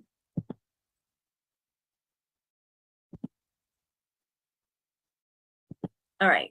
So this is kind of a little confusing looking at first, but I want to explain to you what this is. This is showing an agent who is mailing for 10 leads a week, consistently mailing for 10 leads a week. So and each one of these colors represents a mailing. So the very first week, they did their first mailing. The second week, this is leads coming in, and you also see a new mailing starting. So what this is showing you is usually your leads start to really flow in about week 3. And that can be very different based on the geography, but for the most part, week 3 and 4 are your heavy leads. Usually 4 weeks for West Coast, 3 weeks for East Coast and middle of the country. But the life of that project, the life of that mailing is usually about 8 weeks. We consider a project completely mature at 8 weeks of mailing. So you'll see, and somebody will say, hey, I want 10 leads a week, and they'll drop one time, and then they expect the next week they're going to have 10 leads. It doesn't happen like that. If you want a consistent flow of 10 leads a week, you'll see that you don't really start hitting that until about week 7 or 8. That's when you start getting consistent 10 leads a week, and it's made up of every subsequent mail drop that you've done. Right. So you see the buildup. Now I'm starting to level off. At 13 weeks, I stopped mailing. So you look good week 14, but it drops off just like it did in the beginning buildup. You'll see all of a sudden it just stops. Right. So consistency is a factor on this. I wanted to show also, let's say somebody says, well, what about if I mail bi-weekly? I don't want to mail every week. I just want to mail bi-weekly. You'll notice on this, they get a less consistent flow of leads. You'll see 12, 8, 12, 8, it's really jagged. You can do it. It just doesn't give you that level of consistency that you're looking for. Right. So that's one important piece of mailing. The other thing that agents often don't understand is how to calculate their CPL. Would you mind if I show that graph, Dave? Please. Okay. So we give a report to our agents that show their drops. And I'll get people who will say, hey, I just did a drop and I'm paying $90 a lead. Well, their mail isn't even mature. So maturity is a huge factor in determining your CPL. So if I were looking at my report here, I would say I have a $41 lead. And that might not be too bad for some folks, but they were expecting a much cheaper lead. Well, they've got every single mailing. This mailing hasn't even hit the streets yet. Hey, Cindy, we only see your bi-weekly chart. Oh, you only see that one? Yeah. Let me see if I can share this. New share. How's this? I think you'll have to stop the share screen. There you go. There it is. Perfect. You got it. Okay. Yeah. All right, great. All right, so on this one, this is showing every single mailing that I've done and the level of maturity it is. It would look like that I have a $41 lead here because it's got every single mailing that I've done. But I have my maturity slicer showing them all. I only want to see mature mail, and I only want to see mail that has had at least 8 weeks in the market to perform. Well, if I do that, you see I actually have a $33 lead. So some of the confusion I'll get from agents is when they don't have all their leads in, their mail's not mature, they've spent, $4,000 on 4 drops, no leads, and they panic. And then they call me up, stop everything. I don't want to do anymore. Right. And I have to explain to them about how maturity works on this. The other thing I think it's important to see on this, like, and these are real response rates, by the way. This is a real report. They also don't understand fluctuation in response rates. Right. So I'm going to show an example of that. You'll see that we started here at week 8. We were mailing Racine, and then we also at week 7 followed up with Racine and Kenosha. Well, Kenosha has a 0.74 response rate that week. Younger mailings, look at this, a 2.21, a 1.14, a 1.93. They're even better at a younger maturity than they were before. That shows you that there's complete fluctuation in a same county. Yeah. Because it could be zip codes. Yeah. So knowing these things and being patient with your lead and not trying to do just a one-time lead thing and evaluate it. Yeah. You have to get that consistency and look at the flow. And it can be tough for some new agents because it's their money they're worried about, you know? Sure. Sure. But that's how it works. So my takeaway from looking at this, Cindy, can we go ahead and stop the screen share? Is that okay? Sure. Awesome. So my takeaway in looking at this, 2 things. Number one, this is not a one-time deal. Like if you're going to do direct mail, you got to do it consistently for months because response rates vary by zip code. I've seen it personally too. Same lead, one county gets 2%, the next door, same people. It's not demographically different, 1%. Why? Well, another agent could have dropped, right? Maybe they just responded to that one, or maybe some other variable. Who knows? There's too many variables to really know, but it happens. And so you have to plan for reality. So my take on it is you've got to get into this and be a long-term player if you're going to do direct mail. That's exactly right. It's no one-hit wonders here. Yeah. And I don't know, I forgot the second point, but really it just comes down to just understanding what you're getting into, that it's a long game. You know, it's not instant gratification. It's, you better take this and set it and forget it. As far as the recurring payments, hopefully you guys accept recurring automatic payments, because you don't want to decide every week when there's a bad response or do, well, I really want to do this. No, you want to forget about this and let this thing hit every single week consistently. So, you're getting leads in and not really look at the week to week, but it's really the month to month, if not the quarter to quarter. That really You're matters. Exactly right. You got to look at it in aggregate. And you did bring up a good point with, agents working with us. We do recurring orders. So we'll set up, like I said, we'll look at a whole suppression period to make sure you have enough data. And then we're sort of allocating that data saying, this is what he's going to need for this. This is how long he thinks he can mail. Even if he stops, we still have set up that plan of it. And then we can set up on either an ACH payment or credit card payment, which I don't think a lot of lead vendors do ACH with. No, they don't. With agents. So that saves you right there 3.5%. Yeah, it's true. On service fees. So some wrapping things up here, some tips on general advice to use direct mail. I'm just going to come down this list and kind of have you explain first. Number 1, don't lock yourself into a limited geography. Be willing to travel or call. Can you explain how you mean by that? Yes. There are some like life agents who've stuck in one county and they mail that county over and over and over. And what happens is you burn out of territory. Yeah. They stop responding. You start complaining about your response rates. So if you're a door knocking agent, be willing to travel. We say build a rotation of counties you're willing to do, and we'll follow your rotation and how we mail. It keeps your data fresh, keeps your response rates higher longer.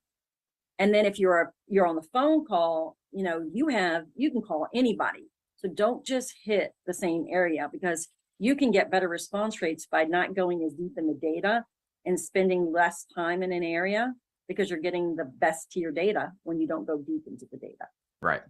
What about age and income? What's your recommend?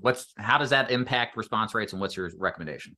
So age and income is always funny when I'm talking to an agent, because they always want to narrow the income. Oh, I don't want to talk to the really young people. They're never home. I don't want to talk to the old people. And they squish that age and income too tight. Now, I think there's good reason to change agent income. If you really, really know your clientele and you've been in this business a long time and you know age 78 is my cap, I don't want to go over 78, do that. But the way data is purchased, it's always in modeled data. So in other words, age is 2-year age bands, and every data source does it different. Some may do even years, some may do odd years. So just giving you an age band, you're going to get some outside the age band. Scrunching that age band, you're still going to get it outside your age band. So let me do that kind of work on my end. You just tell me, what is it that you can sell? What age band you can sell is what I need to work with. And then I can do the magic to make sure you stay within that age band. I do think it's important to note that when you do, the data sources are aggregating data from everywhere to get your agent income. It's not it can be self-reported, some of it is, but it's also, I signed up for a website. I put in that my age was 35 and I'm really 59. So there is dirty data in it and there's nothing you can do about it, but target what you want and then let me do the work to make sure you're getting the agent income that you want. My thoughts on this, I always looked, and you tell me if you think I'm right or wrong on this. I always looked at the direct mail piece as being more of a broader net that you cast. You don't get the same level of exactitude. I think you guys do it differently and better than the typical organization, of course.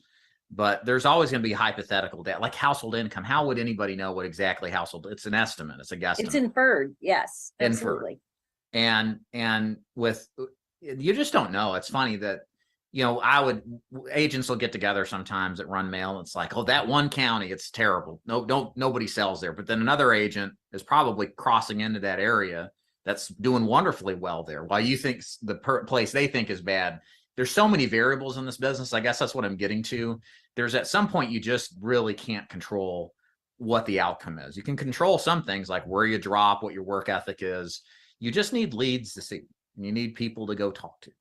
Yeah, the more you try to control it, the worse your response rate's going to be. Yeah. So you're exactly right. Yeah. And again, you want to work good data. That's really important. But, part of this job is just to get people to raise their hands. That's really your job. The best quality data to raise their hand so that the agent can go and sell. Then it's up to them. And I love it when agents give me feedback on what they're selling, because that helps me understand the lead type that they're going to need and we can evaluate it. So that's the other thing, is providing me feedback so I can do my job better. Drop and mail just to ladies, just to men, both? Thoughts there? It used to be that women would be the best responders. That is not true anymore. I would say, if, the split is sometimes 49-51 on one side, but then the next week it'll be the other. Men are actually better at responding than they used to be when I first started in this business. And I can't tell you why, except maybe men are more evolved now. They're starting to evolve. They're starting to listen finally. Okay, good. Exactly. There is it. Awesome. Well, what else here? Any last final words of wisdom? I think this has been great. I mean, the amount of information you've given us kind of on behind the scenes, I think is so important for agents to understand that it's just not, you just don't buy it and then, why not have leads, The one thing I will say is don't judge your leads when you get them. I have guys who's told me, well, I go through every one of my leads and I look at them and I say, oh, that neighborhood's not good, or that age. And I can tell you, never having a preconceived notion about whether somebody's going to buy or not. Before I started in this business, I used to do fundraising. So I would go in and meet with corporate people and look for donations. And I would go into really expensive buildings, guys in $600 suits, and walk out with no money. I would walk into a shack of a building. The guy looked like he just got off the farm truck, and he would stroke me a check for $500,000. So that's the thing I can say, is just don't pre-qualify a lead by looking at the data and your history. Go in thinking that's a sale. Yeah, we call that avoidance behavior in this business, Cindy. I think the agents out there, the first problem they're going to have is, I don't have enough people to talk to. Well, that's where you come in and solve that. And until you've got too many people to talk to, I don't think you should qualify. You should I just set agree. appointments, run the door knocks, whatever it is you're doing. And maybe when you're like so behind and you can't catch up and you're stressed out because you're making so much money and you have so little time, that's when you maybe qualify a little. But very few, even the most productive agents, rarely get to that point, because you can stack 40, 50 appointments in a week if you're a hardcore worker. And yeah, and there's a serendipitous aspect to this business, right? Like, I'm trying to think of a few. Like, I've walked into homes, Cindy, where the man sent it off. He's single. Well, his girlfriend was there. I sold her instead, right? Or somebody walked in that just happened to need life insurance too. You know, it's just, we think too much. Think too much is what it comes down to. Just run the appointment. Just buy the leads. And revisit your leads multiple times, because timing is everything on a lead. You know, what somebody says they don't want now is something they want the next day. The other thing the other point I wanted to bring up, because this happens all the time. Agents will always tell me, can you take my clients out of your mailings? Can you suppress my clients? And I'm like, buddy, you do not want that in a million years, because as soon as we do that, everybody else is mailing your clients, and they do send them back. You'd rather tell your client, please, if you get any mailings, don't send it back. Call me, right? Or let them respond to your mail, because a lot of times they do need something else and they'll go to somebody else to get it. So I tell people never to do that. Never suppress your own client base. Yeah, it's funny. And I was going to say, in our world, it's, 49 cents to suppress somebody out. CPL world may be a little different because you're paying, $40, $50 a lead. But in our world, it doesn't make sense at all to suppress out your client base. I, as a personal producer, Cindy, I probably wrote around 1,500 policies individually. Wow. Half of them already had coverage. Yep. And I say that because people who own life insurance buy more. There's a couple of things. It's number one, if you suppress that, and that was your clients who would have never got it. The bigger issue too is most people don't ever follow up with their clients, and they don't. If they did, I would have lost hundreds of thousands of income just because they would have done their job right. That's a whole nother story. But you just never know. People change. I always say insurance is like Botox. Once you get it, you just keep getting it. So. Yeah, it is. There's definitely the Botox effect. From tip to lip. Well, Cindy, you've got a special offer here for everybody that has watched, and why don't you go ahead and explain that, and we'll wrap it up. Okay. Well, I don't know if you even know this, but anybody who is associated with the DuFord group gets the price of $495.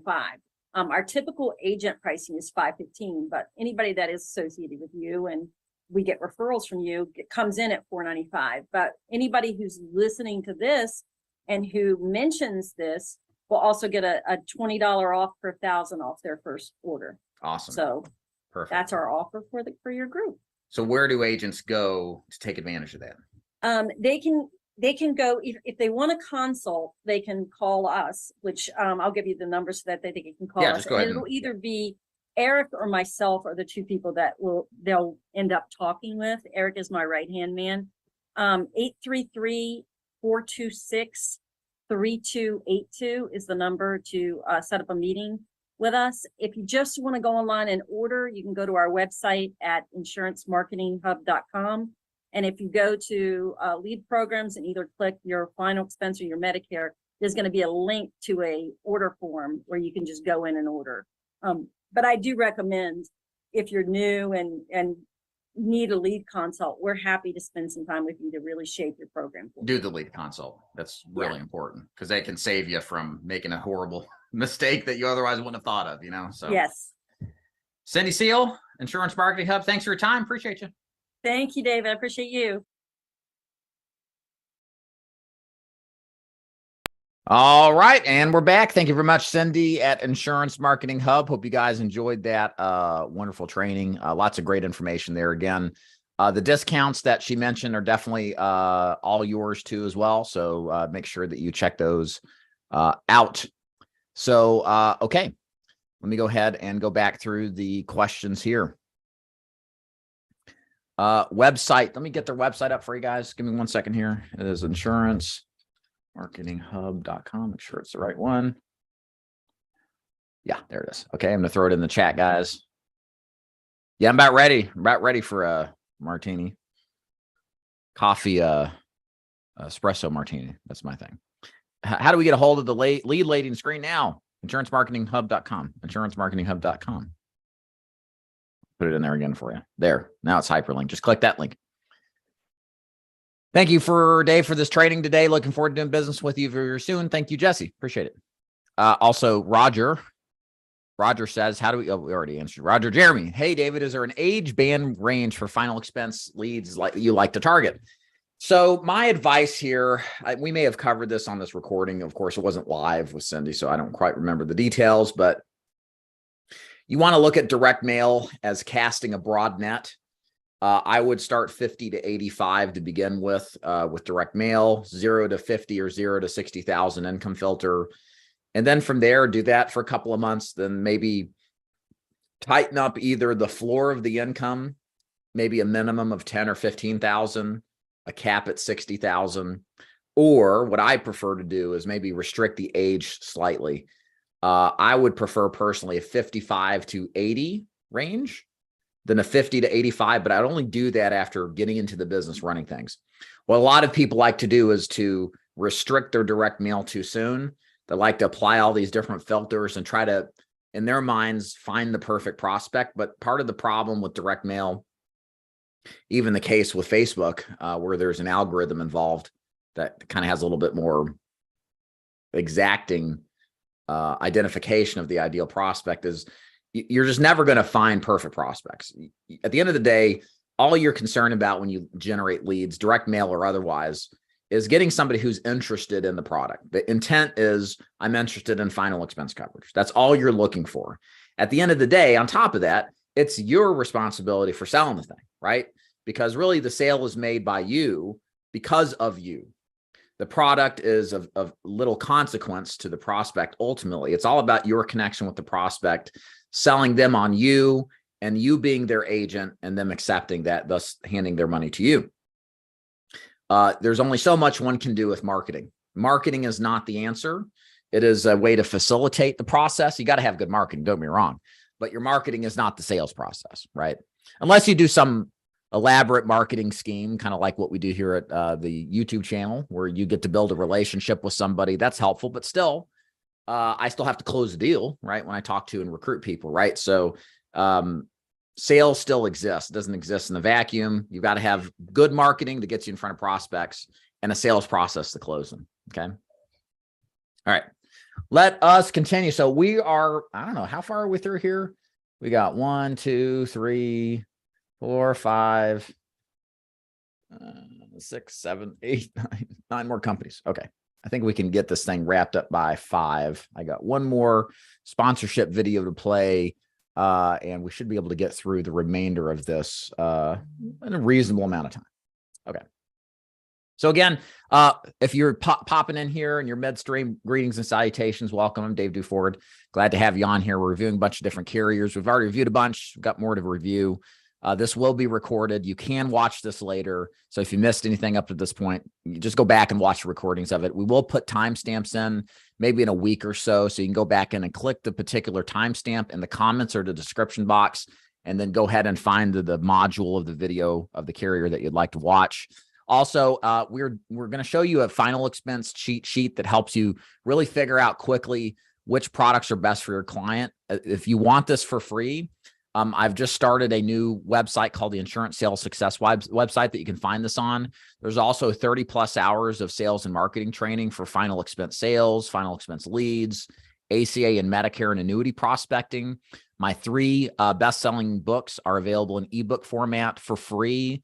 We also have a weekly Q&A, Ask Me Anything, where I host them. You ask questions.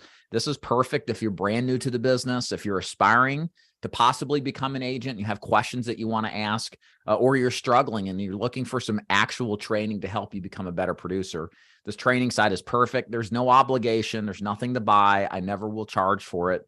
It is just something that I'm trying to provide the public as a way to enhance the totality and quality of training that's available so that you hopefully will survive this business, make good money, and help more people that need it. That webpage to go to get that is davidduford.com/training. Make sure that you do that. Also, make sure that you go to the thumbs up button here and hit the like button. I appreciate everybody who's done that. That helps YouTube share this along its algorithm to the agents that desperately need to hear this. Also, again, special thanks to insurancetoolkits.com for supporting us and sponsoring the event, insurancemarketinghub.com, as well as advanced agent marketing. What is the idea, ask Flex, compensated and commission? What is the ideal compensated and commission set up before joining a company? So real quick on this before we proceed, it just really depends on the value proposition, Flex. So it's just going to vary across the spectrum. What kind of training are you getting? What kind of culture are you involved in? What kind of leads do you have access to? Do you have to pay for leads or not, right? Generally speaking, I feel like if you've got to invest your own money into a lead program, you need to maximize your commission and look for the higher end. 100+% commission is reasonable if you're investing in your own leads. If you're having the leads provided for you, then it just depends on the kind of leads that you're doing and the market that you're in, but you're going to expect a lot lower commission than 100%. If you're getting lower commission levels, but not getting free leads, well, then there's a problem. So it's like right off the bat, I would say, nah, not a good deal. If you've got high commissions and free leads, I would say you're probably working a bunch of junk and not really getting good value, and may not be getting what value you need to have working fresh and exclusive leads. Usually that's not the case. Typically, if you get leads, you're getting paid really low. So and then be careful, of course, of the MLM stuff. That's a big problem in this business. There's a big MLM culture, right? You know, go recruit people before you even get your license, kind of stuff. So avoid that unless you have a penchant for it. Okay.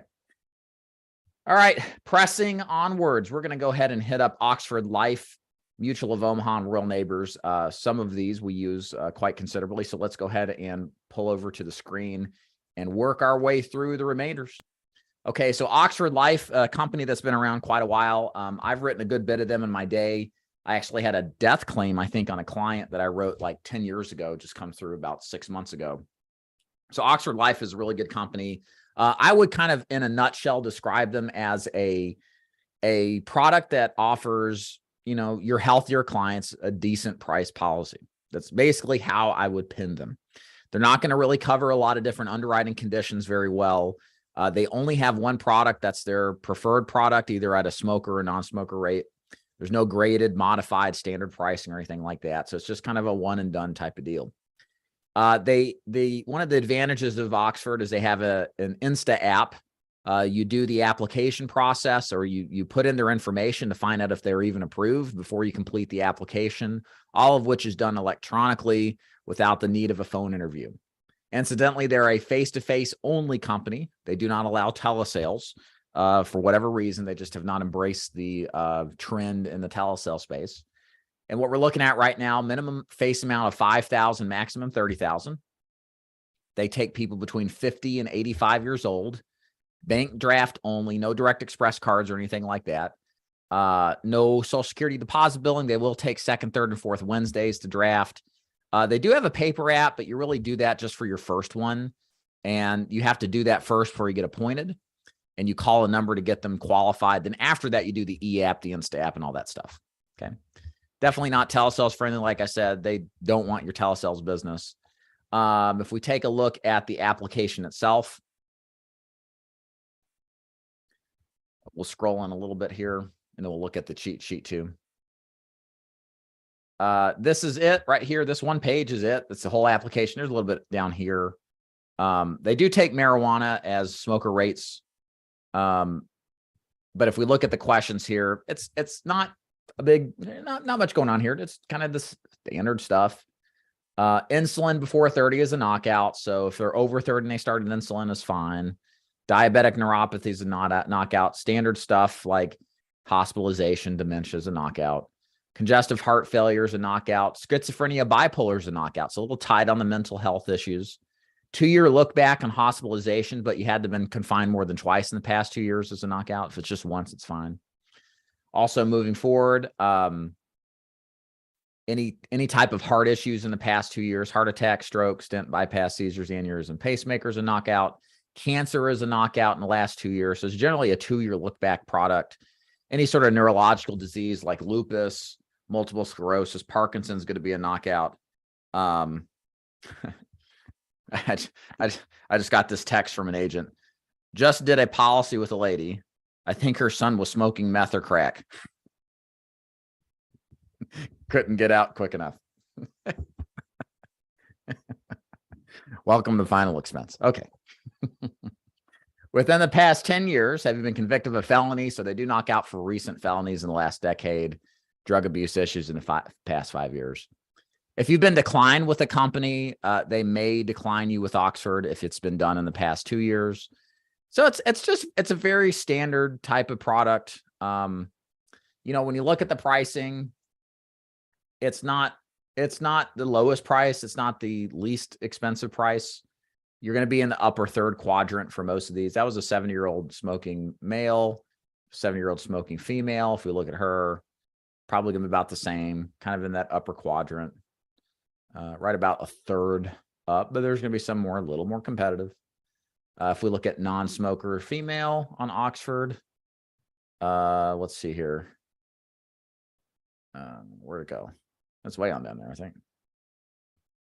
Yeah, about halfway down, maybe a little halfway below the average of competitiveness.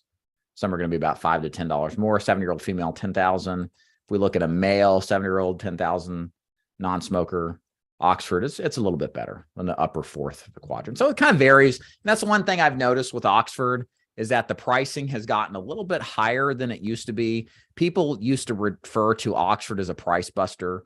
It used to be pretty competitively priced relative to the rest, but they've tightened up on the prices a little. And people who end up using Oxford just appreciate the e-app process to give an instant decision, the lack of a necessity to use a phone interview, and really just use it for those healthiest of clients that don't really have any issues. That's all really Oxford wants as far as their final expense business goes. So if you're looking for a product that does just that, might fit your likings just fine. Okay. Any questions on that? Hey, David, just scheduled a consultation with Insurance Marketing Hub. Good. It's several days out, but can you tell me quickly, what do they charge for leads? Go back and watch that recording. Yeah, it's $515, but they'll do it for $495, $20 off the first order per 1,000. Yeah. So check that out. You'll see it. Okay. If you've got questions on Oxford, throw it in the chat. I'll check it in a little bit. We're going to just kind of move on through things. So we're going to talk about the Moo, the big cow in the room, Mutual of Omaha. Moo, Mutual of Omaha, Moo, right? That's what I call it for short, just in case you're wondering. So Mutual of Omaha, a very much a favored company for a lot of final expense agents because it has brand name appeal. You may have heard of Wild Kingdom.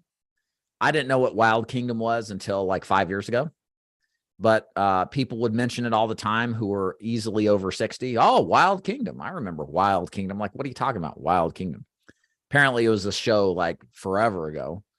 And it was about Jack Hanna. Is that who it was? Some Steve Irwin type, animals and safari stuff, right?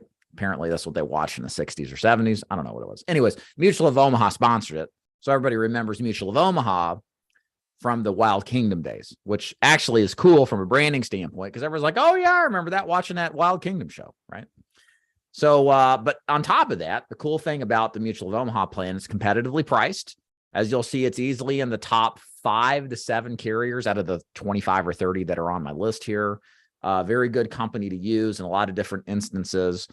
Very good pricing. Underwriting's a little tight given certain circumstances. We'll get into more details on that as we look at the application.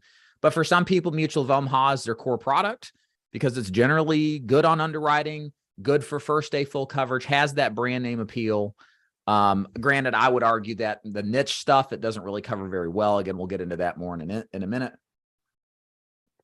But for the healthiest of clients, considering the company itself, well-known, and the pricing, people really like it. So let's look at the product basics. We'll look at an application here in a minute, and then we'll transition to showing pricing, and then we'll take your questions if you have any on those. So Mutual of Omaha runs at $2,000 in minimum coverage to $40,000 coverage. That's just the level plan. The graded plan is significantly less.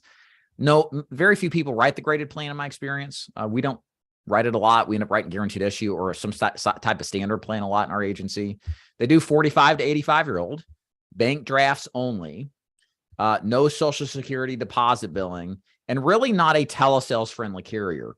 They have a clunky electronic application process. It's a 2-step signature process the client has to electronically sign for. It's better done in person than it is over the phone, as well as over the ultimately the client's computer. So I generally don't recommend move for telesales agents for that reason, just because there's a lot more moving parts to get the thing approved than what you would find in person. Okay, so not telesales friendly as far as I'm concerned. Now, if we pull up a sample application, let's take a look at how the app works so you can better understand kind of the underwriting process. So questions 1 through 4, anything answered yes is just don't even submit. It's a knockout, not approved. If everything's answered no there, but in question part 2 through 5 through 10, if everything's answered no, then it's potentially eligible for level. And if any one or multiple products are answered yes, the question answered yes, then it's potentially eligible for the graded product. Now, the graded product is a 2-year wait product, modified, very much the same setup like a guaranteed issue product. So again, like I said, what we usually do is mostly use a guaranteed issue product for these circumstances, as opposed to using the graded plan. Not that it's wrong to do that. It's just, again, what we do in my agency, we kind of stick to more the GI side of thing, guaranteed issue. Or a standard product, because a lot of these issues, as you'll see, one of our other products we've already talked about tend to be better fit some of the circumstances. Okay, so let's look at the knockouts here. Again, this stuff's starting to look repetitive, but that's because a lot of the carriers kind of know what the major issues are that lead to death quickly, so they don't want to even touch them. Like confinement to a hospital, receiving home health care, helping with activities of daily living, using a wheelchair, HIV, AIDS, dementia, quadriplegia, congestive heart failure, insulin shock, diabetic complications, but had an amputation due to it, end-stage renal disease. All of these are knockouts, organ transplants, HIV, surgery of any kind in the last 12 months, but has been done, heart attack surgery, cancer in the past 2 years. That's all knockouts, okay?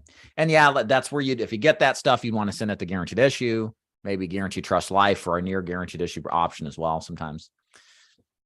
Now down here is kind of where it gets tight, and a lot of this stuff would get graded with Mutual of Omaha, but it ends up being a better deal with another company, like on a standard basis.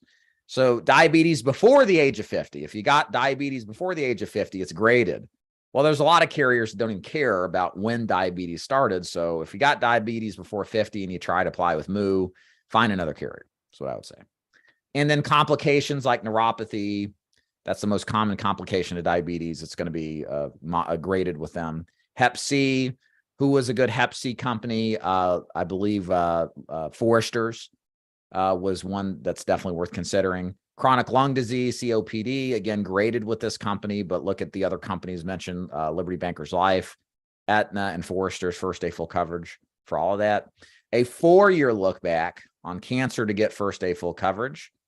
Lupus, scleroderma, kidney disease, bipolar schizophrenia, all of this stuff can be found for first day full coverage. Again, why I mentioned Mutual of Omaha is a little bit tighter on certain issues. 2-year look back on heart issues, which is pretty good. 2-year look back on felony issues, drug use, etc. Hospitalization for mental nervous disorder in the past 2 years, and then greater weight loss, unexplained weight loss of 10 pounds is also a knockout. So otherwise, as far as the prescriptions go, we can take a quick look at that real quick. I'll pull this up here. This is kind of the proposed insureds currently taking foul drugs are going to be not eligible for living promise. So this is kind of the quick knockout list. Okay. If it's got a star by it, it might be qualified for the graded plan. So just a quick look at, and don't even fool with Mutual of Omaha. These are the might be taken questions depending on the series and circumstances of the client. Again, for me, I really wouldn't look at Mutual of Omaha personally unless the client was in really fantastically good shape, just because of the underwriting requirements anyway, and some of the prescription restrictions potentials, right? Bill chart here. You can see the height weight chart for Mutual of Omaha. It is about in line with what you'd expect with the maximum weights for the level plans, et cetera. So again, nothing unusual with Mutual of Omaha. Okay, perfect. So again, at Do Forward Insurance Group, we don't use the Mutual of Omaha product a lot, or at least I don't recommend it. Some people still get it and write a lot of it. They like it, and that's fine. It's got great pricing. Let's check that out. I forgot to mention that. We go look at the list here. 70-year-old male. You should see Mutual of Omaha near the top here. 74, definitely top fourth of the page. For smokers, probably, let's see what smoker says. Still a little bit more competitive. And then also for females, probably a little more competitive for the ladies. Yeah, definitely top 4 there, top 5 almost. Carriers, top 4th of the competitiveness. And the non-smoker females, probably pretty competitive. Yeah. So maybe a little more competitive for the ladies, smoker, non-smoker rates, if they can qualify. So yeah, Mutual of Omaha is good, given the circumstances are right. For us, sometimes if there are other carriers we use as kind of primary carriers, but this is a good one to use, for the healthiest of your clients. Let's look at the questions in the chat. Marlon Perkins. Okay, there you go. Thank you, Mark. All that goodwill I've built with you is down the drain. Yeah, I hear that. How many leads does that purchase? So that'll drop. So what Cindy was saying is that drops 1,000 mailers. How many you get back? There's no guarantee. You might get 0 back. You might get 20 back. You might get more or less than that. There's going to be some guidance when you talk to these people about how and what to expect for response rates in that given area. And Jeremy, I would ask you to reach out to me since you work with me. I'll kind of give you an idea. Remind me where your state is. Shoot me an email if you don't mind. State and city is, and I'll kind of give you some guidance as to what to expect from response rates, and then also what vendor based on that expectation would be best fit. Thank you very much, Larry. Wild Kingdom was a much watched and handed. The guy on it was always on talk shows. Yeah, that guy, right? Carson, who's Carson? Carson Daly, MTV, right? Oh man. Okay. I am a Jay Leno guy. Johnny Carson's a little before my time. All right. Any questions on Moo? You're welcome, Jeremy. Okay, let's keep moving. So let's switch gears here. We're going to talk about Royal Neighbors of America. Royal Neighbors of America, a very good product, a very good niche product for a lot of different circumstances. You'll see by the end of this explanation why you should consider using them under certain circumstances. They probably, out of all these carriers, have the easiest electronic application process, the easiest verbal application process for telesales. They're both good for telesales and face-to-face. And probably the best prescription guidelines. One of the simplest, they've got like a 3-page knockout list. The only downside to Royal Neighbors is they tend to skew higher on pricing. So that's kind of like the takeaway from their real ease of use and ease of underwriting. So let's pop over to the screen and check them out. So Royal Neighbors runs $7,000 to $30,000 in coverage.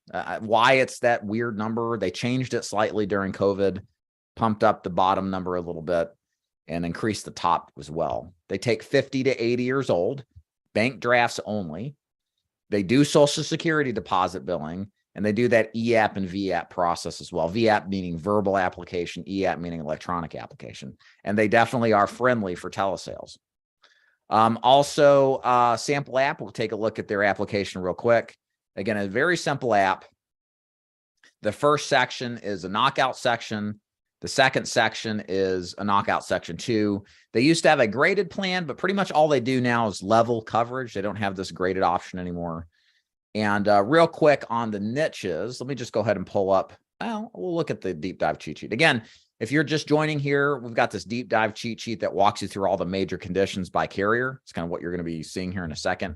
If you want this for free at no cost, go to daviddufour.com/training, register a free account there, and then you'll see it in the freebie section. We also have 30+ hours of intensive final expense sales and marketing video training, as well as for Medicare, annuities, and ACA. My 500,000 annually in 5 years or less business plan course is available for free. My 3 ebooks, best-selling books, are available free as well there. There's nothing to buy. There's no obligation to even join my agency.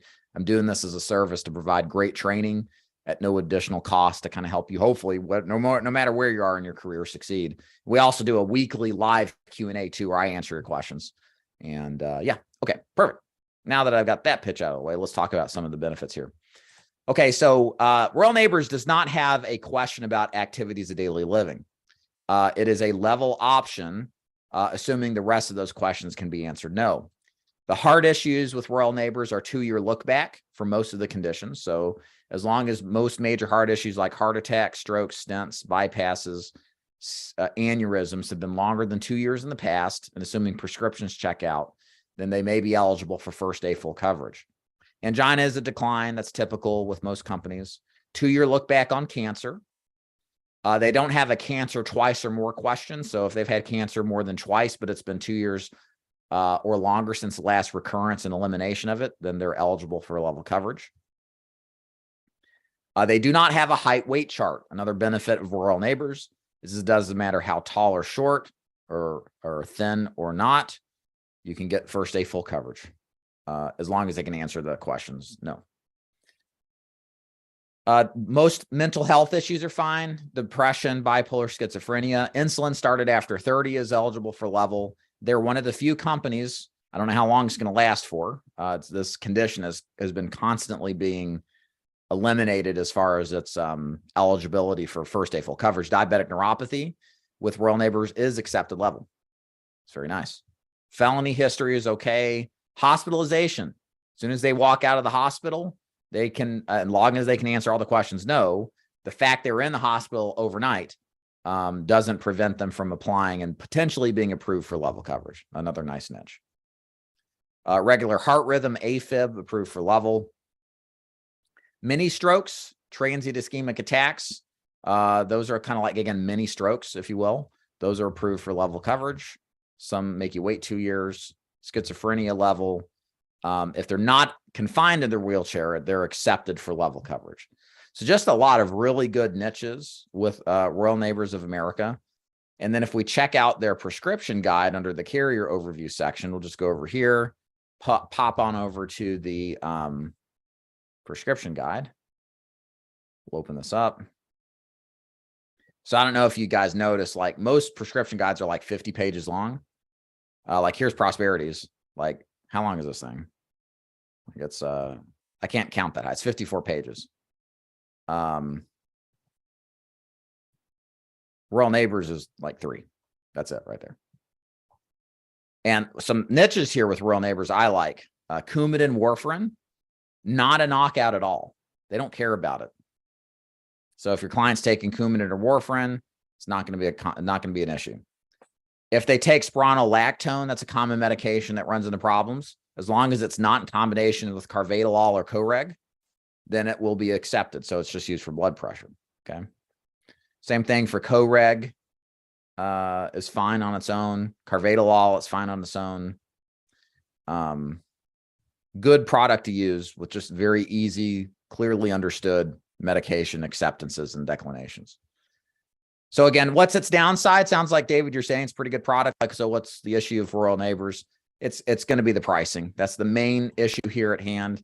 If you take a look at Royal Neighbors and the pricing of Royal Neighbors, you're going to find they're routinely in the bottom half of pricing. Not so much with the ladies. Between 60 and 75, I would say, is the best. But if we look at males, I think kind of the same, about halfway down, about halfway competitive. That's where they're, but when we start adding things like smoking in, I believe this shoves the price a bit lower. So we'll wait on this to load and then we'll see. Just give the effects quotes a second here. Let's see, male smoker. We start getting down into like the top half of the bottom half, if you will. Lady smokers, they get real down into non-competitive range, you know, where maybe you'd want to write something else because it's significantly more competitively priced. And the other thing is that for sure, one of the toughest ranges for this product is beneath 60 years old. That's been my experience. For the most part, Royal Neighbors is priced in the lower third for people, especially closer to 50 than 60 for smoker and non-smoker rates. Maybe not so much for me females, but for the male side, it's a little less competitive than the other ones, especially in your early to mid 50s, which isn't a demo that we typically write a lot of final expense on. Most of our clients are going to be 60 to 75 in my experience, but something to keep in mind. So long story short, Royal Neighbors, good company, great product, great underwriting, pretty transparent, instant decision on the phone or in person, great for telesales or face-to-face, really just a solid product. For me, the main drive with Royal Neighbors would be neuropathy as the niche and getting people covered with that. Also height, weight considerations as well if they can't fit the normal schedule. And then also just liberalness with prescriptions. So we kind of treat it more as a niche product, I think, when you take some of the pricing things into consideration. But otherwise, pretty good company. Okay.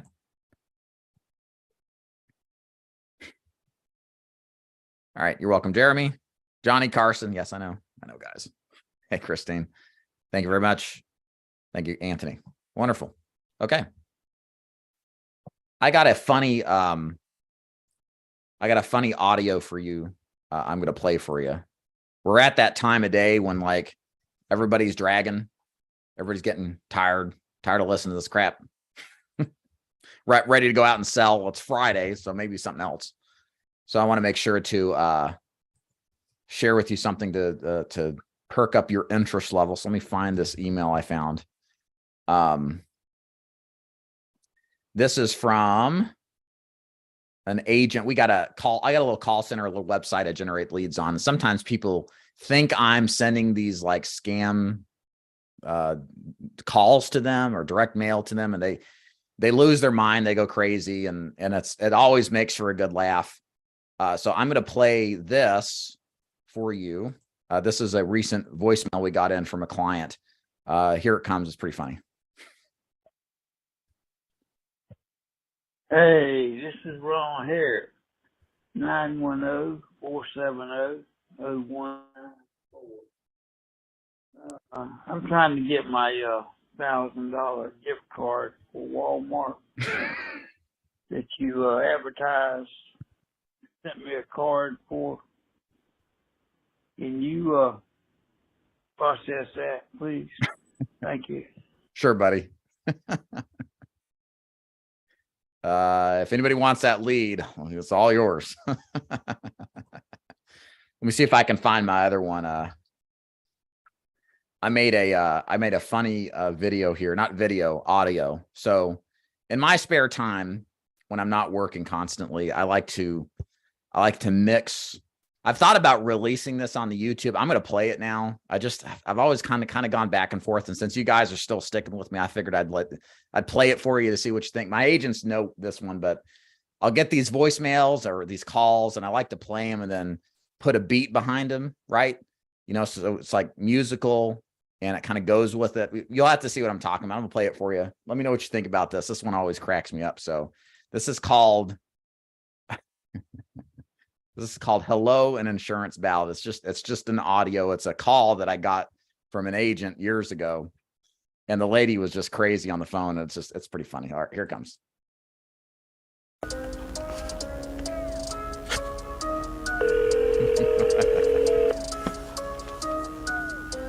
Hello. Leave a message after the tone. Hello! Hello, Jane. Hello! Hi, this is Tony. Hello! I'm getting back to you about your recent request Hello! for... I have all the life insurance I want. Hello! Well, you're smart for doing that. I don't need none. And honestly, a lot of folks still choose to... Hello! I have 2 different companies I have life insurance with. I don't need nobody else. I got you. Hello! I understand. I don't need none. So when you sent the card in, what were you... Rascal hung up on me. What do you think? You guys like it? I thought that's pretty funny. All right. Little pick me up there. We will be continuing on here through the process. We've hit up Royal Neighbors. We're going to talk about a price buster known as Standard Life and Casualty. Then we're going to talk about Transamerica, Sentinel Security, Trinity, and United Home Line. So that's coming up in a moment. So let's check out the questions in the chat. Love their kids plan and term for young people. That would be Mutual of Omaha. Yeah, they're very good for that. And thank you for mentioning that, Twyman. They've got an excellent child plan that is really good. If you like writing children's whole life, that is the product to use with Mutual of Omaha. Make sure you ask for it if you don't have it already. You should be able to get it if you don't. It's a great way to add extra value. It's whole life. It's not a term plan that cancels or anything like that. But it's very, very, very good. I would absolutely pick that up. And their non-med term express product is really good too. So yeah. Royal Neighbors is in Florida. You can get them there. Let's talk about the fundamentals. I know. Let's talk more. Buy leads, run appointments, right? All right. This may make a few people buy if played before. Yes, I know. You know what I need to do, Corinthian? I need to open a TikTok account and like play these crazy calls as beats and then go viral and probably recruit so many agents. Would be crazy, right? So maybe that's the next step in my world domination. Okay. All right. Let's continue. What is next? Standard Life and Casualty. Okay. So remember we were talking about Life Shield earlier and how Life Shield was a price buster. So same thing with Standard Life and Casualty. It is a product that I like to use in the instances where I need a low price on a product because the client is healthy, or maybe they're healthy and they're paying too much and they want more bang for their buck or something like that. My experience with Standard Life has kind of changed. Again, this is why, we don't necessarily lead with this product because they're a little tighter on underwriting.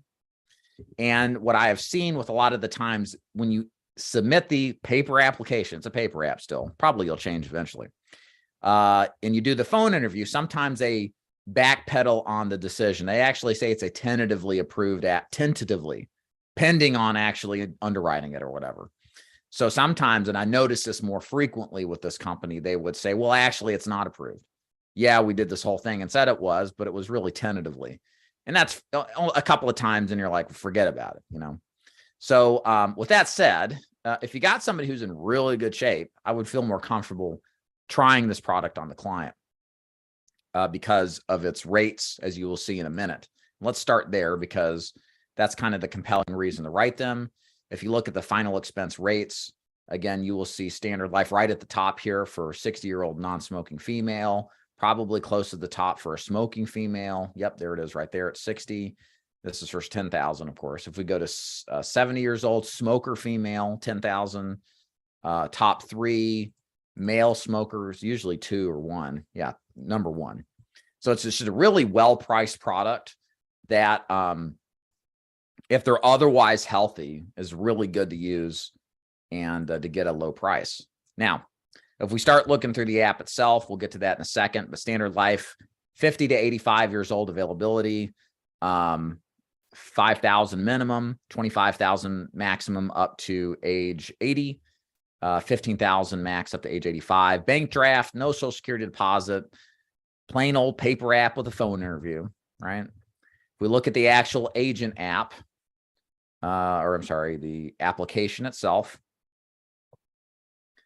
it pops up, go down. And by the way, there is a different app in Florida than there is in the rest of the states. I don't know why, but what you're looking at is not eligible for Florida. So sorry, guys. So going to the questions itself here, it's very much like Oxford. If you remember looking at Oxford, 2-year look backs for most things. They actually take diabetic neuropathy with this company. But like Life Shield, they have a question in here. Let me see if I can find it. In the last 6 months, have you been disabled or received disability compensation?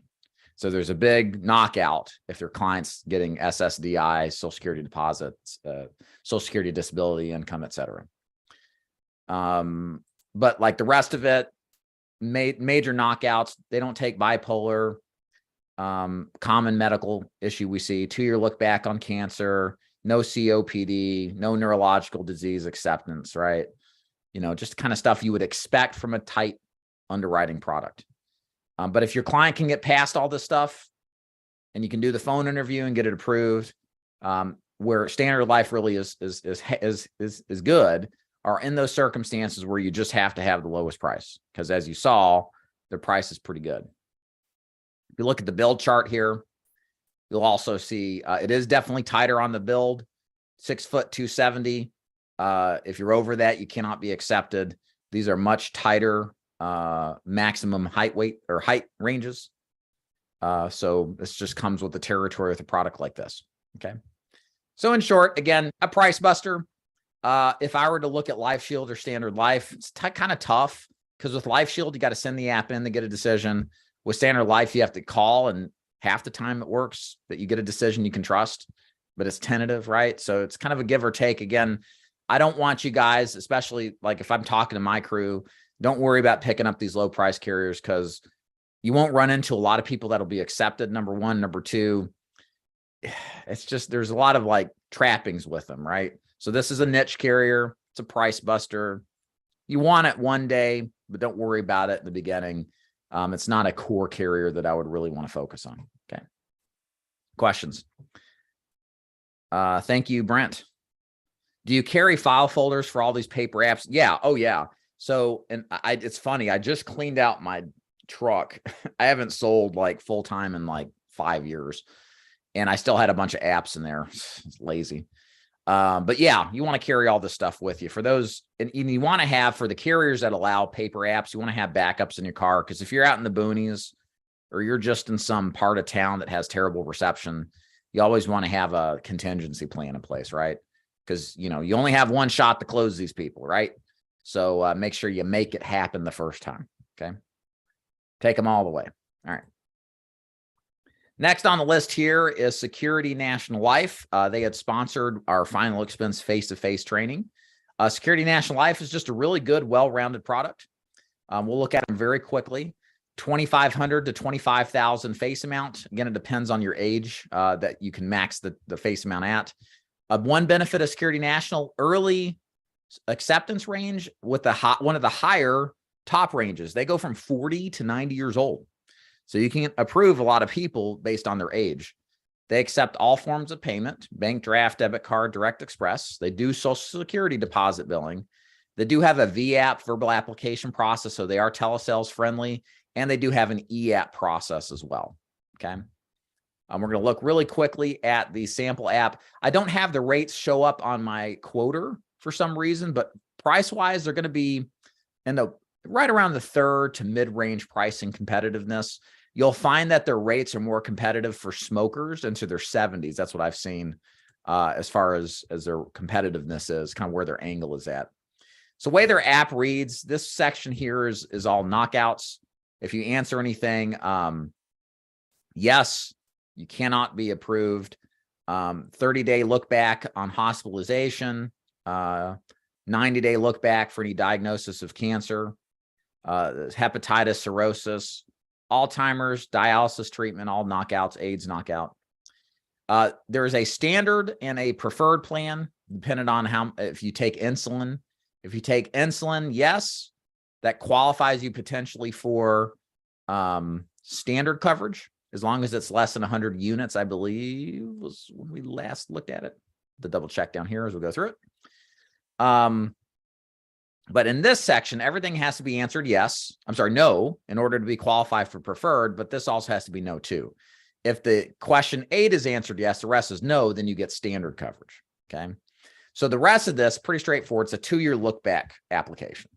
So for example, 2-year look back on angioplasty, bypass surgery, cancers, strokes, heart issues, COPD. So if you got some of these conditions and you've taken treatment for it, or you currently have it in the past 2 years, it's going to be a knockout. Diabetes with complications is a knockout. Taken more than 100 units of insulin. When I say knockout, it's going to make you a modified plan, which is like a 2-year waiting period product with them. Schizophrenia, major depressive disorder. So they take depression and bipolar. Do you use a medical appliance, walker, wheelchair? All that stuff's going to be knockout or make it a 2-year wait, excuse me. And then any drug use issues. So this is a good, well-rounded product. Does all the bases, but there's not a lot of like super duper niches like we see like with foresters, where you get certain conditions that are otherwise like a 2-year wait approved. If you want a plan to just cover the basics, this is a simple product that does a decent job. EAP process, VAP process, very simple to use. They also have a 10% lead co-op. So if you write more than $1,500 and issue paid business with Security National, they'll pay 10% towards leads. There's a couple of vendors they support, including like Need a Lead, which is a good direct mail vendor, other types of leads as well. So that helps support your lead investment, assuming you write enough business with them. Okay. Any questions on Security National? Sell the product, not the price. Yep. All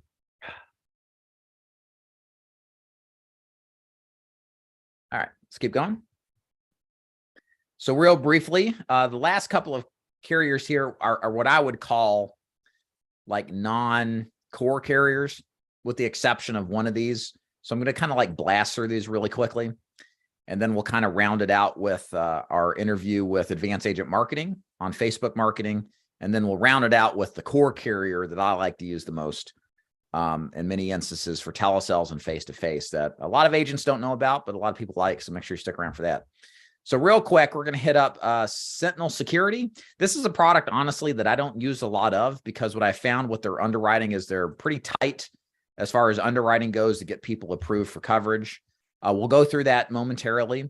They do 1,000 minimum to 35,000 max. They do have paid up options, which is nice, like 10 pay, 20 pay options. I think 20 pay. 0 to 85 availability and age. So there's a wide range of availability to get the client approved, no matter how old or young they are. Only take bank drafts. They do a VAP. They are telesales friendly. Now to look through the app a lot, or app very closely. Let me pull this up and then we'll look at the pricing. As we go through here, make sure it's the right app. I believe it is. Yeah. Okay. So it's a bit tighter on underwriting, and I'll just kind of point out here that the issue is more right here with the underwriting. It's a 5-year look back on major health conditions. And again, I was having a conversation with the newer agent. She's been around a long time. She likes Sentinel because they have great pricing. They really do. And they've got like paid up plans, which she likes to sell. My response to her is kind of like, well, it's a good product and it's fine, insurance company, but it's just a lot harder to qualify for a typical final expense prospect.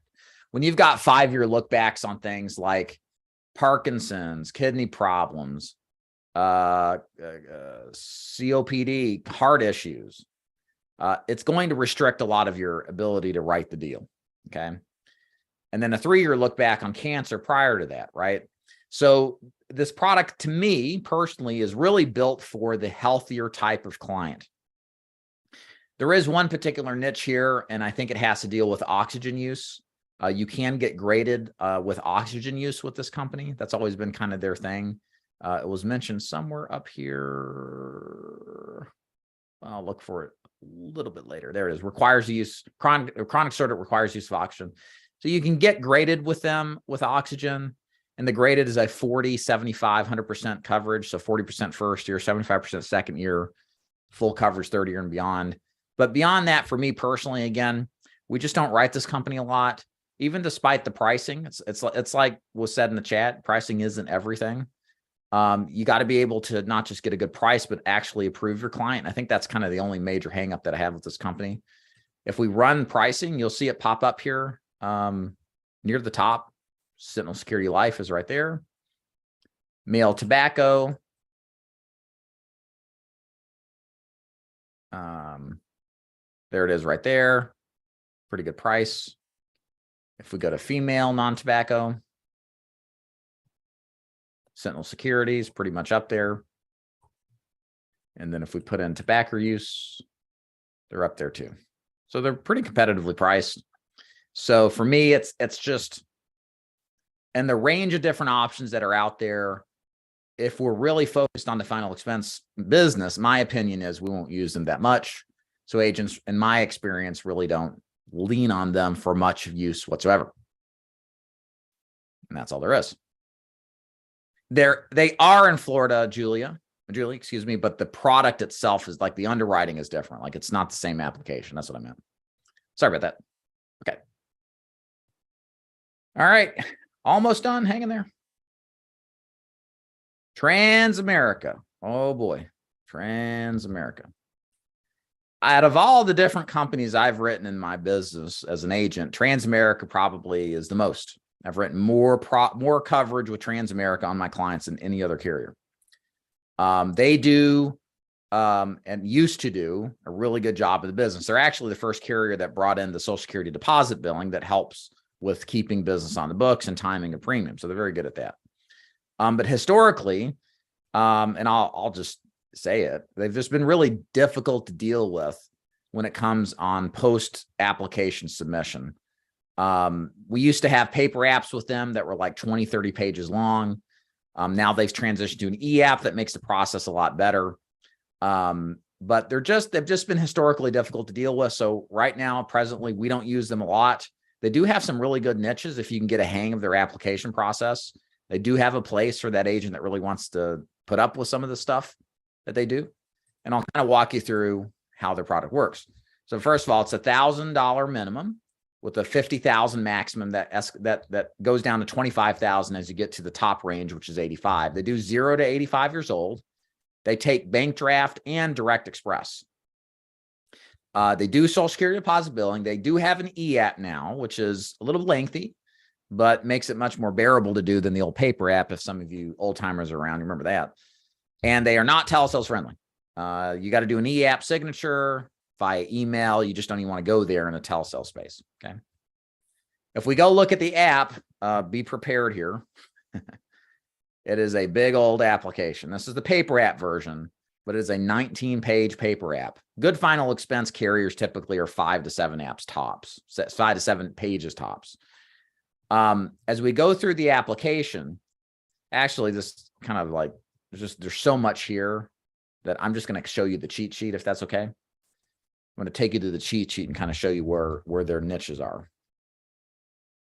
So I think the best opportunities for these companies here is they do have Transamerica has a standard and a preferred pricing, kind of like Forrester's does. And a lot of heart conditions like aneurysms, heart attacks, strokes, within 1 to 2 years in the past when it occurred, you can get standard pricing. And in most cases, I believe it is a 2-year look back for most heart issues still for preferred coverage.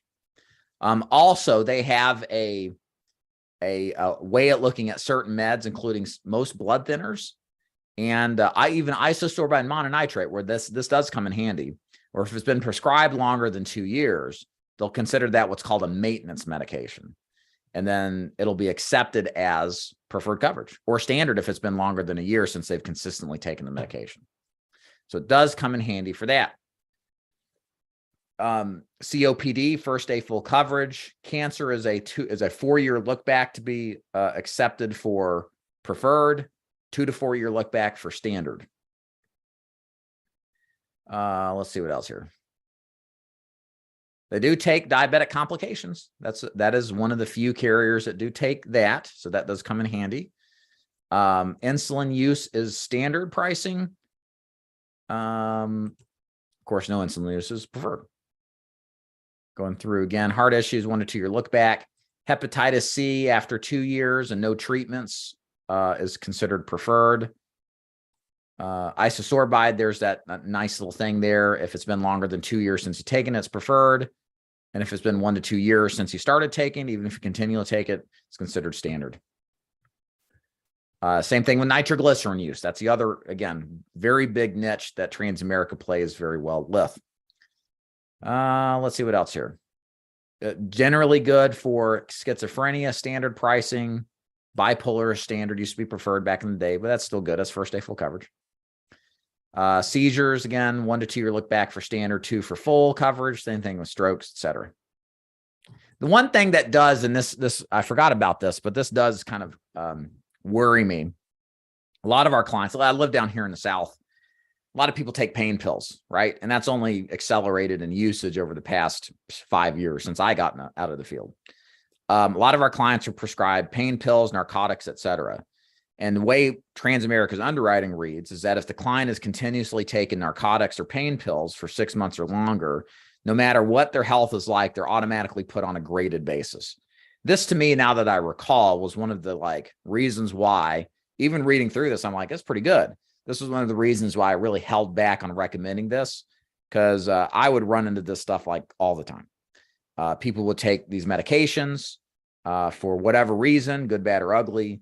No other carrier has this type of limitation on prescribed pain medication usage. I understand why they do it, but why would I,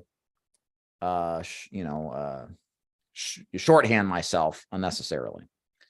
So a lot of people I'd run into that otherwise would fit some of this stuff will get knocked out immediately because they're on hydrocodone for longer than 6 months. So that's the biggest gripe that I have about their underwriting. If otherwise they don't take that, it's a pretty good product, especially for some of those niches like nitroglycerin, isosorbide, diabetic neuropathy. But again, a lot of them people have that problem. They got pain pills too, been my experience. And we also can go over here to the build chart. You can go here, check out the height weight chart. And it's pretty about what you expect, nothing unusual. Okay, let's see, is there any questions? So in short, if they don't take pain pills, it's not a bad company to use. But a lot of our clients, and that's the reality, if you haven't gone out there and sold Final Expense yet, just a lot of people who use prescribed medications to deal with their back pain, knee pain, whatever pain. And it's just a reality, and I don't want to hamstring myself from effective underwriting because of that, when no other carrier really, frankly, cares. Can I sell Final Expense with an accident health license? No. Hey, Jesus, you'll have to pick up your life license. Just go back and take it. No big deal. Can I get the cheat sheet you're using? Hey, I am. Yes, you can. Thank you for reminding me. davidduford.com/training. Let me remind you in the chat. davidduford.com/training. If you go there, register for a free account, you'll get access not only to the free cheat sheet under the freebie section, under the Final Expense subsection. We've got 30 plus hours of sales and marketing training for Final Expense, Medicare annuities, ACA, my ebooks for free. You don't have to spend $50 to get them. They're for free. Discounts on pre-licensing, AHIP credential training. We do a once a week Q&A, ask me anything training. There's no cost to join. Absolutely no expectation of buying anything. It's just a way to provide great training and to try to help you along in your career, no matter where you're at. So please go there if you haven't already. Also, if you're new here, you're just getting onto the training, please hit the like button to help the algorithm spread this video out. And then also know that this is recorded, so you can always come back and watch it later. We will timestamp all these different modules. So for easy access, you can jump in. Also, special thanks to our sponsors, insurance-toolkits.com, insurancemarketinghub.com, and then Advanced Agent Marketing, which we're going to talk about in just a second. One more company before we do a discussion on Advanced Agent Marketing. Real quick, United Home Life Insurance. This is another company that we really like for niche-based reasons. Let me share my screen. I'll explain why. So United Home Life. Really, the main reason I like this company is for people under 40. If you all remember, there's a lot of questions that have been asked in the chat today. Well, what about insuring people who are under 40 that have health issues? Well, United Home Life does a good job with their Express Issue Whole Life product. We'll look at it in a moment. And that's predominantly what we like to use. Again, it's very niche. You probably won't use this all the time, but that's part of the reason why you're here, is because remember this, because you're going to run across something where this product will be perfect. They do $5,000 to $25,000 in coverage. It's a 2-year waiting period product where if the client dies a natural death, you get the money back plus 12% return of premium. In the second year, if the client dies, you get the premiums back plus 24% return of premium. So the percentage is better.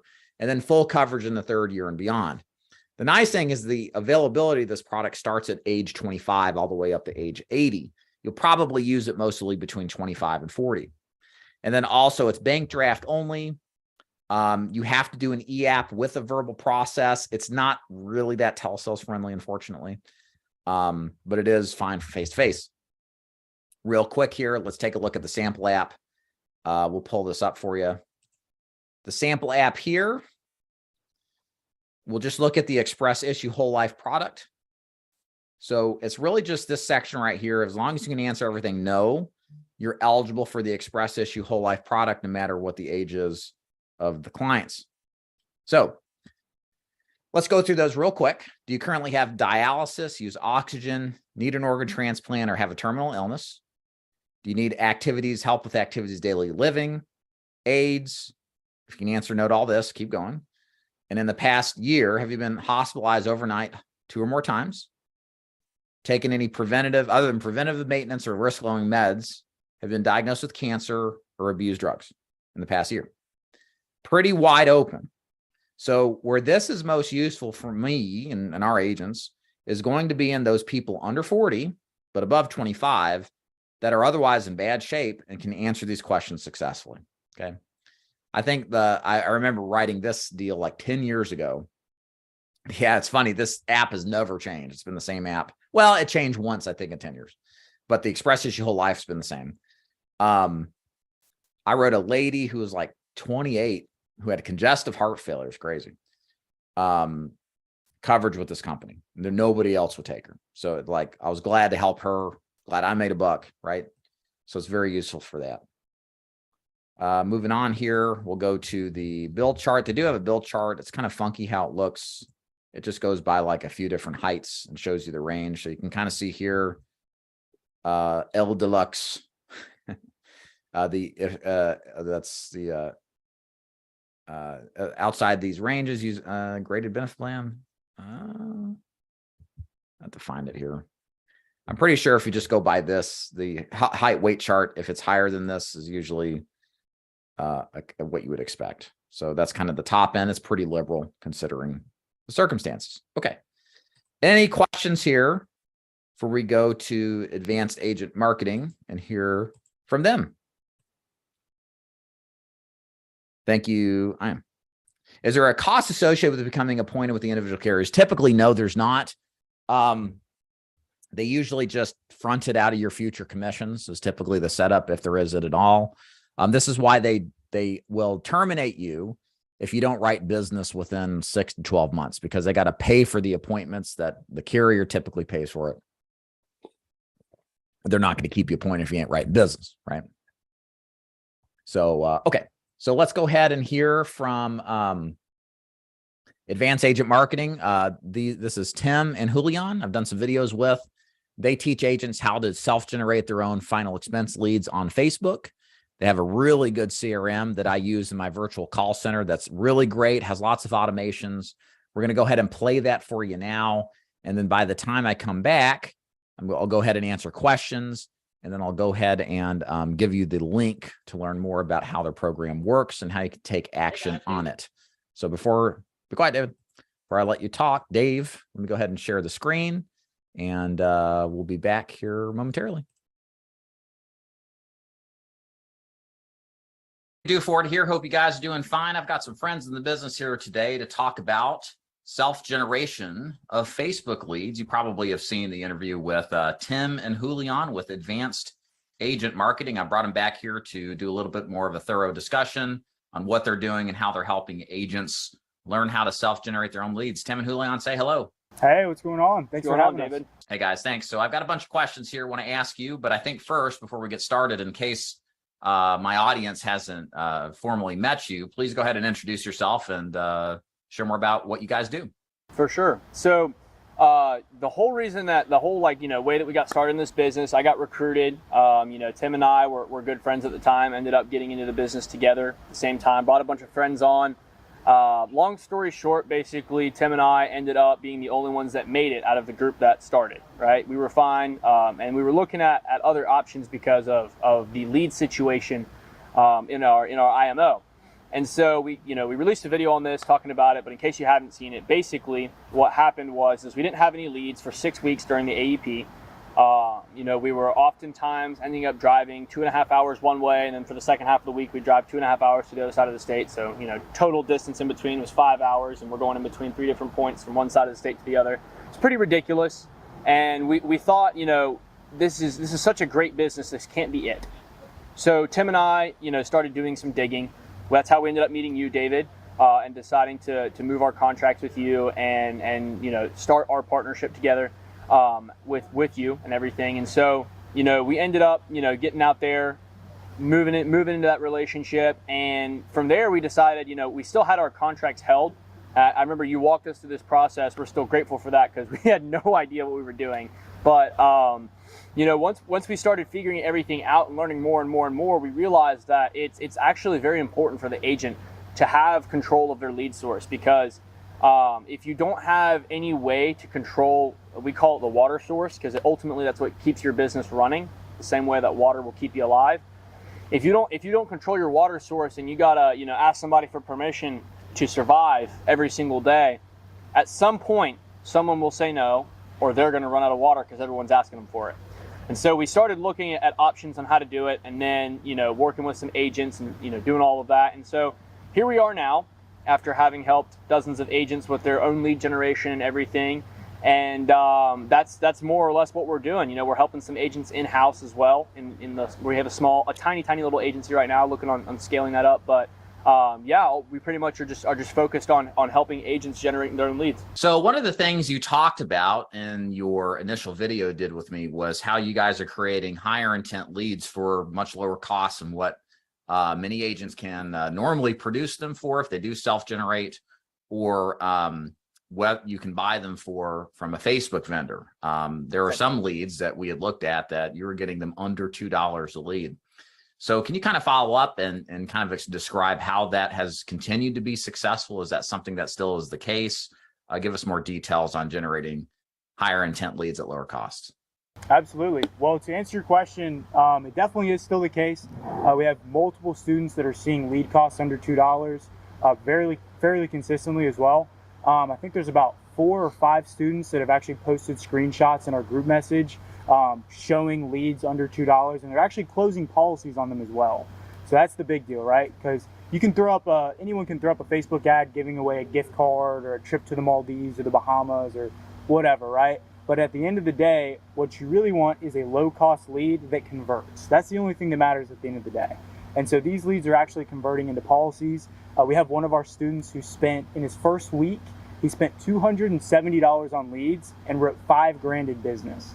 So the leads are not only generating at a low cost, but they're converting into sales and they're converting into policies, which again, as agents, doesn't matter if you have 100 leads with a bunch of disconnected numbers and people who think they're getting something for free. What matters is you have a lot of leads, a high volume, and they all have some intent for life insurance. Yep. And so the way that we're able to do that, not to interrupt you there, is we include in every single ad that it actually costs money. So in every single ad copy, there is a mention of a price. So what we'll often do is we'll say, like, you can get this for as little as $1 per day, right? So instead of $30 a month, which looks like a scarier number, we're breaking it down into bite-sized chunks. So it's $1 a day or $1.59 a day or something like that. And every single ad that we run includes that kind of language. So it's very clear that it's not, something for nothing. It's very clear that this is not some giveaway or 2 free gifts or whatever. It's extremely upfront that it's for life insurance. Well, Tim, I think that the craziest part, in my opinion, is as someone who has worked the paper stack of leads that we used to print off and door knock, talking about free this, free that, blah, blah, blah, bribe leads. Right. Well, the crazy part to me was when I texted this agent to ask him if any of his appointments that had auto booked with him, 57% of those were off of auto books. He never talked to them in advance. He called them at their time that they scheduled themselves for and closed the policy. 4 out of the 7 policies that he wrote that week were actually auto books, which to me was absolutely absurd because that saves so much time. So how would you, and you've kind of explained this, but let's make sure the audience understands, how are these leads different than just going to a retail outlet that generates Facebook leads and you can just purchase them through there? How would you compare and contrast the difference from what you guys teach versus just flat out buying them? Sure. Well, the biggest difference is, one, the control, the exclusivity, as well as the intent, right? And the thing is, it's like when you go and buy sausage from the grocery store, right? Versus going to your local butcher, right? You have no idea what's going on behind the sausage factory. They could be, you know, their health standards could be off. They could be throwing in all kinds of mystery meat, like we saw the pink slime from McDonald's, right? You have no idea what's going on in the production process. And so when you actually create it yourself, you know everything that the prospect is seeing. You know the image they see, you know the ad copy they see, you know what they're actually filling out. Versus we've seen a lot of ads on Facebook. We'll go in the ads library and look at what you know, other lead vendors are running. We've seen the gift card giveaways. We've seen people that'll run funnels for getting 2 free gifts if you fill out a survey. And then like right in the ad copy, they'll mention something about protecting your family with life insurance, but the image says nothing about life insurance or anything that would create an intent behind that lead. And then they're selling that lead to you for $30, right? Well, it leads to an error page. That's what made me the most upset. When you fill out the form, it leads to an error page. So when you call that lead, they're actually pretty upset. Right. Because they thought they were getting gifts. They filled out a whole form and never even received anything of their 2 free gifts. So the biggest thing is you know what's going behind it. You can create the ad yourself. We have an entire module that shows you how to create an ad from scratch.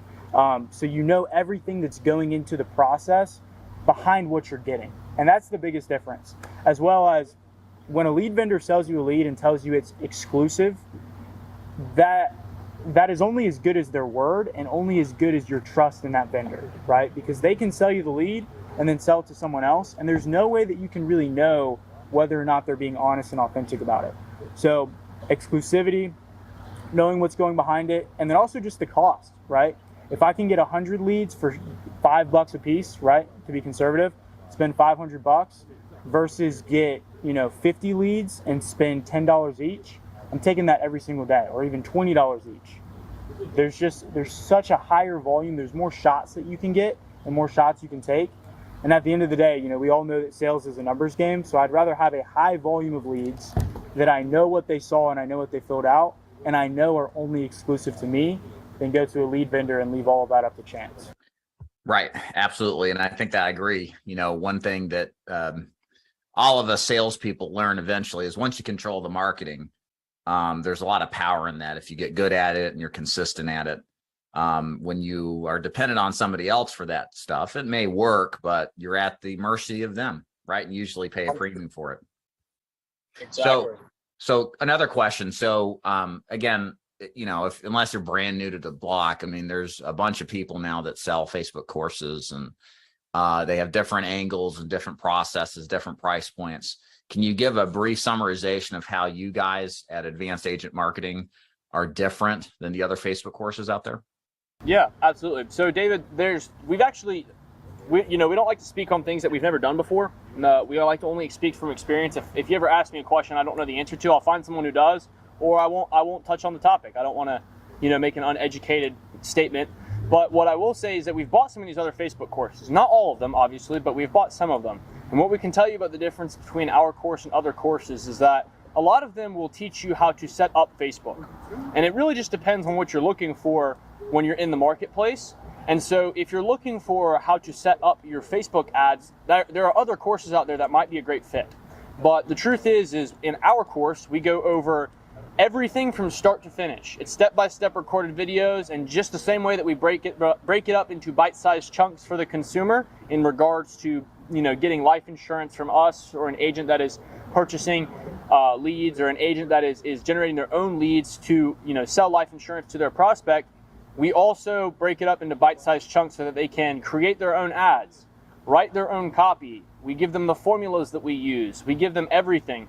And one time, you know, there was a guy that we follow, Alex Hermosi. He said, make your free stuff better than their paid stuff. That's the PG version. But what he means is you want to offer more value than everybody else in the marketplace. And so when we looked at what else is out there, we made the decision right then and there that we were going to have to give them every single secret that we have, because if we didn't, there's no way that we could compete.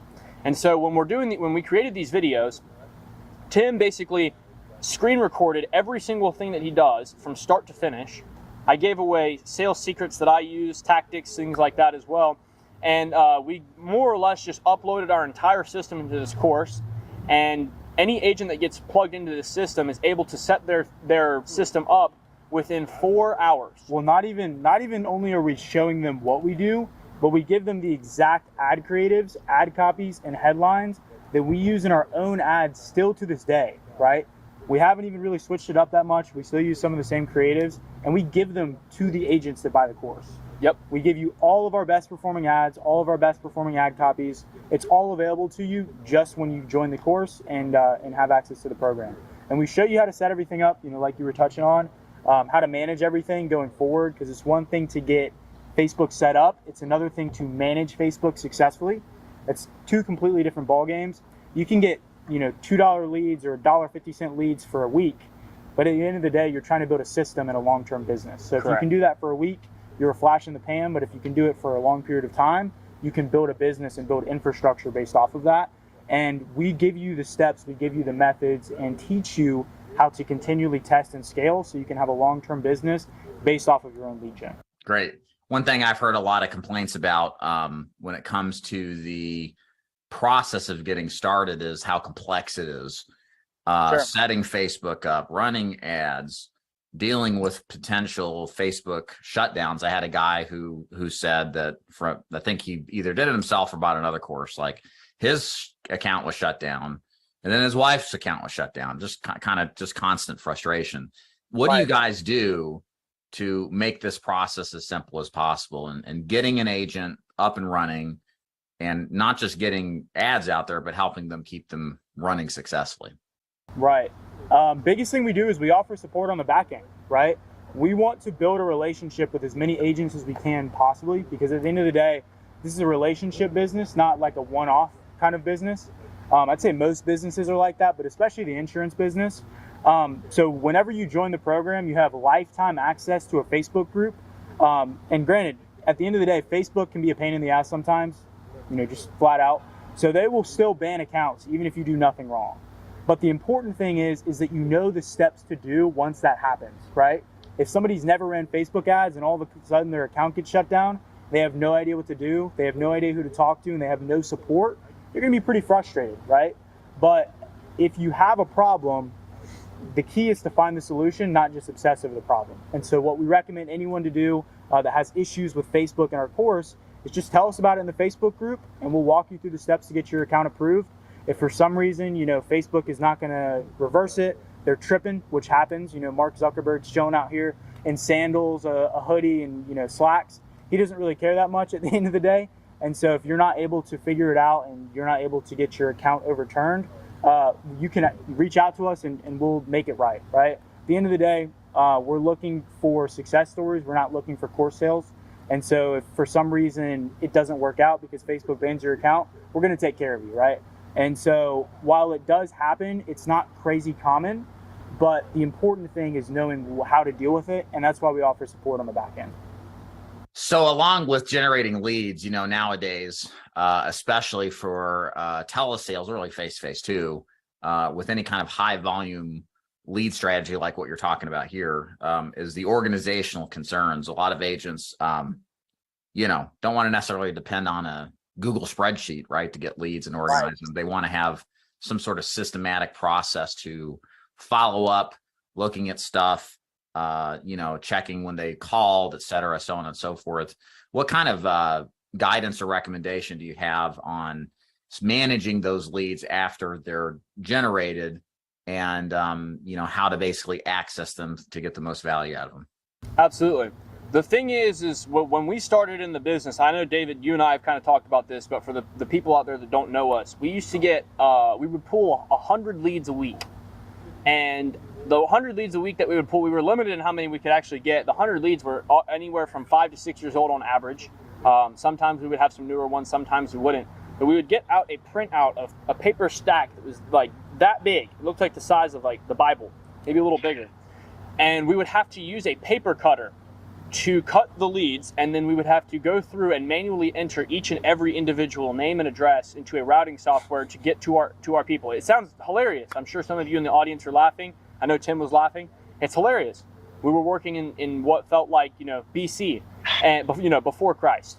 And so when we got into this, we realized there had to be a better way with not only generating your own leads, not only staying organized, and we started looking at spreadsheets and stuff. But for me, I have ADHD. I can't find and work someone in a spreadsheet. I end up getting lost. I get distracted.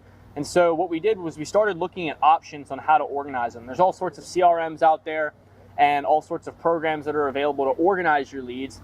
And the truth is I'm not great with technology. So I said, Tim and I got, put our heads together and started looking at options. The truth is the average insurance agent is 58 years old. Most of these people did not grow up with technology. I was homeschooled. I didn't grow up with technology. And so what we did was we found something that we could put together ourselves that any insurance agent could use and manage their own leads, where they can take advantage of things like the auto appointment booking and the settings that are able to actually get out and help you work your leads, right? But it's also something that's intuitive and easy to use. It's like paper, but on a screen.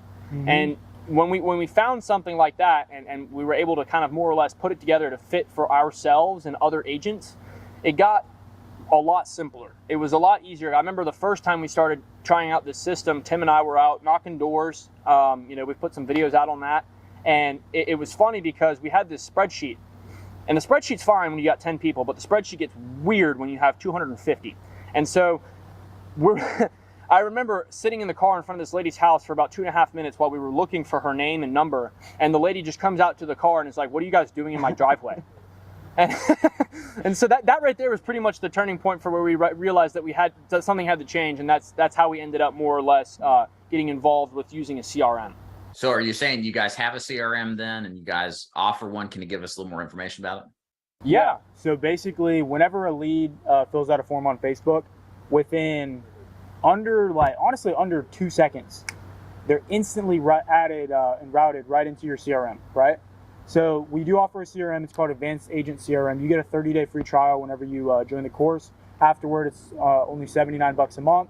If you don't join the course, we have a 14-day free trial for everybody. I definitely would recommend checking it out. We're going to explain a little bit more about how it works. So again, right after the lead fills out the form, they're instantly, I'm going to call it zapped because everyone's used to using Zapier. They're zapped right into your CRM. And then a few seconds afterwards, a auto booking appointment bot, it's a mouthful. We both struggled with that one. Will text your lead, confirm that it's the right person, right? So if David Duford filled out a form, it's going to say, "Hey, is this David?" If you respond, it's going to say, "Perfect. This is Tim. I'm reaching out about that form that you just filled out on Facebook." No more of that, "Oh, I don't remember filling it out."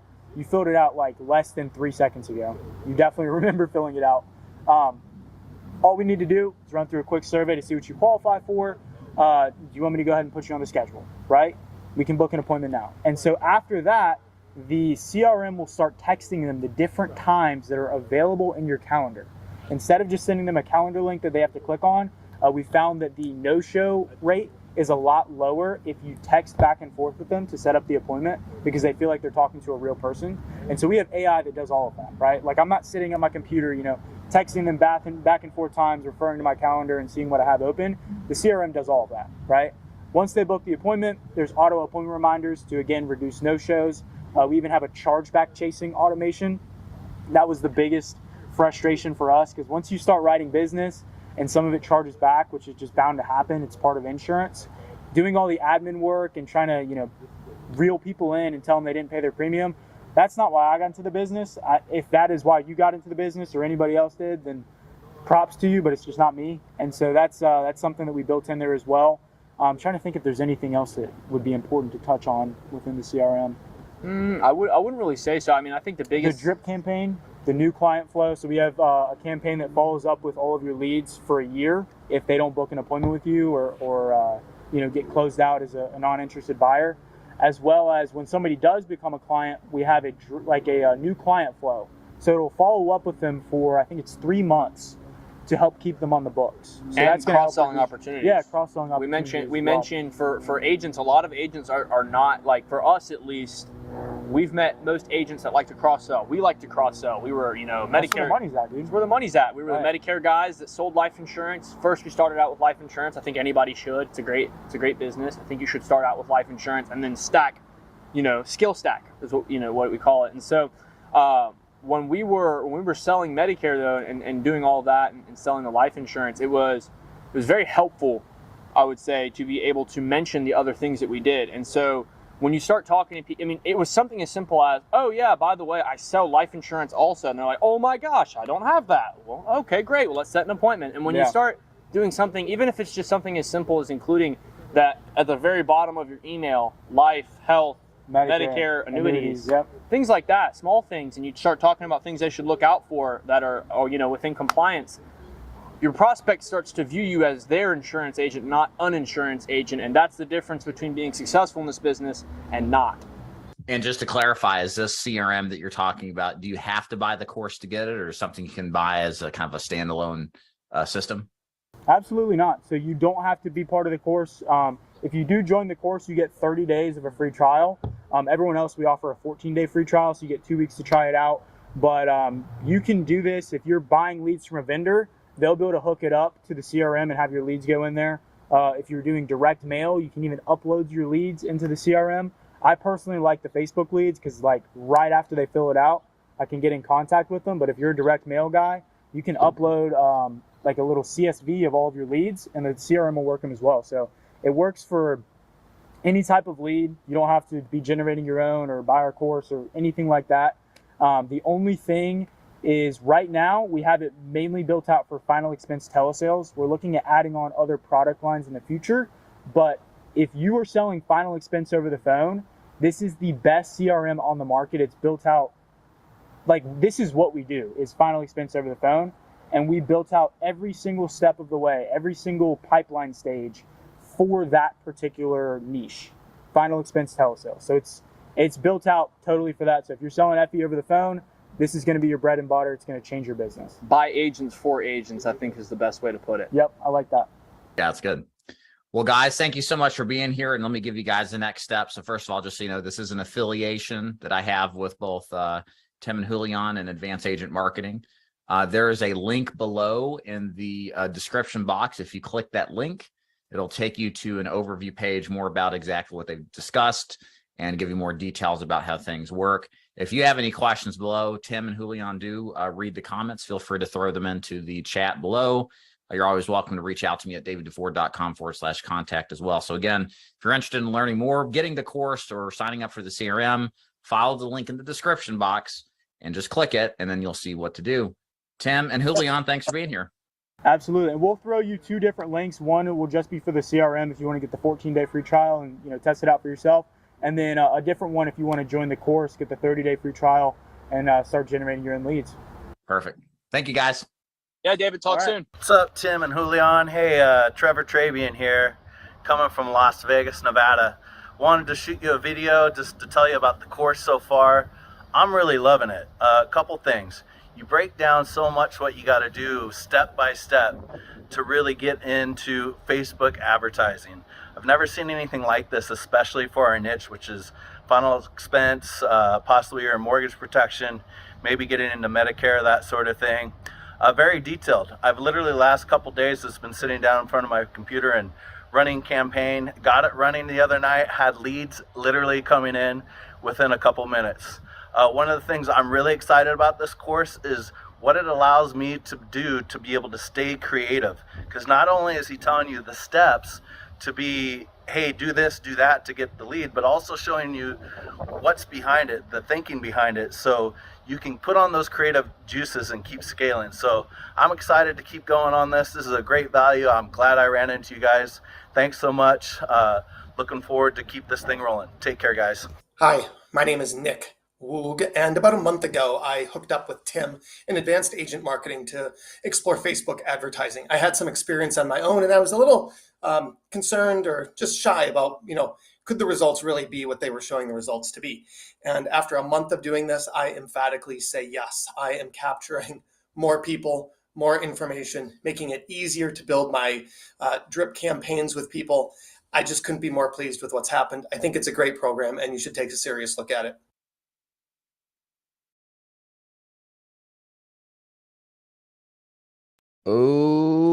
Okay, we are back here, rounding the corner here. A couple of things here I wanted to make sure I share with you guys. The actual links that were mentioned are not out yet, but they're going to be. I just got to pull up my handy dandy email here and then post them into the chat. So first of all, if you're interested in the course, Then I'm going to put in the chat here, it says course, and then you'll see the link below. There it is. You can go right there. And then the link for the affiliate CRM is here. So CRM is there. If you're interested in joining Julian and Tim's channel, they got good content out there. This is the channel. I'll put this in the chat. Just click on that and join that. Tell them I said hello. All right. We're rounding the corner, almost done here. So we've got one more company to review. And what I'm going to do in the meantime, again, is to remind you, hit the thumbs up button. If you haven't already, appreciate you kindly that you do that to get this video served across YouTube to those agents who desperately need to hear about the training we're talking about today. Also, make sure that you go to daviddufour.com/training to get access to the free cheat sheet that we've shown you a million times already. Also, access to tons of training on video, 30+ hours of final expense, sales, marketing, leads, Medicare, ACA, and annuity training. Once a week Q&A, Ask Me Anything, where I host those to ask any questions about insurance sales. Make sure you do that, please. No cost whatsoever, nothing to buy, just a great community and way to learn to make up for hopefully the training you're not getting, unless you're with me. Hopefully you are getting it. But if you're not, it should help tremendously. So make sure you join if you'd like to. Okay.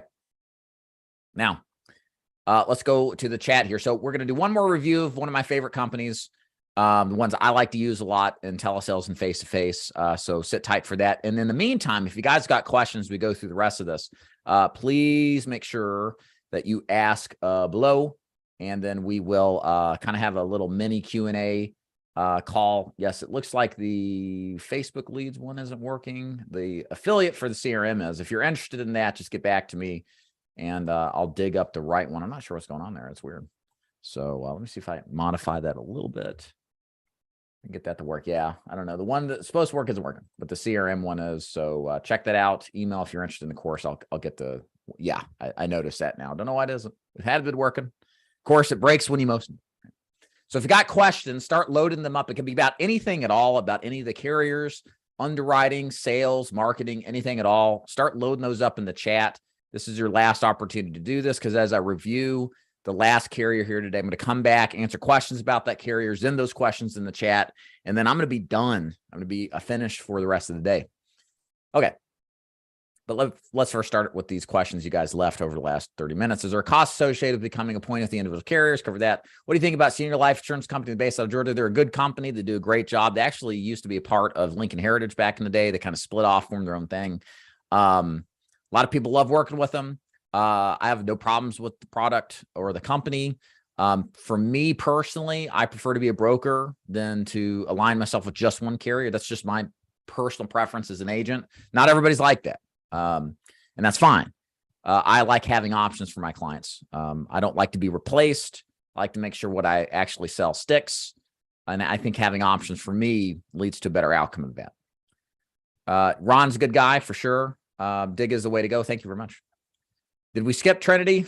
No, that's the last one. You're stealing my thunder, Julie. Social Security, Medicare. Hey, what's up, Dave? Appreciate it. And Denise, David, I went to your website for the free training. They need a pound of flesh. That's not true. Lies, deception. There's nothing to give. Just your name and email. That's all I want. I'm a marketer. Come on, guys. You're going to get emails from me. I'm trying to sell you something. But no, seriously, just you got to register for it. And what you do after you do is up to you. How do we contact you regarding the course? Email me, daviddufour.com/contact. I'll put that in the bottom. Sorry for the delay on that. I don't know what happened there. Ain't my fault. Something happened on their end, but I'll connect you with Tim and Julian right away. We'll get it to you today. So just send the link. It should be in the chat. Perfect. Okay. All right. So let's wrap this up with reviewing Trinity Family Benefit, probably one of my favorite companies overall to work with for a load of different reasons. They're the last one hit up. Then we're going to take your questions in the chat. So I love Trinity Family Benefit, have for many years now. Why do I like them? Because they're probably one of the most agent-centric, final expense agent-centric carriers that are out there. They're out of Tulsa, Oklahoma, been in business for many years now. And their product has pretty much everything that you'd want out of a final expense product. First of all, it's a small company. So you can talk to the underwriter. He'll help you get your questions answered when it comes to underwriting. He'll listen to you explain a situation if you're in some weird, squirrely, underwriting scenario that other carriers would flat out decline. You can also contact the sales vice president, Alvin. Alvin is a great guy. He's been around a long time. He'll treat you like you're the only agent that works at the company. So it's kind of weird because it's just not normal these days to see that. But they still have that kind of personal feel to them. Price-wise, they're very competitive pricing-wise. For example, if we go over to the quoter, which I'll pull back up here in a second. So just give me a second to pull that up here. What you'll find is with the quotes for this particular company, which can be Trinity Life in some states and Family Benefit at others. I don't know why they have different names. They acquire different companies, and it kind of just turned out that way. Their rates are very close, if not better in many cases, than Mutual of Omaha. So, for example, if we take a look at the screen here, just to show you some examples, Family Benefits, top 3 for 70-year-old non-smoker male at $10,000, 70-year-old non-smoker female. We're right in line with, where'd it go? Is it down here? Did I miss it? Oh, there it is, right there. Set number 2, second price, pretty friggin' good pricing. Smoking, I think they're a little less competitive. Well, they're top 4. Okay, still pretty good. And then male, same thing. Maybe a little less competitive, but still, number 6 out of, 26, right? So long story short, I like Trinity Family Benefit, and I'll kind of use both Trinity or Family Benefit, but they mean the same thing. Just depends on the state you're in. Because they're just very well priced. And as we get into the underwriting here in a moment, they do a fantastic job of actually underwriting the client. They do an electronic application that requires a phone interview, and that is allowable in person or over the phone. Now, you can opt for a total telesales call over the phone or the e-app plus the phone call. So either is fine. You get an instant decision most of the time with Trinity pretty quickly. Pretty much everything is squared away when it comes to underwriting very commonly. Basics about the product, $2,500 to $25,000. They've got a graded and level product. 95% plus of what's written with them is the level product. So that's kind of what I ask agents to focus on when you write them. 50 to 85-year-old availability. They do take bank drafts, debit credit cards, and direct express cards. They don't want all of your direct express and credit card business. If you start doing that, they'll terminate you. They do watch that stuff. They just want no more than 20% of it because it is a little more synonymous with lower persistency, lower quality of business. So just don't abuse the privilege, right? They do have Social Security deposit billing. Again, paper, e-app or v-app process, telesales friendly for sure. We saw the pricing is very nice on the pricing. Let's take a look at the application. The Golden Eagle product. We saw the rates. Let's look at the app. Again, you basically have to answer no to questions 11 through 22 to get level coverage. And basically what you're looking at here is a 2-year look back on major heart issues. You can't have started insulin before the age of 40. Okay. And as long as you don't have any major neurological, liver, or kidney problems, COPD2, then you're eligible for first day full coverage. Rest of the normal knockouts like hospitalization in the past 6 months, hospitalization 2 or more times overnight in the last 12 months is a knockout. And then diabetic neuropathy is graded with this company now. Okay. So for me, we like them. We like them a lot. Again, you're not going to get your sickies in with Trinity Family Benefit, but you're going to get, generally speaking, a good cross section of your more healthier clients approved. If you look at the prescription guide here, they're very fair on scripts, very easy to understand. Anything that's red is a flat decline. You can kind of just follow this process. There are reasonable, like I said, you can call them up and ask for questions on certain medications that may have multiple usages. Let's see how warfarin. I think warfarin typically is, I think is acceptable. Let me double check that before I start. Speaking out of sorts, TUVW. There's warfarin. Warfarin is evaluated. So I believe if it's taken longer than 2 years, it's okay. But yeah, it's a very simple product to use. Pretty consistent with the underwriting. My only kind of like thing, and I got a text message today with an agent. This is probably the only recurring issue with Trinity Family Benefit is that they're a little bit tighter on the COPD stuff, which is understandable. If somebody has taken a prescription fill of medication on COPD multiple times, I would opt to go through another carrier. They may look at that as a COPD circumstance and not issue level coverage, even if the client claims it's something other than that. Sometimes it's the frequency of the medications, or there may be more involved in what you see when you do the underwriting. So my advice, if somebody has lung issues, don't do Trinity Family Benefit, find another company, Foresters, Prosperity, if it's just asthma is fine, Foresters if it's COPD, if there's like Spiriva fills, that kind of thing. There's also a 5% lead bonus. Once you pay $5,000 a month, they will pitch in another 5% of the total issue paid AP, that you can spend that money with any vendor that you want to. So it's like you get paid 5% more. And one of the things I really like about Trinity Family Benefit is that beyond it being a small company and feeling like you got a personal touch, the quality of the business that sticks on the books is so much better than what I've seen with other companies. So as a whole in my company, when we look at the business that we place with Trinity and Family Benefit, our average persistency across the board is approximately low to mid 90s. So out of every 100 apps across the board, 92 to 95 still are on the books after the first year. Now that's powerful. That's issued business that it was approved. That is really good. The average in the business is like 75 to 80%. Okay. So the fact that we keep more than 90% is incredible. And this is why there was a comment in the chat about, oh, it's not all about price. Well, yes, it's not, but it is. We see it in a persistency on our end. If you got competitively priced products, the stuff sticks. It's just harder to replace. And there's a lot of that going on. Even if it looks like it's a lapse, it's not always. So what that means is, and with Trinity and Family Benefit, their level of renewals tends to be higher. It's more like, depending on the contract, it just depends. But on our contracts, 6, 7, 8%, somewhere in that range. And if you think about the math, if 80% if on average a business falls off and you're at 100% commission, your actual commission is 80%, right?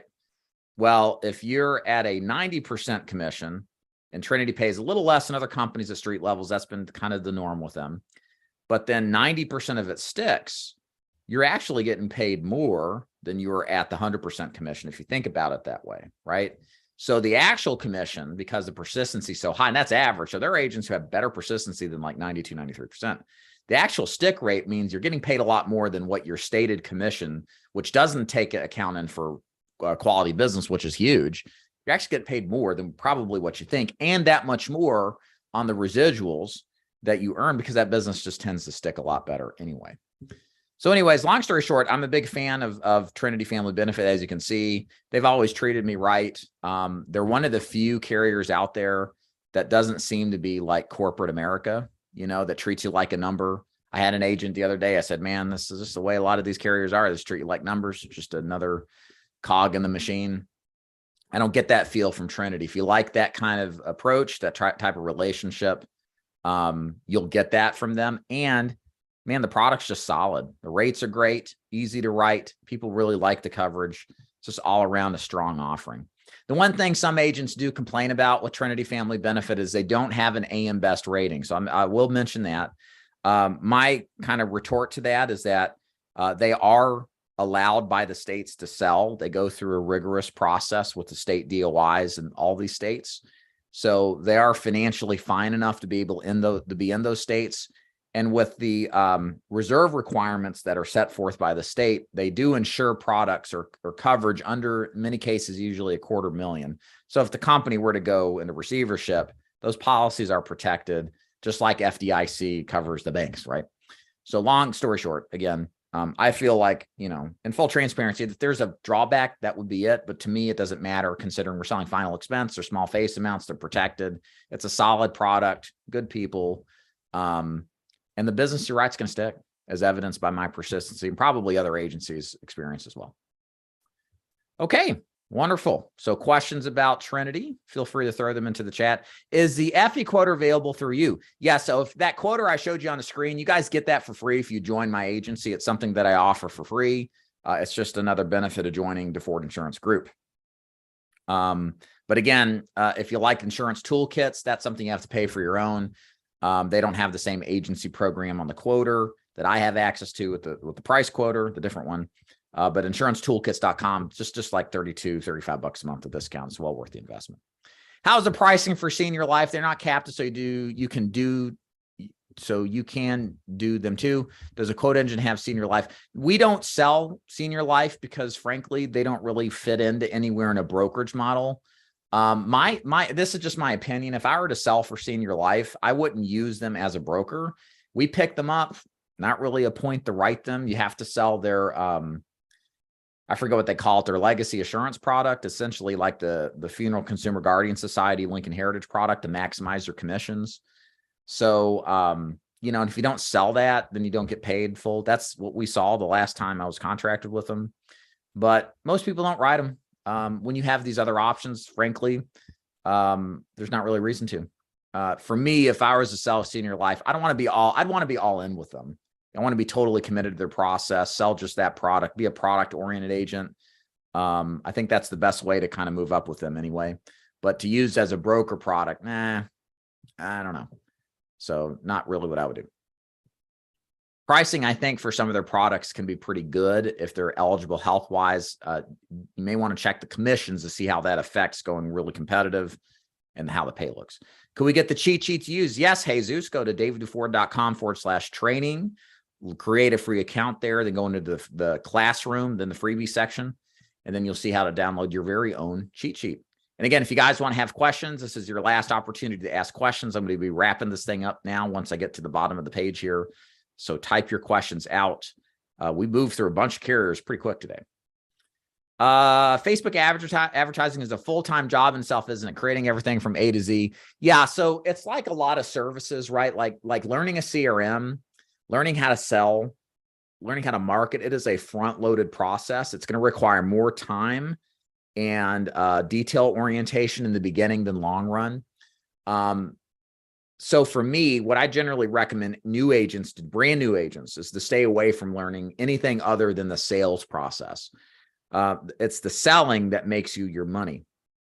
The marketing's important, but there are third-party vendors that do a good enough job for their basic type of leads that as long as you know how to sell, you should do just fine as long as you purchase the right kind of purchase lead option from a vendor in enough quantity. So again, we all have limited bandwidth. We have a lot going on in our personal and professional lives. And to try to take on every single responsibility of a business right away out the gate, for a lot of people is a recipe for disaster.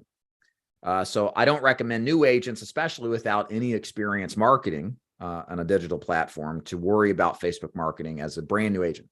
I think it's better to come back after several months and then invest some of your time if that's what you plan to do. A lot of agents never do that. Some agents just continue to buy leads because it works well enough. Because guess what? They know how to sell.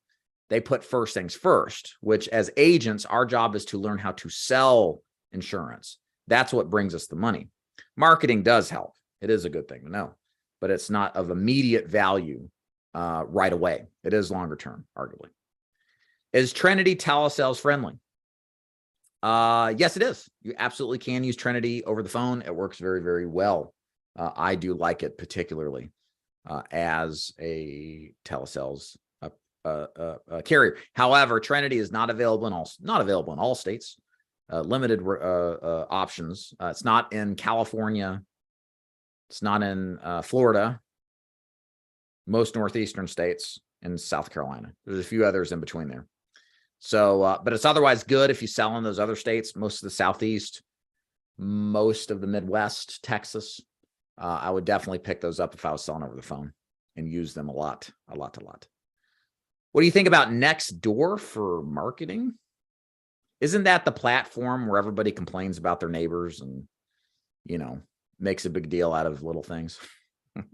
My wife will tell me stories like, listen to this guy's post about them complaining about their car parked. And they won't go over there and actually talk to these people. It's always laugh because it's just ridiculous. I've heard some good stuff on Nextdoor. I mean, we've found some people through referrals. Again, the thing you got to be careful of, just like in Facebook groups, is to be blatantly self-promoting. any type of marketing that you do where you're in a forum of some type, you need to provide value first. Like my personal belief when it comes to YouTube, in short, the only reason I'm successful is because I give away everything that I know. I don't have any catches. You don't have to buy my program at some inflated price to get access to the secret, what's in the box, velvet rope stuff. I don't do that because I want to actually help you. And so what I know works, it doesn't happen immediately, but what happens is people watch this stuff for years on end and they're like, this guy actually does what he says. His stuff actually works. He actually does care. Holy crap, this is not what I expected. And then those people end up being a part of my agency. I talked to a lady yesterday, says, I've been watching you since middle of 2018. It's like 5 years, man, almost 4 years. So, and that's how it is a lot of times. So again, if you're going to go through that process, Nextdoor, Facebook, any of that stuff, aim to provide value. Don't aim to make a sale. Aim to help first. The value will come later. Hey, California Diversified Insurance Services. What's the best Medicare leads? The best Medicare leads, in my opinion, would be direct mail. I am partial to those. We've seen fantastic results. The guys in our agency that are writing 500 to 800 apps a year, Medicare Advantage, are exclusively using direct mail leads. Insurance Marketing Hub provides great Medicare leads. You may want to check out what they have to offer. They're a sponsor, of course, of our program. For ACA, I think there's a really good opportunity in Facebook. We had a course that we promoted through Luis Moreno and Shauna. If you guys are interested in that, shoot me an email, davidford.com/contact. Teaches you how to set up your own Facebook account to sell ACA leads. And we've got a really cool program coming out where we're getting leads on all places on TikTok. Yes. I've got an agent who we just cut the interview. He wrote 40 ACA plans, I think in November, all through TikTok. Paid ads, like $3, $4, $5 a conversion. Not to mention another 40 plus final expense policies and a few cross-sold life sales, like real deal. So we'll have more information on that in a couple of weeks. That should be super exciting. So any last questions before we wrap this thing up? I have my wife cooking enchiladas. I must eat lots of those. Cheat meal is tonight, not tomorrow. Probably a glass of Pinot or some sort of champagne. That's going to be the congratulatory meal of the night.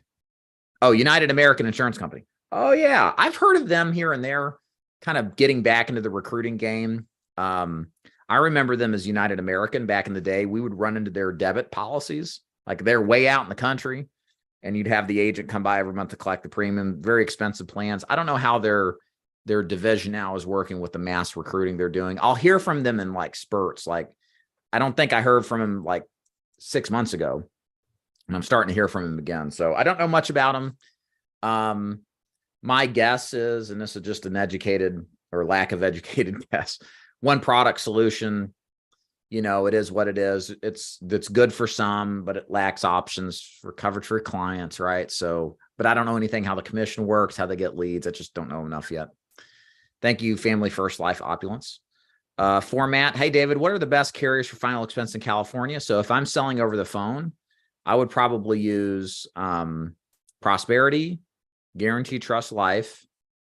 Great Western, I think, is out there. And Liberty Bankers Life. This probably would be my core offering. I may add a few more later, but that's where I would start. For face-to-face, I would do Foresters, Prosperity, AIG, or Great Western, and then Guarantee Trust Life. Guarantee Trust Life actually isn't in California, I believe, so knock them off the list. But if you're out of California, you can get GTL. And then if you can get Trinity, I would add in Trinity to the mix, as well as a face-to-face agent, as face-to-face or telesales. Really, either way, it's fine. All right. So last call for questions. As I do that, I'll go ahead and say my final piece. Thanks again to insurancetoolkits.com, insurancemarketinghub.com, and Advanced Agent Marketing for sponsoring today's event. Remember to check out their products and services. Make sure you tell them I sent you and that you saw their information on our channel. I'd be really appreciative if you did.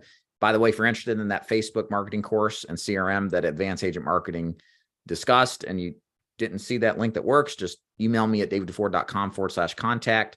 Don't forget to go to daviddufour.com/training to sign up for your free training account for live weekly Q&As with me, to ask me questions, 30 plus hours of live insurance sales and marketing training, sales scripts, my ebooks, and more. Register now while you still can. Nothing to buy, no obligation whatsoever to join my agency or anything, just free training for you.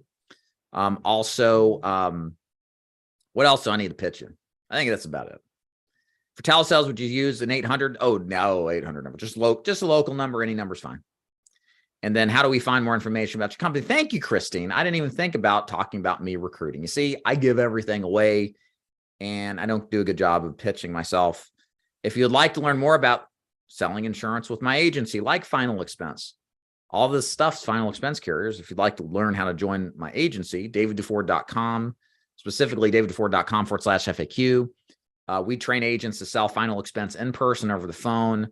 We also train agents to sell Medicare, annuities, and health insurance. We're about to do a huge rebrand that you guys will hear more of. We're tripling down in the mentorship, accountability, and coaching department. We've done some internal surveys to agents. We've realized there's a huge opportunity in one-on-one coaching and development of agents. We're about to announce our rebrand in the next couple of weeks. I'm investing a lot of money, a lot of time, finding some key people to run the divisions of our business. That's going to be happening. I'm super excited. Not ready to quite announce everything in specificity, but that's a little bit of a tease there, I guess, if you will. So more on that soon. All right. Thank you so much, everybody. Hope you enjoyed it. And see you next time. Y'all take care.